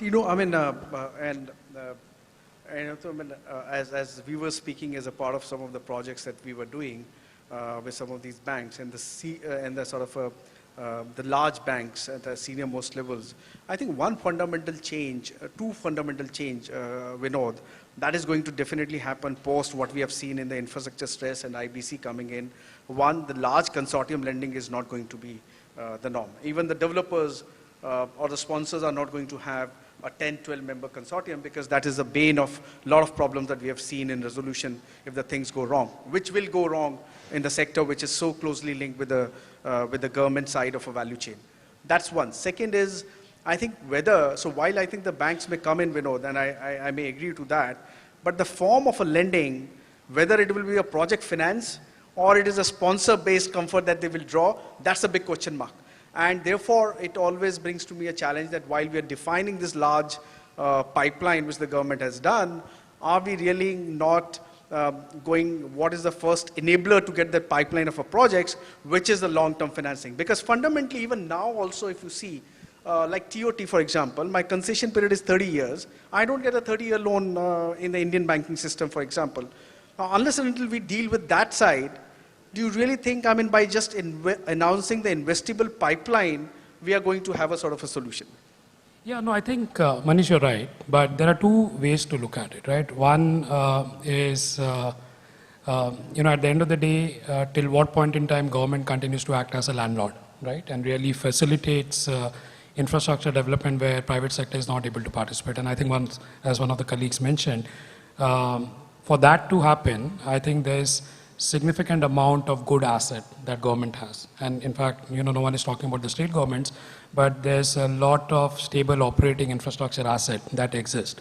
So, and which, I think one part of NIP is what the plan is all about, but the other part, I think, also needs to be talked about in terms of where the source of funding for that NIP will come in. And that has to really come from monetization of existing operating infrastructure assets. And that is where I think we come into play. So that could be one way, and I think that is exactly the way government is thinking about. At the end of the day, if they're able to monetize some of their operating assets and use that cash flow to really keep on investing into projects where private sector may not be interested today, or the framework is not good enough for people to participate. So that's one. Second, on the financing bit, again, we also have to be patient, right? So if we were having this discussion in terms of tenor of the loan and we were having this discussion 5 years earlier, it could have been a different discussion, right? So today, at least you are seeing banks willing to fund and take a 17, 18, 20-year exposure. So we always will have expectations, and we'll always have expectation that makes sense from an investor equity IRR perspective. But I think it takes time to really get to a level wherein, in the first, once you get the project, the first cut financing is 30 years out of 35 years of tenure. So maybe there's a bit of a patience that is required also. Now, Kavita, if you really see India, I mean, most of the pension sovereign funds are more like equity transactions or equity investments in the infrastructure. The exposure is more or less through equity. Now, globally, I mean, the pension sovereign funds do play in the debt and the credit side as well. And so far, till the time we got IBC, there was obviously a very genuine fear that this capital pool I mean, India was not able to attract because you didn't have really a forum like IBC which you can deal with when something goes wrong on the debt side. Now, having, I mean, at least now almost like a 2.5, 3 year of a history, do you think, I mean, pension funds can actually bring in, and you are thinking on those lines to also have a debt pool of capital coming into infrastructure? Yeah, so I would say that we are very actively looking at building out a broader credit program in India. And, infrastructure, because of the large requirements of the sector, is going to be one of the key focus areas. I think as far as we are concerned, the enablers are that we have a local team. We have a team which has, experience on the ground. We have capability to lend in local currency, and we are long tenor, kind of lenders. So all of those are good things, and some of the other key facilitators, as you have pointed out, the leveling of the playing field for offshore loans and onshore loans as far as IBC treatment is concerned, that is one of the key facilitators. Amongst the other facilitators are the capability for offshore lenders to lend directly at asset levels, which is, as opposed to the old structure of lending at holdco levels where you don't have access to the asset, you don't have access to the security. So that is, another key driving factor behind why we are now open to looking at this as a program. And obviously the government's own focus. While we are saying about the proceeds from asset monetization, I mean, a key factor behind the NIP is that 22% of that overall investment is supposed to come from the private sector, which means that there has to be, a source of debt capital for the private sector. I would think that over a period of time, probably you will see, more people like us looking at debt as an alternative. And especially because, unlike the earlier days of offshore loans where everything was dollar denominated, and obviously, currency volatility was and the cost of hedging the currency was a big, factor. Given the fact that we are able to lend in local currency, would mitigate some of that effect. So you will see this as one source of capital. I think the real challenge, and one which we need to address in the context of private development, is the fact that today you don't have a pool of developers who are bankable, right? And that remains a key challenge. And the government will therefore have to find some way of giving credit enhancement, or at least giving some kind of a first loss cover. Because the issue is that, while we would be looking at project level bankability as the first recourse, but the development, the dependence on the developers to actually roll out the projects is going to be a big factor.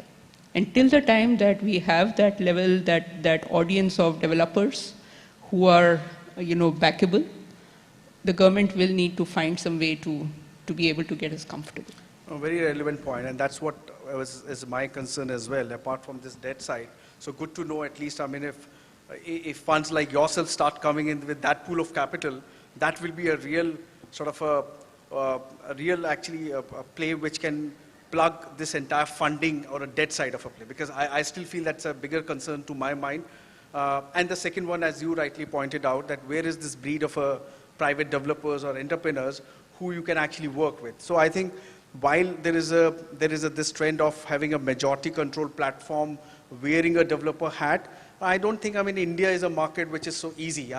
We can do in few of the situations, but I'm saying if you really take an average part of a play, to run a power plant, and today you can say, okay, we are not doing thermal, so that is out of the window.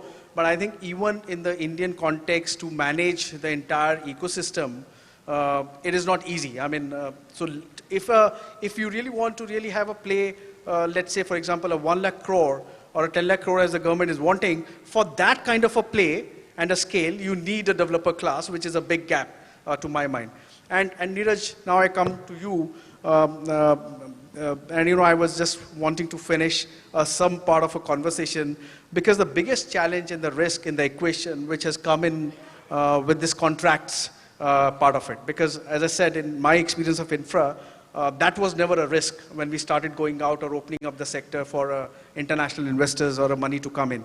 Also, if you really look at, let's say, a center and the state, we have not even come to the third tier on ULBs, but let's say even in the center and the state, there is a marked difference that we have seen when it is NVVN and the SECI bids involved versus the state bids as well.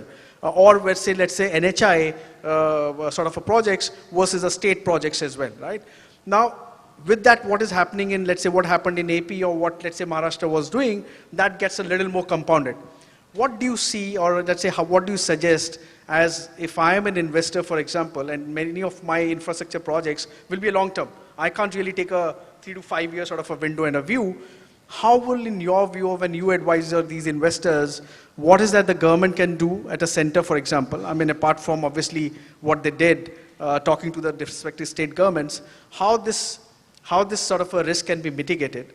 Because my worry is if it start pricing part of it in the risk and the investors start pricing in, which ultimately they will do, that is not going to help solve the problem. Yeah, thanks, Manish. I think I'll start off by saying that one, I agree with my co-panelists on the fact that core infra in India will be sort of led by and driven by patient capital. And linked to that is the first suggestion is that you have to be patient, right? Now, I would like to believe that Andhra and Maharashtra are aberrations. I would not want to believe that that is how our country is going to go, because I still believe that I have great amount of faith in judiciary. Yes, they are slow. Yes, you have to go through the pain of that whole process, but ultimately sanctity of contract will be preserved. Because if we fail on that, then we can forget all of what we're talking and what we've been talking over the last 2 days. Nothing is going to happen in India. So I firmly believe that ultimately the sanctity of contract will be preserved.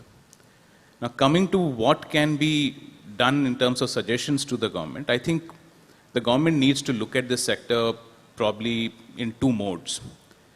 One is for the traditional core infrastructure projects, the government needs to go back to the drawing board and look at the specific sector verticals where they can introduce a true plug-and-play model. Till you get a true plug-and-play model, you talk about roads, you talk about power, you talk about renewables, you talk about airports, port, whatever, any of these sectors, you need a plug-and-play model where you want to tell a private investor, come in, here is an SPV, take over this SPV, or you conduct a bid, he wins a bid, take over the SPV. This has everything in it that you need to start the project. If you don't do that, we will continue to have these problems of, investors coming in with some sense of expectation that, okay, this is how it will play out, this is how the state government is going to support me, this is how central government is going to give me some incentives, and midway there could be a change, and that could, topple the apple cart. So a plug-and-play model for the traditional core infrastructure sectors, and for the new evolving sectors like Kavita mentioned, you need to think out of the box. You have to stop regulating every new venture.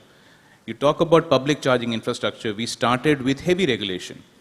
A lot of industry feedback went to the government saying you cannot regulate this, don't look at it as a regulated licensed activity.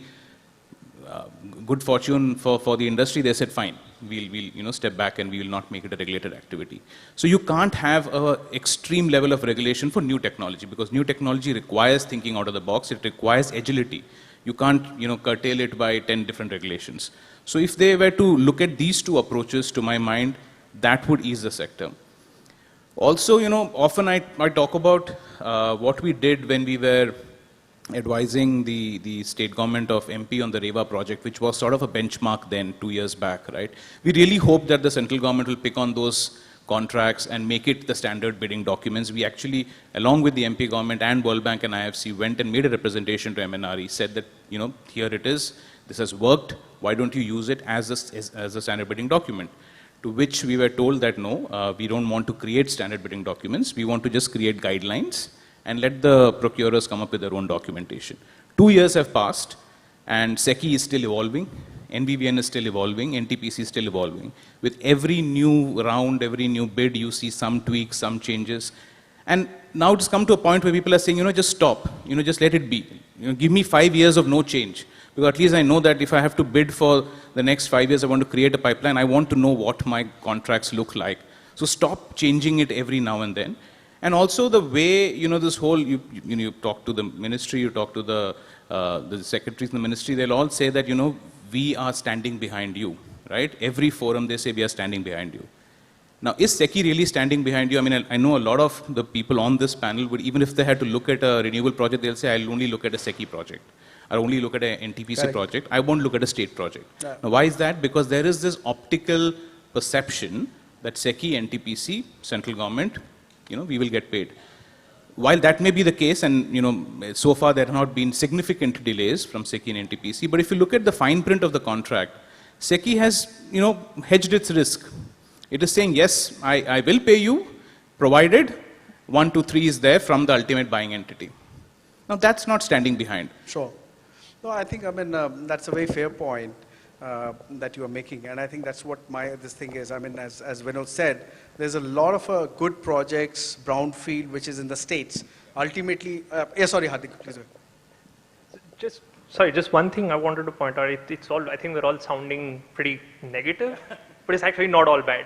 You've got basically hundreds of billions of dollars of capital, people representing hundreds of billions of dollars of capital sitting here, looking at investing in Indian infrastructure. So it's certainly not all bad. Sure. And to talk about contract renegotiation, etc., this has been seen in what we call developed markets. It's been seen in the UK, it's been seen in Europe. It's happened in the past, and ultimately the governments are I would say the judiciary here, like Neeraj pointed out, we do all have a lot more hope in the judiciary than we've seen in more developed markets. And the fact is, India today, for all of us, is providing, I would say, at par or better risk-adjusted opportunity than more of the developed markets. And that's what's driving all this international investor interest. Like, it's great to say the government should do better. Of course they should do better. Any government should be able to do better. But I can say from most regulators, at least that we've interacted with, most government departments we've interacted with, they're willing to listen. And they're willing to, they won't take on board 100% of what you say, but they are willing to listen and sort of make incremental positive changes. Sure. I think on this. I think, sorry. I'll just, just on that point, I would say that, one of the very large developer globally, when this demonetization happened, and that point of time, we had these tolls being not paid for 23 days or so, said that, when you're looking at a 30-year concession, you end up, as an experienced developer, end up budgeting some of it. I think what they got comfort from at that point of time was exactly what Hardik said, which is there are institutions in place where you can go, have a chat, have a conversation, make representation, and get an outcome. And I think that's one of the most, the selling points when we are talking about certain sectors. Now, you can't talk about that for all sectors because maybe they are not as refined, they're not as bankable as the other sectors are, but definitely that's a positive point. And I must say that a lot of comfort comes for India because there's a judiciary, there's a process, and people like it. I mean, people are okay. We've had our challenges. We've stayed in assets for 10 years, but at the end of it, we've had a great outcome. And the reason for that is that, you could go and talk to someone and make representations and make sure that, you get the right outcome. So I would say that that's quite positive. We've deployed $2.5 billion in India. There's so much money which is coming to India. There's so many people sitting on the panel who are trying to make sure that there's more capital coming to India, right? So I think, let's just say that you started off the discussion by asking about the problems. I think there's a lot of positive which is sitting here. And that's why you keep getting more and more capital back. And I must say that in general, if you talk to most of the large global investors, they'll be quite bullish on India. So I would say people are looking at ways to mitigate risks, but at the same time put as much capital as possible into the country. That was my strategy, to just get you out, all you guys so positive on infrastructure, so there's a billions of dollars, and then my work continues. Hardik, just to link to that, and sort of I will just come to you in a minute. In a morning session, there was a discussion around these InvITs. And obviously there was a concern, around this entire budget thing as well. But each one of us believe that, I think there was the last 2 years in which started picking up. This is a good source of a capital, and especially for the infrastructure asset class. We are done in transmission, we are done in highways, and renewables, I think a lot of people are thinking about it. What is your sense as to how you read what has happened in the budget? Do you think, the government is seriously rethinking about what it would do? Is there a sense that you have on the InvITs going forward? So, from our perspective, we have a significant stake in one of the largest InvITs in the country. We also control the manager of that InvIT. So as such, are we bullish on InvITs? Absolutely. I think we've spoken with our wallet there, and we are very bullish on the InvIT sector. We think it's a great structure, it's a great product, and what it's doing is it's bringing infrastructure in India much closer to the way infrastructure is looked at globally, which is as an operating cash flow, yield generating asset class, as opposed to a growth-based asset class. So we do see everything that's happened from the government in the last 3 to 5 years on the business trust and InvITs as a massive positive. The budget announcement on the slight changes that they've made to taxation, etc., does it impact cash flows for InvITs? For InvITs that are paying out dividend cash flows, yes, it does impact them. I think all of us have made representations to the government saying the sector has a lot of tailwinds, there's a lot of interest in InvITs. Was it necessary to do that right now? And does it sort of dampen spirits? To some degree, yes. I can't speak for the government on what they want to do about it, but definitely I think a lot of us have spoken to various parts within the government saying that maybe it's probably not the best thing to have done, and it may dampen spirits a little bit. Saurabh, you mentioned about, there's a renewables platform which you did, now about this highways which is just pending a closing. What next? Is airports on the radar, and how you see the entire airports? You already asked me that question. Anyway, sorry.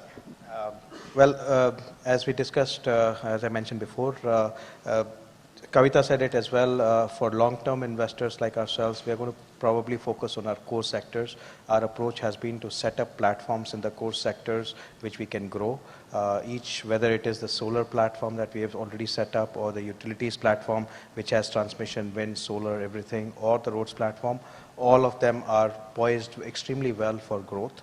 We have enough opportunity to grow all these three platforms that are being set up. So our first order of business is going to continue to grow these platforms in a risk-adjusted manner. And thereafter, opportunistically, we will look at other sectors. It could be airports, it could be telecom, but I wouldn't be able to sort of comment something on what is immediately next. But immediate next step is really the three sectors that we have already put our money behind, and we are looking to grow those platforms. And you were, I think, wanting to say something on the related point on the contract, something, sir? You were wanting to say? I think maybe just to pick up on the InvIT, and I think, so we are also very supportive of the InvIT structure, and perhaps, at least 3 or 4 of our on this table, we already have InvITs in place. And we've also made enough, let's say, representations to the governments, done a bit more than that. We have gone ahead and explained how it is beneficial in the interest of the government itself to continue with the existing structure.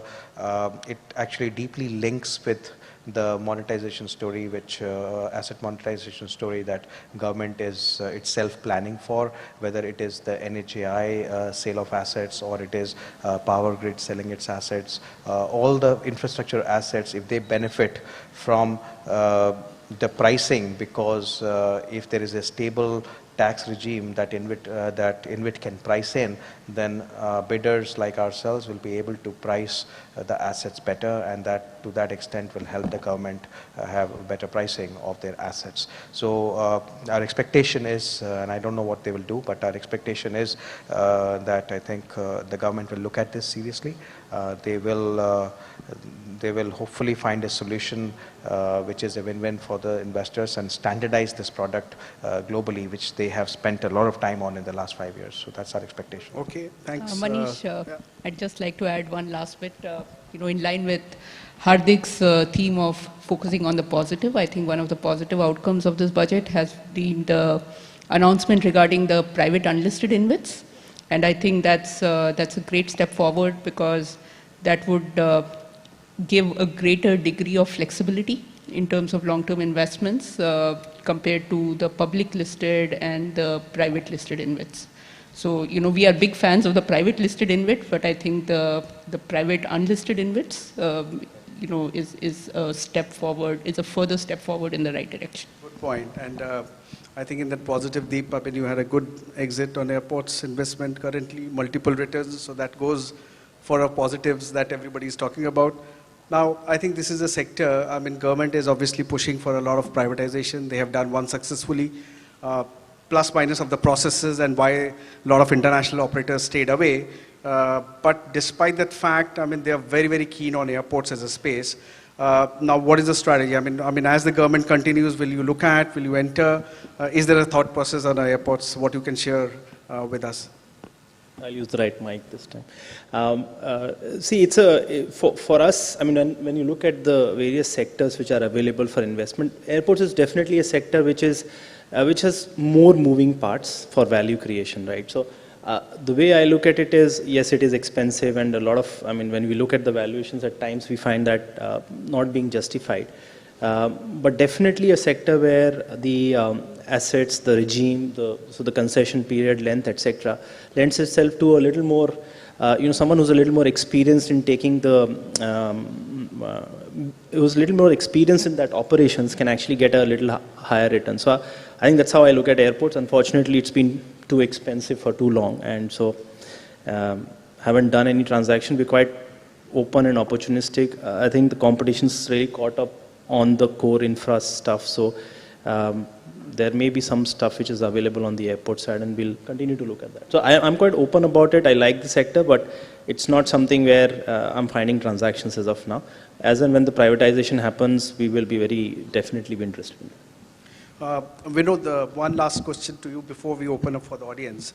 NF, I mean, and we discussed that, I mean, as you said, I mean, one is the role expectation that the government has to really act as a catalyst. And I think that's how the part that you played with the state governments, for example. And I do believe that they have a lot of these assets, which are far, far better operating assets, and there is a good amount of monetization that can happen. But there's a huge expectation that the government has from NF as to how you create that sort of a facilitator role or a catalyst role.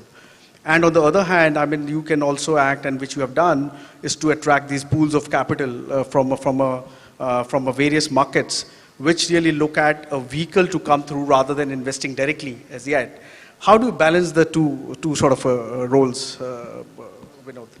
Sure. So, again, I think there's enough precedence for us to really talk about. There have been sectors where we have actively sort of engaged with advisors, engaged with ministry to really lay down the policy framework. But at the end of the day, nothing is done on a nomination basis. So we are happy to open up the sector for broader private sector participation and be one of the participants in that opportunity. In fact, if you look at our success rate on the bids, it has been relatively lower. But I think that's the frame. Our core objective is really to enlarge the opportunity, get more sort of capital into the country in infrastructure. I think we have been sort of, doing a decent job on that one as far as the central government and ministries are concerned. We still need to do a lot of work with the state governments. But it has been quite a sort of a transparent approach. And, as long as we are not doing things on a nomination basis, it's a sort of well-run, bid, transparent process. I think that's the balance that should be there for every participant, for every stakeholder. Thanks. I think I will just open up for a Q&A with the audience. If you can raise your hand and just introduce yourself and a question to which panelist.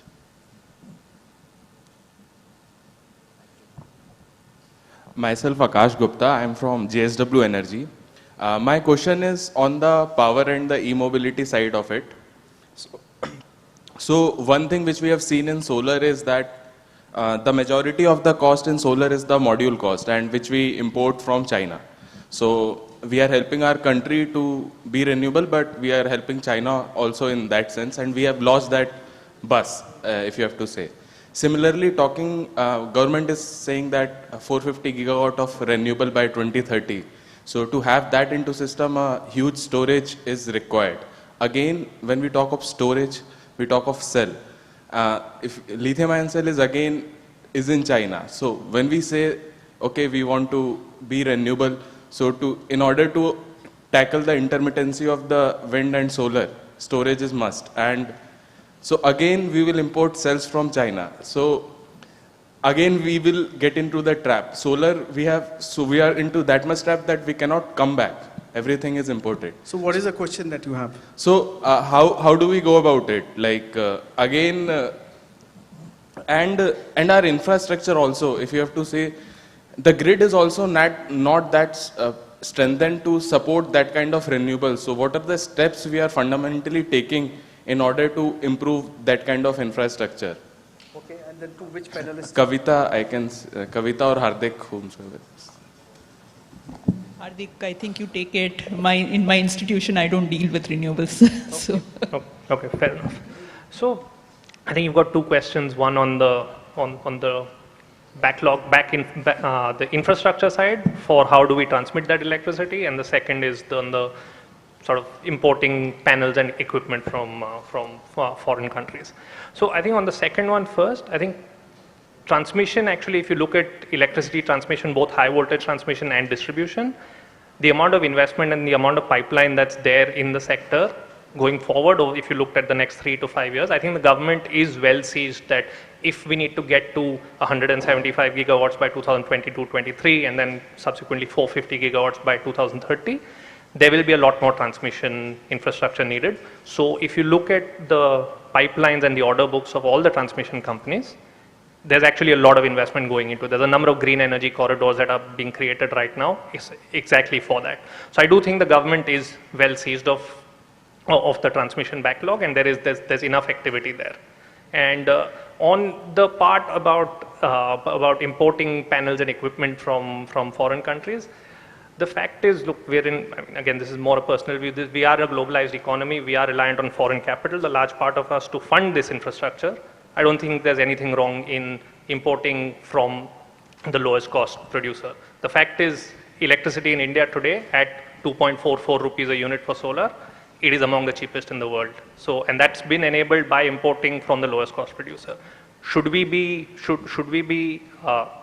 promoting Indian manufacturing, which is already being done through custom duties, safeguard duties, etc. And that ecosystem is also growing. So I don't think we've got a view that one manufacturer or one country is better than the other. It is a globalized economy. Yeah, I'd probably just add one, overarching statement to that. When your power procurement is competitively bid, there is obviously a pressure to build those efficiencies in procurement to procure from the lowest cost source. We have seen that happening in thermal power, and you are seeing the same happening in renewable power. So there is obviously a need to devote some systematic thought into how you can build in those efficiencies if you manufacture in India, and possibly that in addition to the safeguard duties and the customs duties, there's also a need to invest in building that kind of capability, and that to my mind is a slightly longer term kind of initiative than that can be addressed in the next couple of years. Just one word of caution there, but I completely agree that L1 should be one of the important factors that the economy and the industry looks at. But along with it, it's very necessary to also have some adequate safeguards on the quality and the technical specifications. We've seen some issues in solar, we've seen issues in transmission, we've seen issues even in other sectors where equipments and other goods and services both are, L1 is not necessarily the best. And if you're looking at a long-term play, we need the best for a long-term play.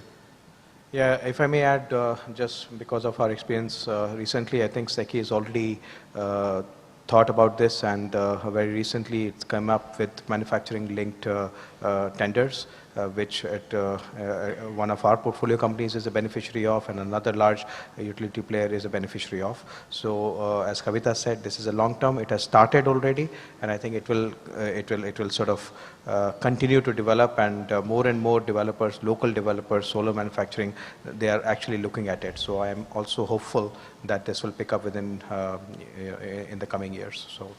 Thank you. I think time is up for this session.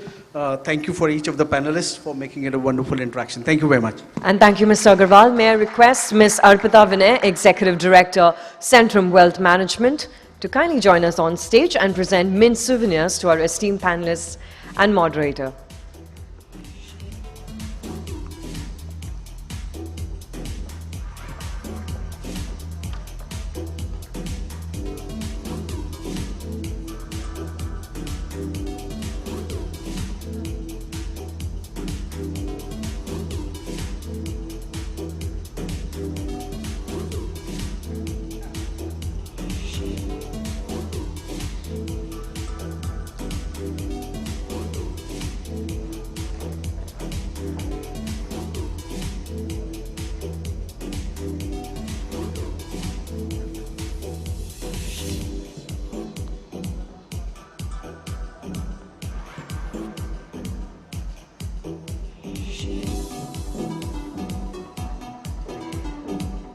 I request all my guests on stage to please come together for a quick group photograph. And ladies and gentlemen, can we hear it once again for our final power panel? Thank you so much for this incredible insights on infrastructure. And thank you, ma'am, for doing the honors. Thank you so much. This is where, ladies and gentlemen, we break for tea or coffee.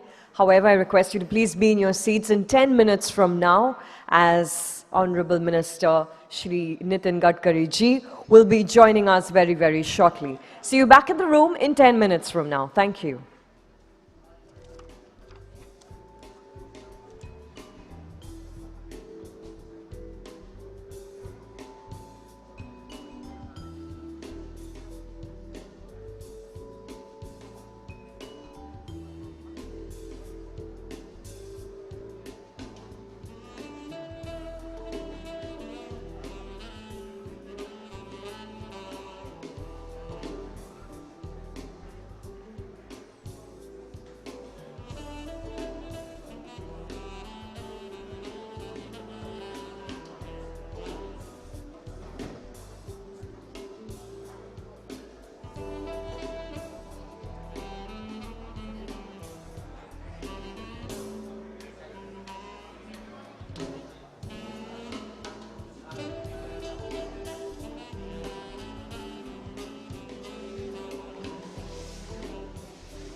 Ladies and gentlemen, all our guests outside the room, requesting you all to please take your seat, as we'll be joined by the Honorable Minister very shortly.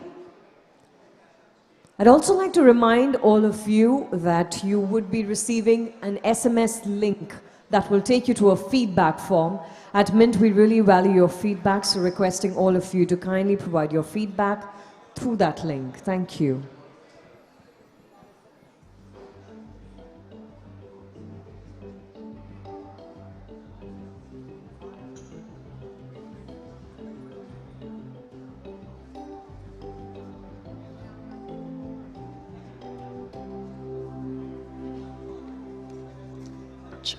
Ladies and gentlemen, requesting you all to please take your seat. And also a gentle reminder to kindly place your cell phone on the silent mode. Ladies and gentlemen, we're absolutely honored to have with us Mr. Nitin Gadkari, Union Minister of Road Transport and Highways, Micro, Small and Medium Enterprise. So on behalf of Mint and all of us in the room, thank you so much for joining us. And ladies and gentlemen, before I invite Honorable Minister on stage, there is something I'd like you to take a look at.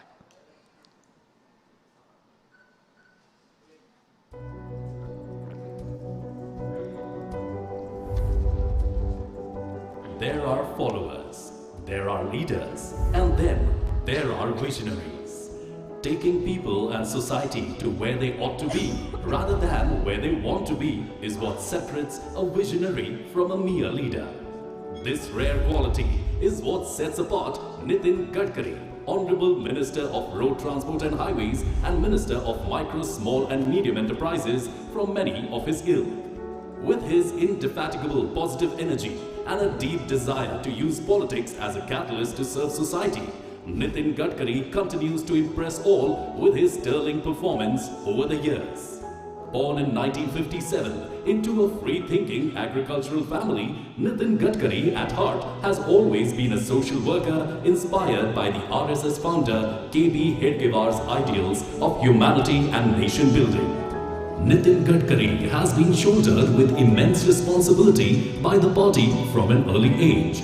He was only in his 30s when he took over as PWD Minister in the BJP government of Maharashtra during 1995 and 1999. His stupendous performance has been thoroughly appreciated by the BJP, who went on to make him their youngest ever party president at the age of 52. Since then, he has gone on to become one of the best performing ministers of the BJP government.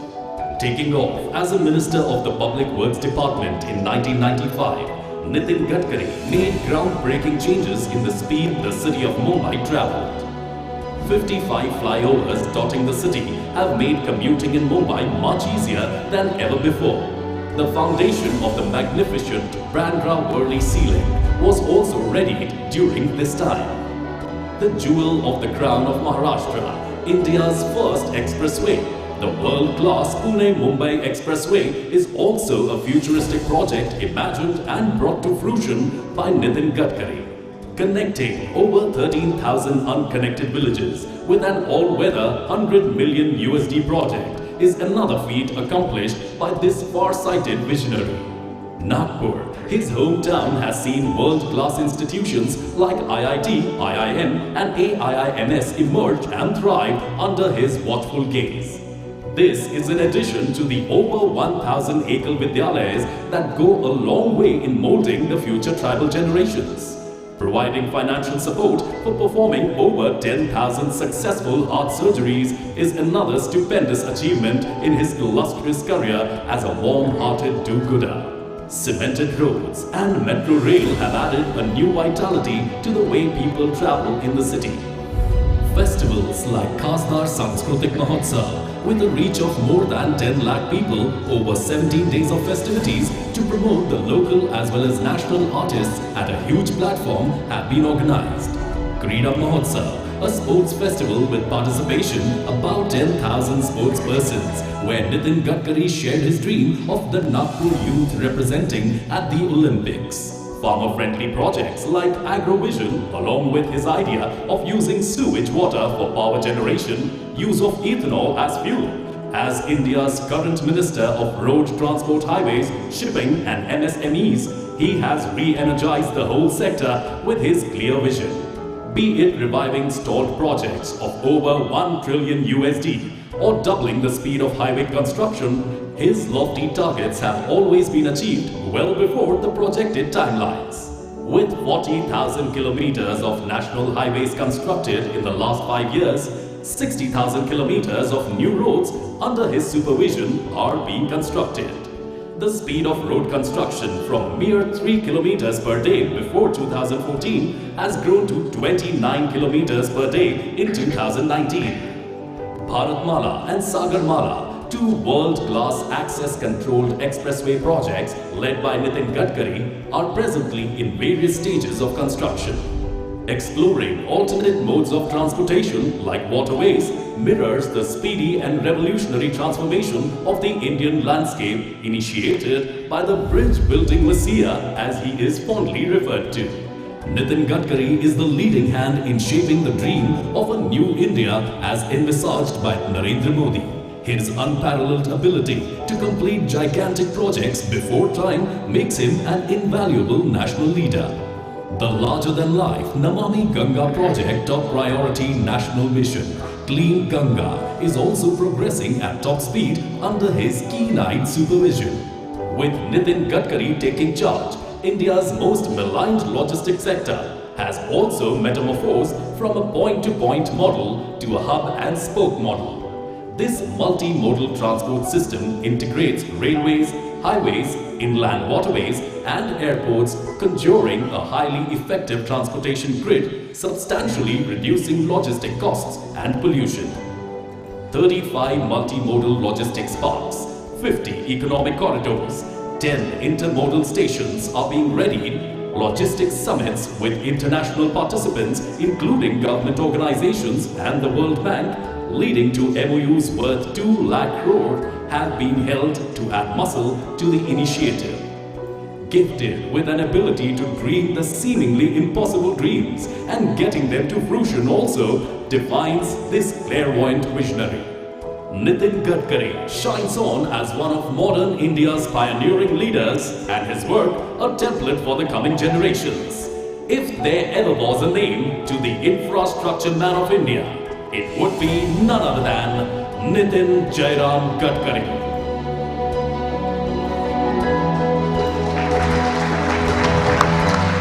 Ladies and gentlemen, please join me. Continue with the roaring round of applause as we welcome on stage an exemplary leader, Shri Nitin Gadkari ji.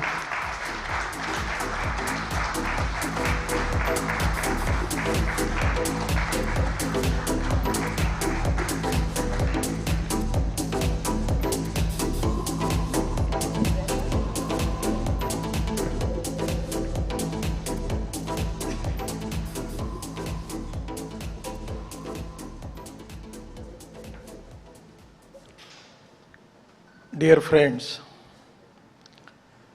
we are the fastest growing economy in the world. And the most important thing is infrastructure. Water, power, transport and communication. Out of which presently I am responsible for road construction, national highway. In our country we have 52 lakh kilometers of road length. Out of only 96,000 kilometers was national highway. And 40% of the traffic of the country was on the 2% road.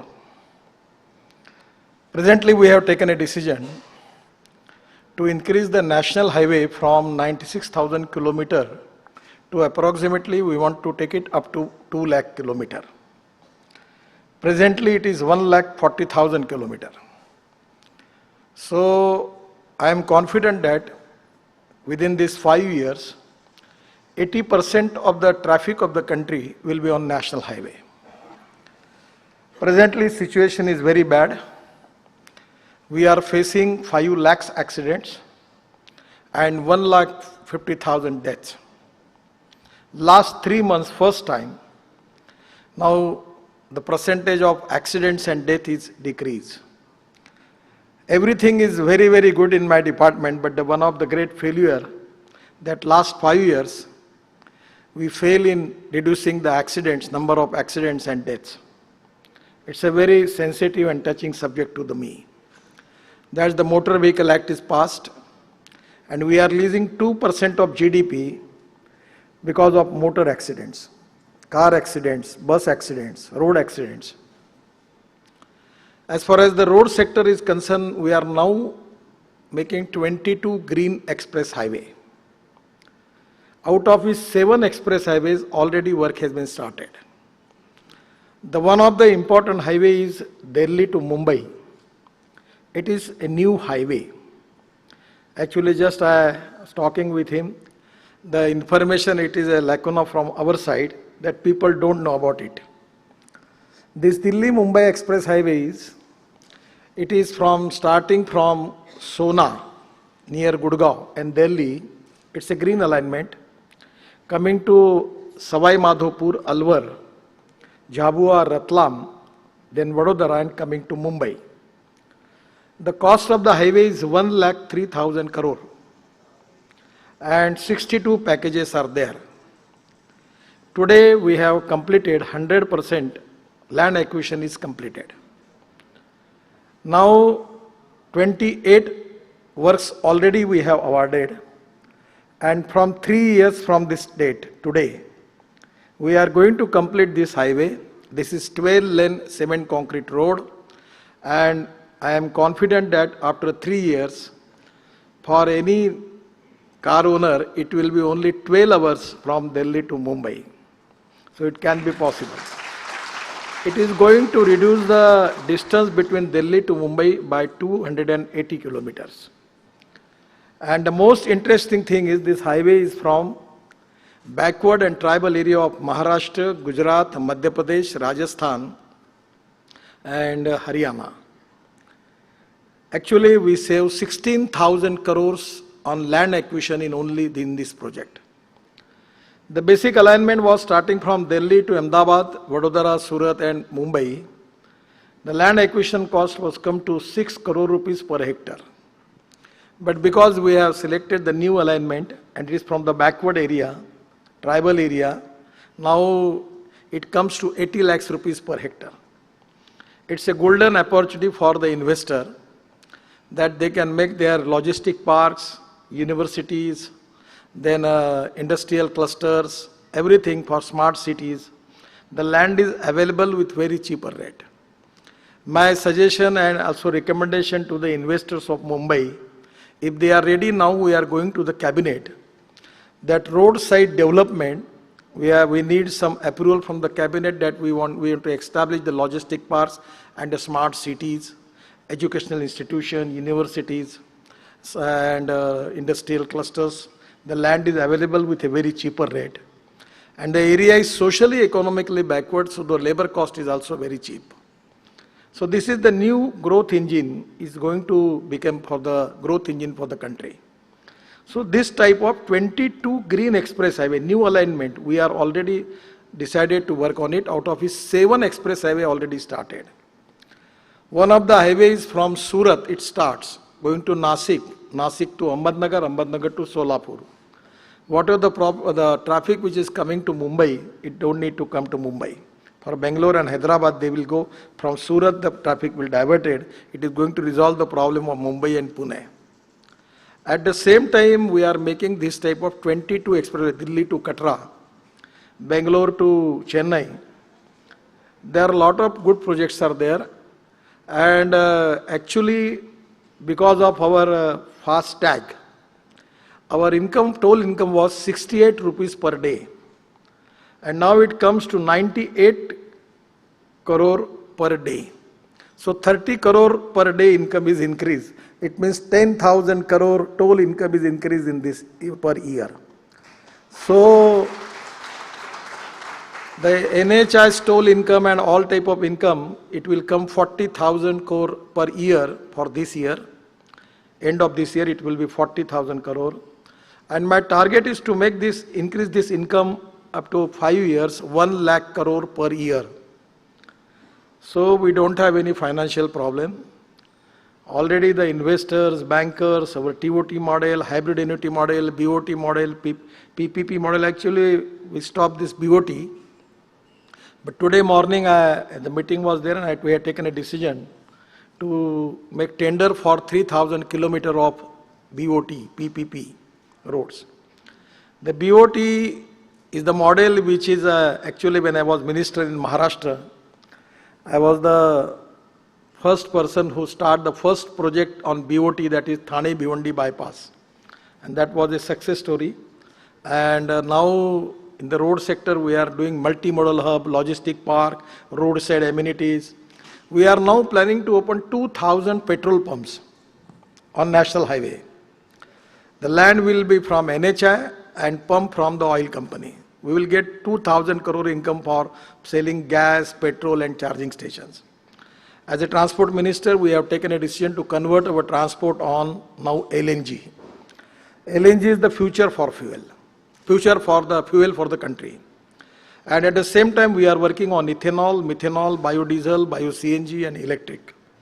We have already electric buses. I am expecting that for this year, 10,000 buses, electric buses will come. The electric bike, already 2 big bike from TVS and Bajaj already I have launched. Electric cars are there. So we have import of 7 lakh crores and pollution is a big concern. My ministry is responsible for saving pollution from Delhi by 25 to 30%. We are now already in Delhi area, we are doing the project of 55,000 crores. All projects have started. We have completed the Delhi peripheral ring road of 16,000 crore is already completed. We are making Dwarka Express Highway of 10,000 crore. We have a lot of projects in Delhi and I am confident that now the traffic coming from Punjab, Haryana, Kashmir, then Uttarakhand, Himachal, which is going to Rajasthan, Gujarat and Maharashtra, Madhya Pradesh, they don't need to go to Delhi now. From outer Delhi, the traffic is diverted. That's the reason that the pollution level is now reduced in Delhi. At the same time, the Ganga is already clean. In my regime, 27,000 crore projects are already awarded. The project cost up to 7,500 crore are completed. And I am confident that probably department is not with me, but within a year, Ganga will be Aviral Nirmal, clean Ganga will be there. Already it is clean. And we have started the water transport also. The Ganga water transport project is already completed. We have 2 multimodal hubs. One is Varanasi and other is at Sahibganj, is inaugurated by the Prime Minister. That 1,380 kilometer waterways is there. So now Allahabad to Varanasi also is completed. And we are also making lot of waterways. One of the interesting projects related with Mumbai. Mumbai, Maharashtra government is going to construct a new airport in New Mumbai. And my idea was to connect all sides of Mumbai to airport by waterways from the sea. The project is already DPR is completed. And anywhere from Vasai Virar to Gateway of India, anywhere you can reach within 17 minutes to airport by airboats to airport. And now the project is finalized. The BPT is now working on that project. So the water transport on Mumbai will be great thing. Mumbai is most important thing is domestic cruise terminal is already started. And in most important thing which is you take the cognizance of it. Last year Mumbai we received 80 cruise. And now within 5 years we are expecting 450 cruise in Mumbai. Already the international cruise terminal work is started in BPT. So cruise terminal will be really a great business, great employment potential for the Mumbai. And it's really one of the very, very economically viable project.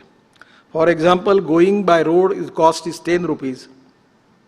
Going by railway, for example, is 6 rupees. Going by waterway, the cost is 1 rupees. And now we are converting waterways on methanol and LNG.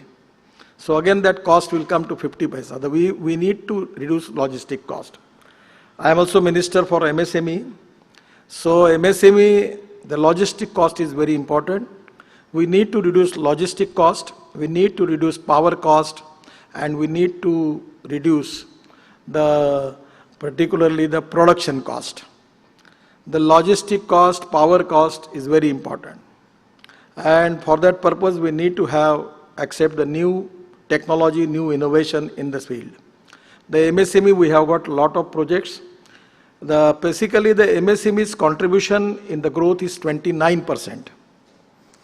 Out of our total GDP, 29% from MSME. Our total export, 48% of India's export is from MSME. Up till now, we have created 11 crore jobs. Now our target is we need to increase the export up to 60% and the growth 50% of the GDP and create 5 crore new jobs. We are doing a lot of new innovative things. This is the watch is with me. It is from Titan. And now it is launched already. This dial is also from Khadi. The belt is from Khadi. It's very popular. Now it is not available in the market. And it is a very good watch. So maximum people are using jeans. We are making Khadi jeans now. Khadi denim. And our denim is short supply, is purchased by Arvind Mill and giving it to that American company. What is the name that?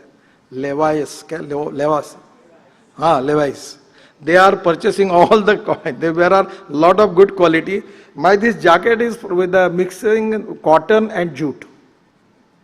So there is a huge potential in Khadi Gramodyog. The village industry's turnover is, last year it was 75,000 crore.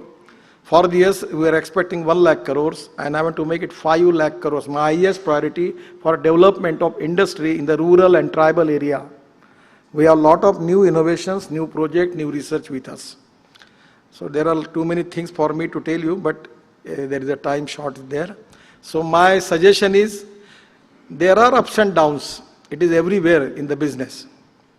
Some are the ups and downs because of the global economy, some are because of demand and supply, and some are because of business cycle, and somewhere there are some natural calamities, whatever the thing may be. But one thing is very clear, that India is the fastest growing economy, and sometime I feel that blessing in disguise. Now we have a good relation with the USA. At the same time, China is facing a lot of problems. So it is really a good opportunity for Indian industry to increase the export and capture the international market. So as a MSME, we are trying our level best to increase our export and also to find out the way out that how we can reduce the import. On that basis also we are working on that. We have just 8 days before, Finance Minister and me, we've taken a review of all the schemes of MSME with all bank chairmen. Now we have got the data with every bank, not with the bank but the branch, that how much application they receive, how much loan they sanction. The speed is now very high and we are now financing to small people and particularly the tribal area, village area with Khadi Gramodyog and other thing, we are now 10 times capacity we are going to increase for honey. So we have a lot of new schemes and I am confident that in due course of time India is definitely going to be near a fastest economy. Presently some troubles are there which I know and government is very sensitive and serious about it. We will resolve the issues and we will definitely achieve the goal which is given by the Prime Minister of 5 trillion economy. So I am very much confident about it. Once again I am giving my thanks to all of you. Thank you very much. You can ask me any question. I will try my level best to answer you. Thank you very much. Namaskar. Thank you very much, Sri Gadkarji. So I request you to kindly take your seat as Debashri Chaki, Associate Editor, Mint, will join you in conversation. Sir, always a pleasure to listen to you. You are one of the most, you've been always very frank about your views about, everything, honestly. You have already talked about how, the government is already working to overcome the challenges which the economy faces. Of course, we are still the fastest growing economy, among the fastest growing economy, but there is also a counter argument that we could have grown even faster. So could you elaborate a little bit more? What are the things that you're specifically looking to do to spur growth? I feel that one of the biggest problem in Indian economy is, it is with the rural and agriculture economy. Once upon a time, our 85% of population belongs to rural area. Gandhi ji कहते थे हमारा देश गांव में बसता है. But 30% of the population is migrated. It is only because of they don't have any employment in the rural area. And this is the time for the country that we need to concentrate more on agriculture. The agriculture main important problem is water. Even in Maharashtra we are facing the problem for water.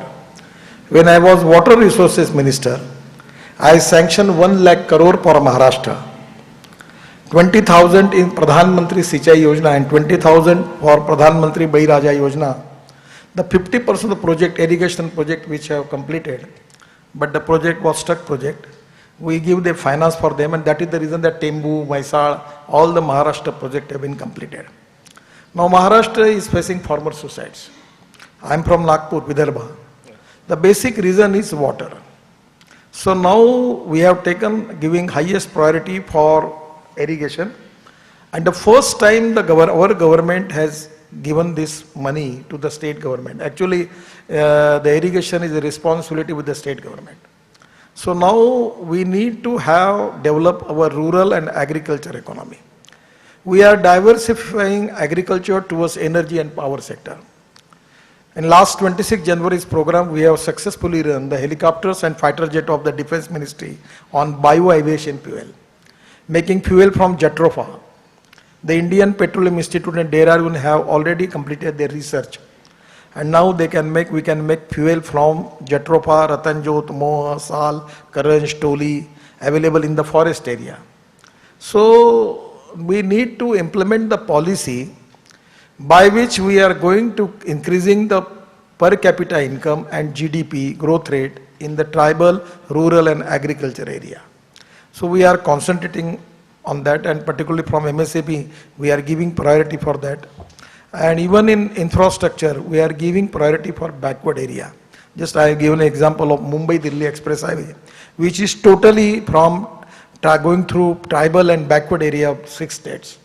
So when we will increase the purchasing power in the rural and agriculture area, then only it can be possible for the country to increase the volume of economy and increase the trade and business. Without that, it cannot be possible.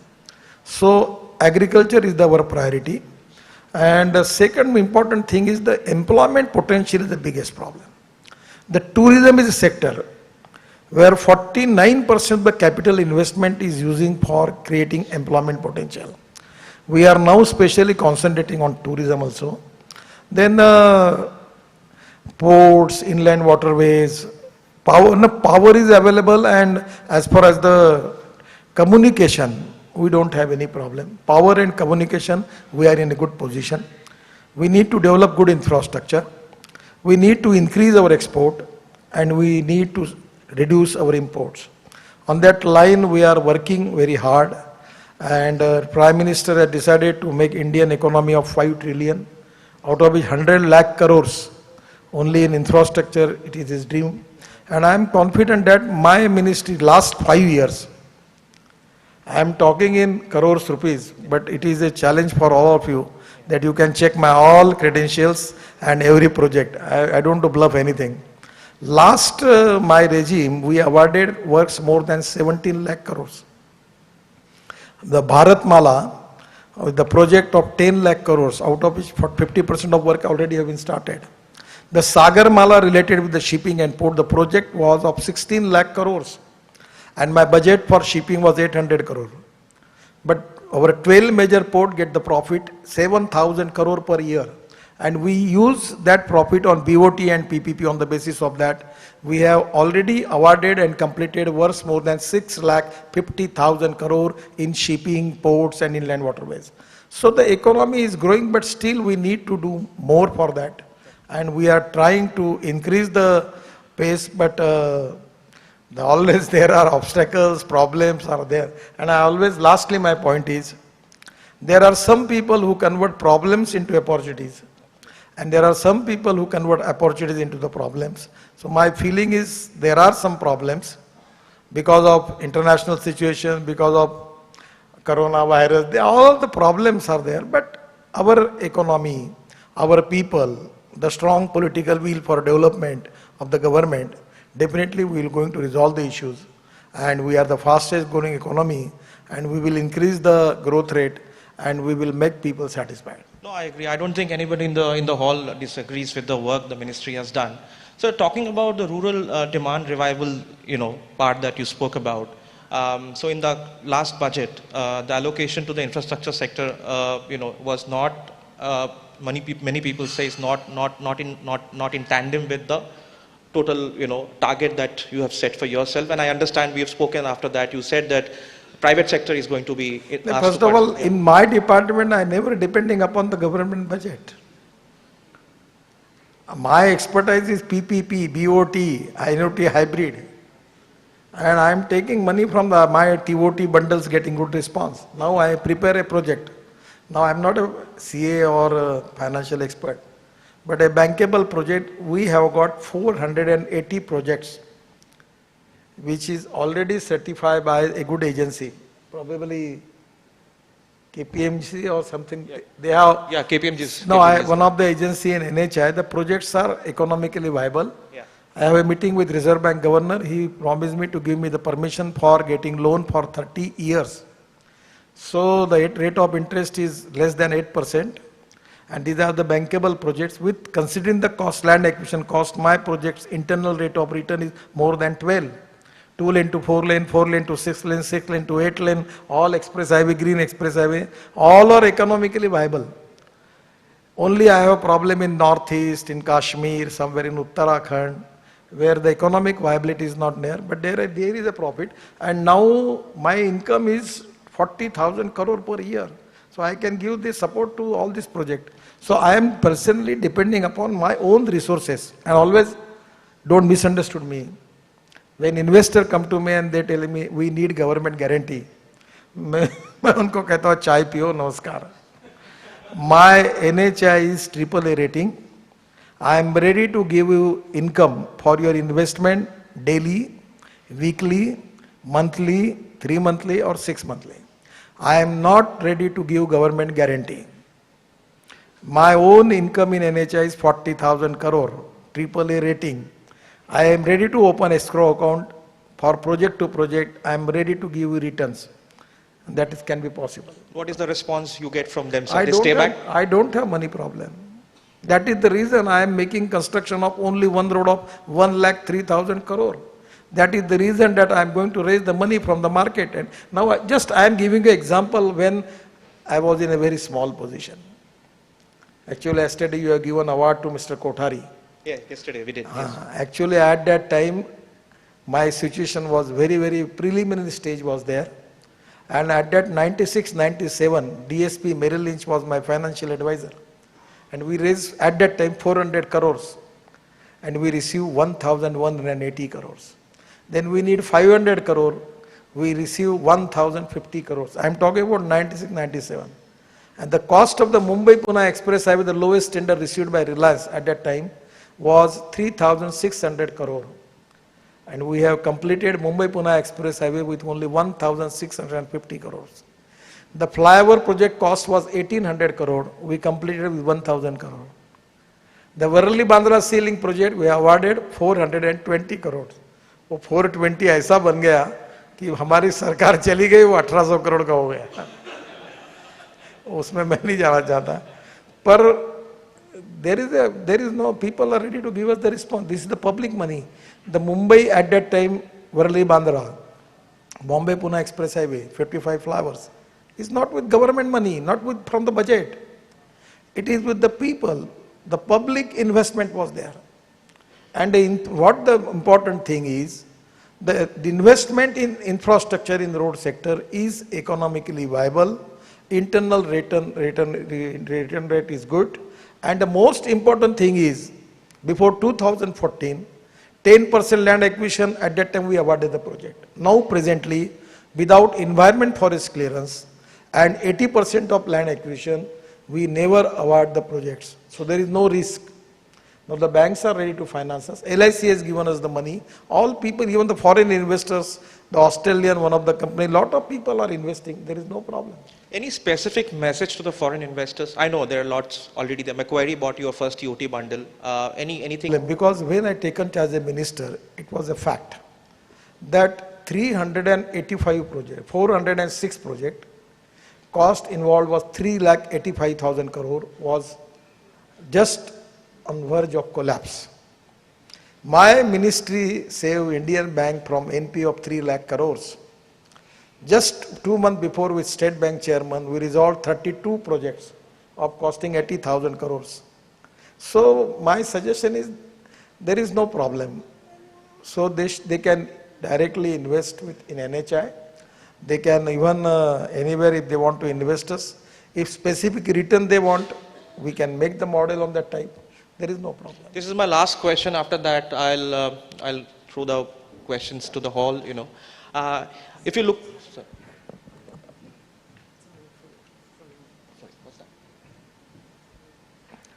Actually, the BCG has making the study. Oh, okay. So I have got 480 projects. Approximately cost involved 10 lakh crores. The internal rate of return is very good. All projects are economically viable. For this 10 lakh crores, the projects are bankable. We don't have any problem. Sir, if you when you look back in at the last 5 years of your previous term, is there anything at all that you think you could have done it little differently? कुछ भी आपको याद आता है ऐसा? Actually, I explained it. The road accident was a failure of my 5 years. I really fed up when it was difficult for me to get pass the Motor Vehicle Act in the Parliament. 1 year it will take me. And today I received the information that last 3 months, there are many states in the country now average is reduced, deaths and accidents. My dream is, even 15 days before I was in Stockholm in Sweden, and that world commitment, we are the highest in the world in road accidents and deaths. It's really painful for me. Unfortunately, I will accept that is my failure. You made an appeal for helmets. I remember hearing those actually, ads. We have 30% bogus licenses. The one person is taking license in Mumbai, in Delhi and in Bangalore. So I don't want to explain all these negative things. But now we have taken stern actions. Everything is now digitalized. So now intelligent traffic system is there. Also I have to pay fine. I am a resident of Mumbai. I have got my car in C-Link. The speed was high. I received the ticket. I have to pay fine for that. Because the camera was there. Camera never understand whether the car belongs to a journalist or a leader or anybody. So naturally you have to pay for it.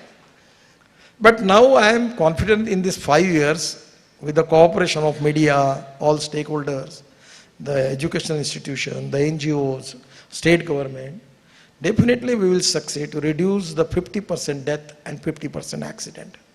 Thank you very much, sir. We'll take questions from the audience. We can't take too many questions, maybe a couple of them. Lot of hands going up. Please introduce yourself. Hello. And keep your questions short, please. Hello, sir. This is Kunal Soni.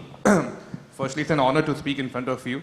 Sir, my one question is regarding the technology, upcoming technology. How do you think this technology will play a role in the roads and the port sector? And secondly, how will that play in reducing the cost of making these projects viable? For example, plastic paver blocks or EV, and which sector an investor should be looking at in terms of technology going ahead? Thanks. Actually, he is absolutely correct. Now we need to reduce the cost. But after experience of 5 years, I come to conclusion that our government engineers, they are maybe capable, but it will never happen in government about accepting new research, new innovations. So I am taking a hard decision now that within 2-3 months we are going to make mandatory that all bridges on national highway, they will be precast. We are not going to allow anything for that. Then even we are planning for making of precast road. And where our problem is that now I am going to appoint 3 IITs.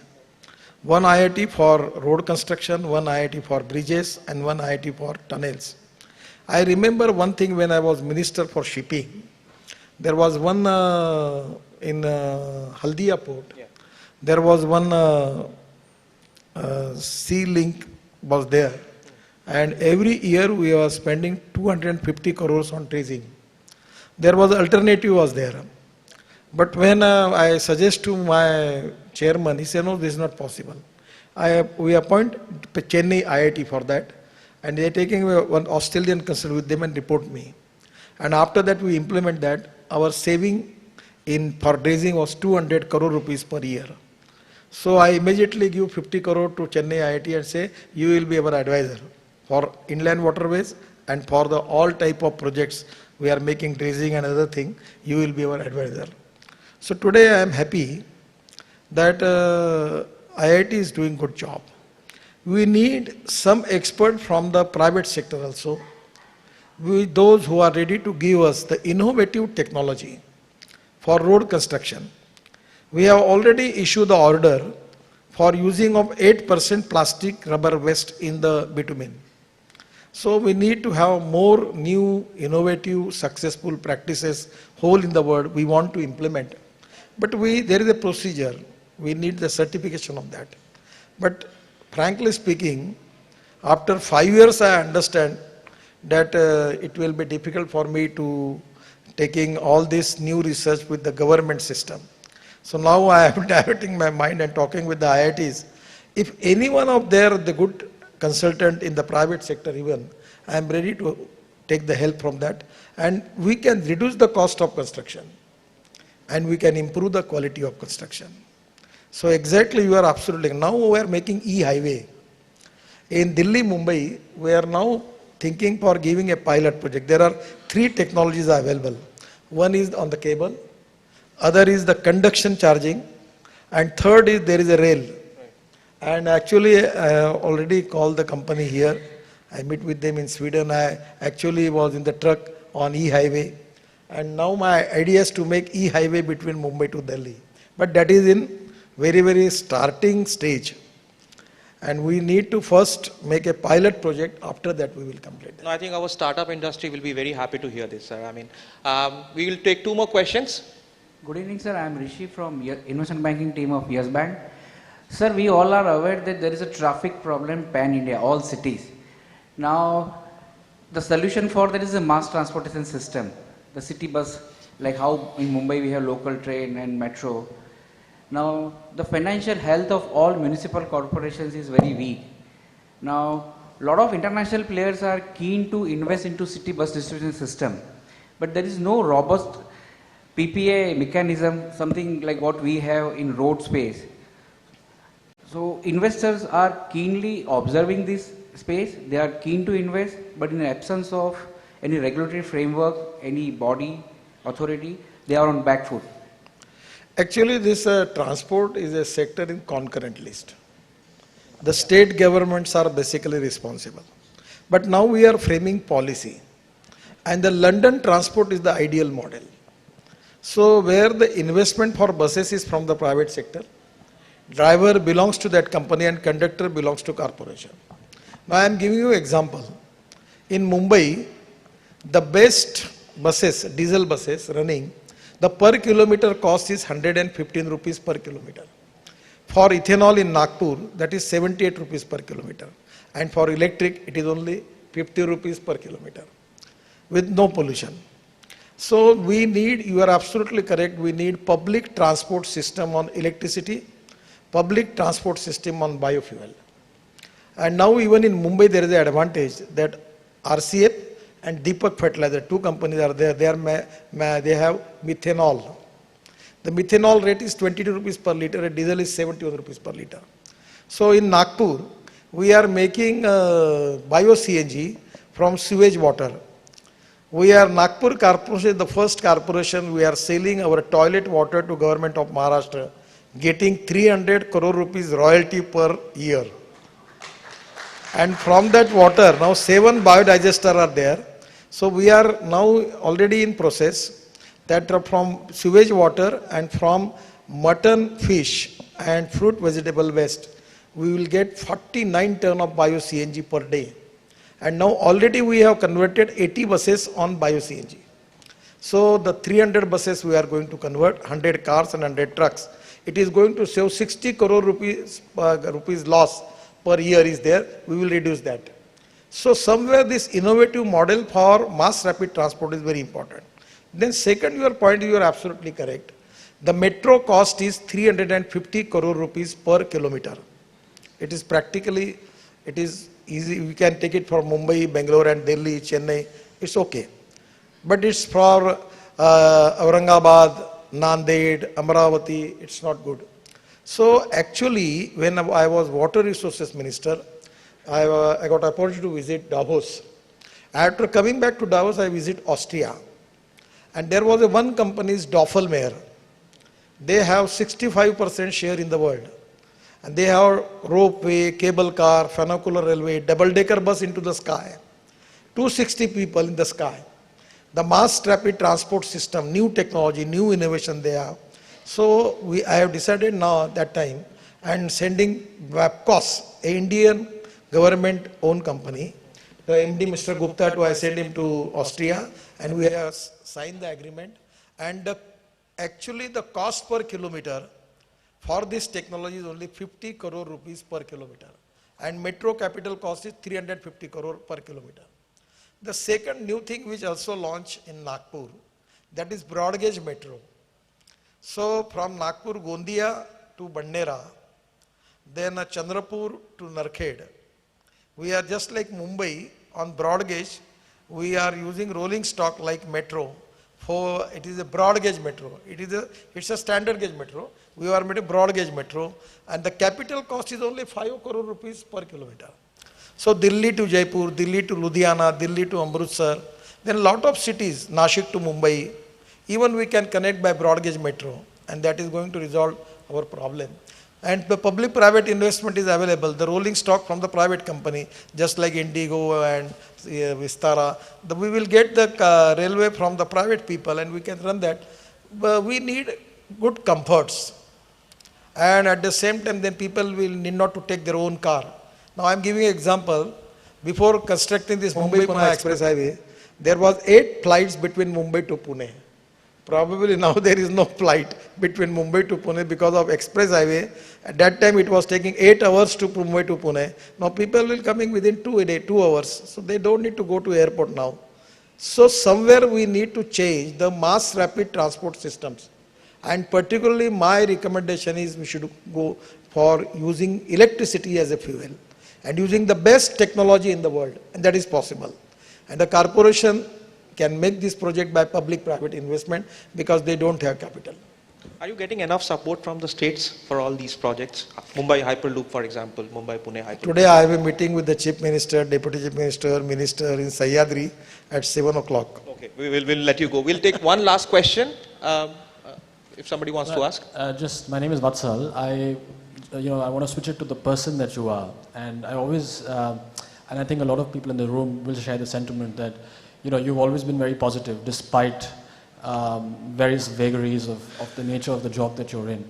Just as a word of advice to everybody here in the corporate sphere who have to deal with various things that have to sort of go with their work, with their lives. What's your question? My question is as a personal question, that how do you stay so positive, sir?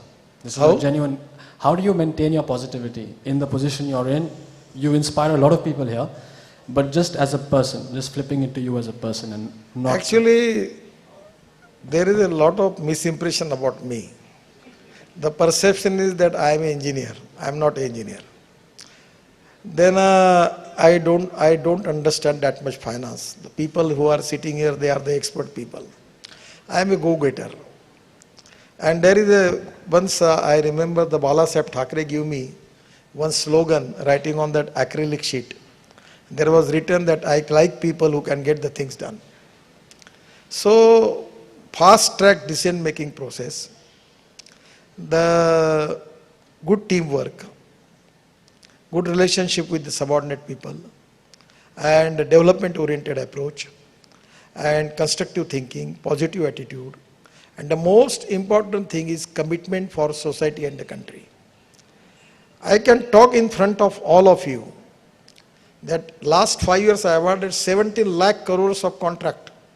No single contractor need to come to my office to take the contract. You cannot make anybody, you go into the market, there is zero tolerance against corruption. The transparency, time-bound decision-making process, commitment for quality, and I am a very mediocre person. I'm not a big consultant or big engineer or a knowledgeable person. I'm a very common man. But I have a tremendous commitment for the country. What I always feel that the politics is the instrument of socio-economic reform. I'm a politician. I am also contested election. I'm a member of parliament. So I need to satisfy the small people and everything. But still I have a commitment for poor people and for the country. And I always feel that politics is the instrument for socio-economic transformation. I always tell to my colleagues that पैसा कमाना गुनाह नहीं है, कमाओ, पर राजनीति है पैसा कमाने का क्षेत्र नहीं है. आप देश के लिए, समाज के लिए, गरीब के लिए काम कर रहे हैं, तो you should do it as a socio-economic transformation as a mission. And I am doing my level best. Sometimes my problem is लोग 10 रुपए का काम करते हैं और 100 रुपए का बताते हैं. आज मुझे इतना फील हुआ कि आपके संपादक साहब को मैंने बताया, उनको भी पता नहीं मैं 28 पैकेज का ऑर्डर कर चुका हूँ, 100% लैंड ले चुका हूँ, 1,03,000 करोड़ का हाईवे बना रहा हूँ. वो मुझे पूछने लगे कब होगा, क्या हुआ है. तो इसका कारण मैं प्रचार नहीं कर सकता. लोग कहते 10 रुपए का काम करके 1000 रुपए का बैंड बजाते हैं और मैं 1000 रुपए का काम करके 10 रुपए का. Mint tracks your ministry very actively, sir. I can assure you the coverage will be only go better, going forward. मुझे PR वगैरह कोई जमता नहीं, मैं बहुत सीधा बोलने वाला हूँ, तो कभी-कभी मुश्किल भी हो जाती है. No, we track the infrastructure sector very actively. But the people like this type of programs, giving me opportunity about telling people to what we are doing, what are the projects. So I never miss. Generally, I try my level best to attend this type of program. Thank you very much, sir. On that note, you have come all the way from Delhi just for the conference. Thank you once again. Thank you. Thanks a lot. May I request Mr. Rajrishi Singhal to please join us on stage as we present a token of our extreme gratitude to Honorable Minister Shri Nitin Gadkari ji.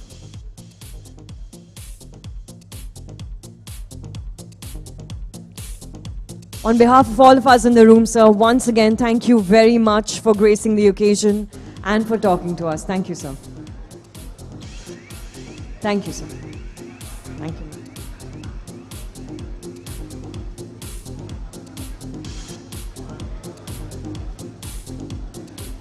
And ladies and gentlemen, with that, we come to the end of the Mind India Investment Summit 2020. Before I sign off, we'd like to thank our presenting sponsor, Trilegal, our knowledge partner, KPMG, associate partner, Omex Limited, and partner, Centrum Wealth Management. Thank you very much for joining us over the 2 days. And until we see you next time, take care and have a great evening. Thank you.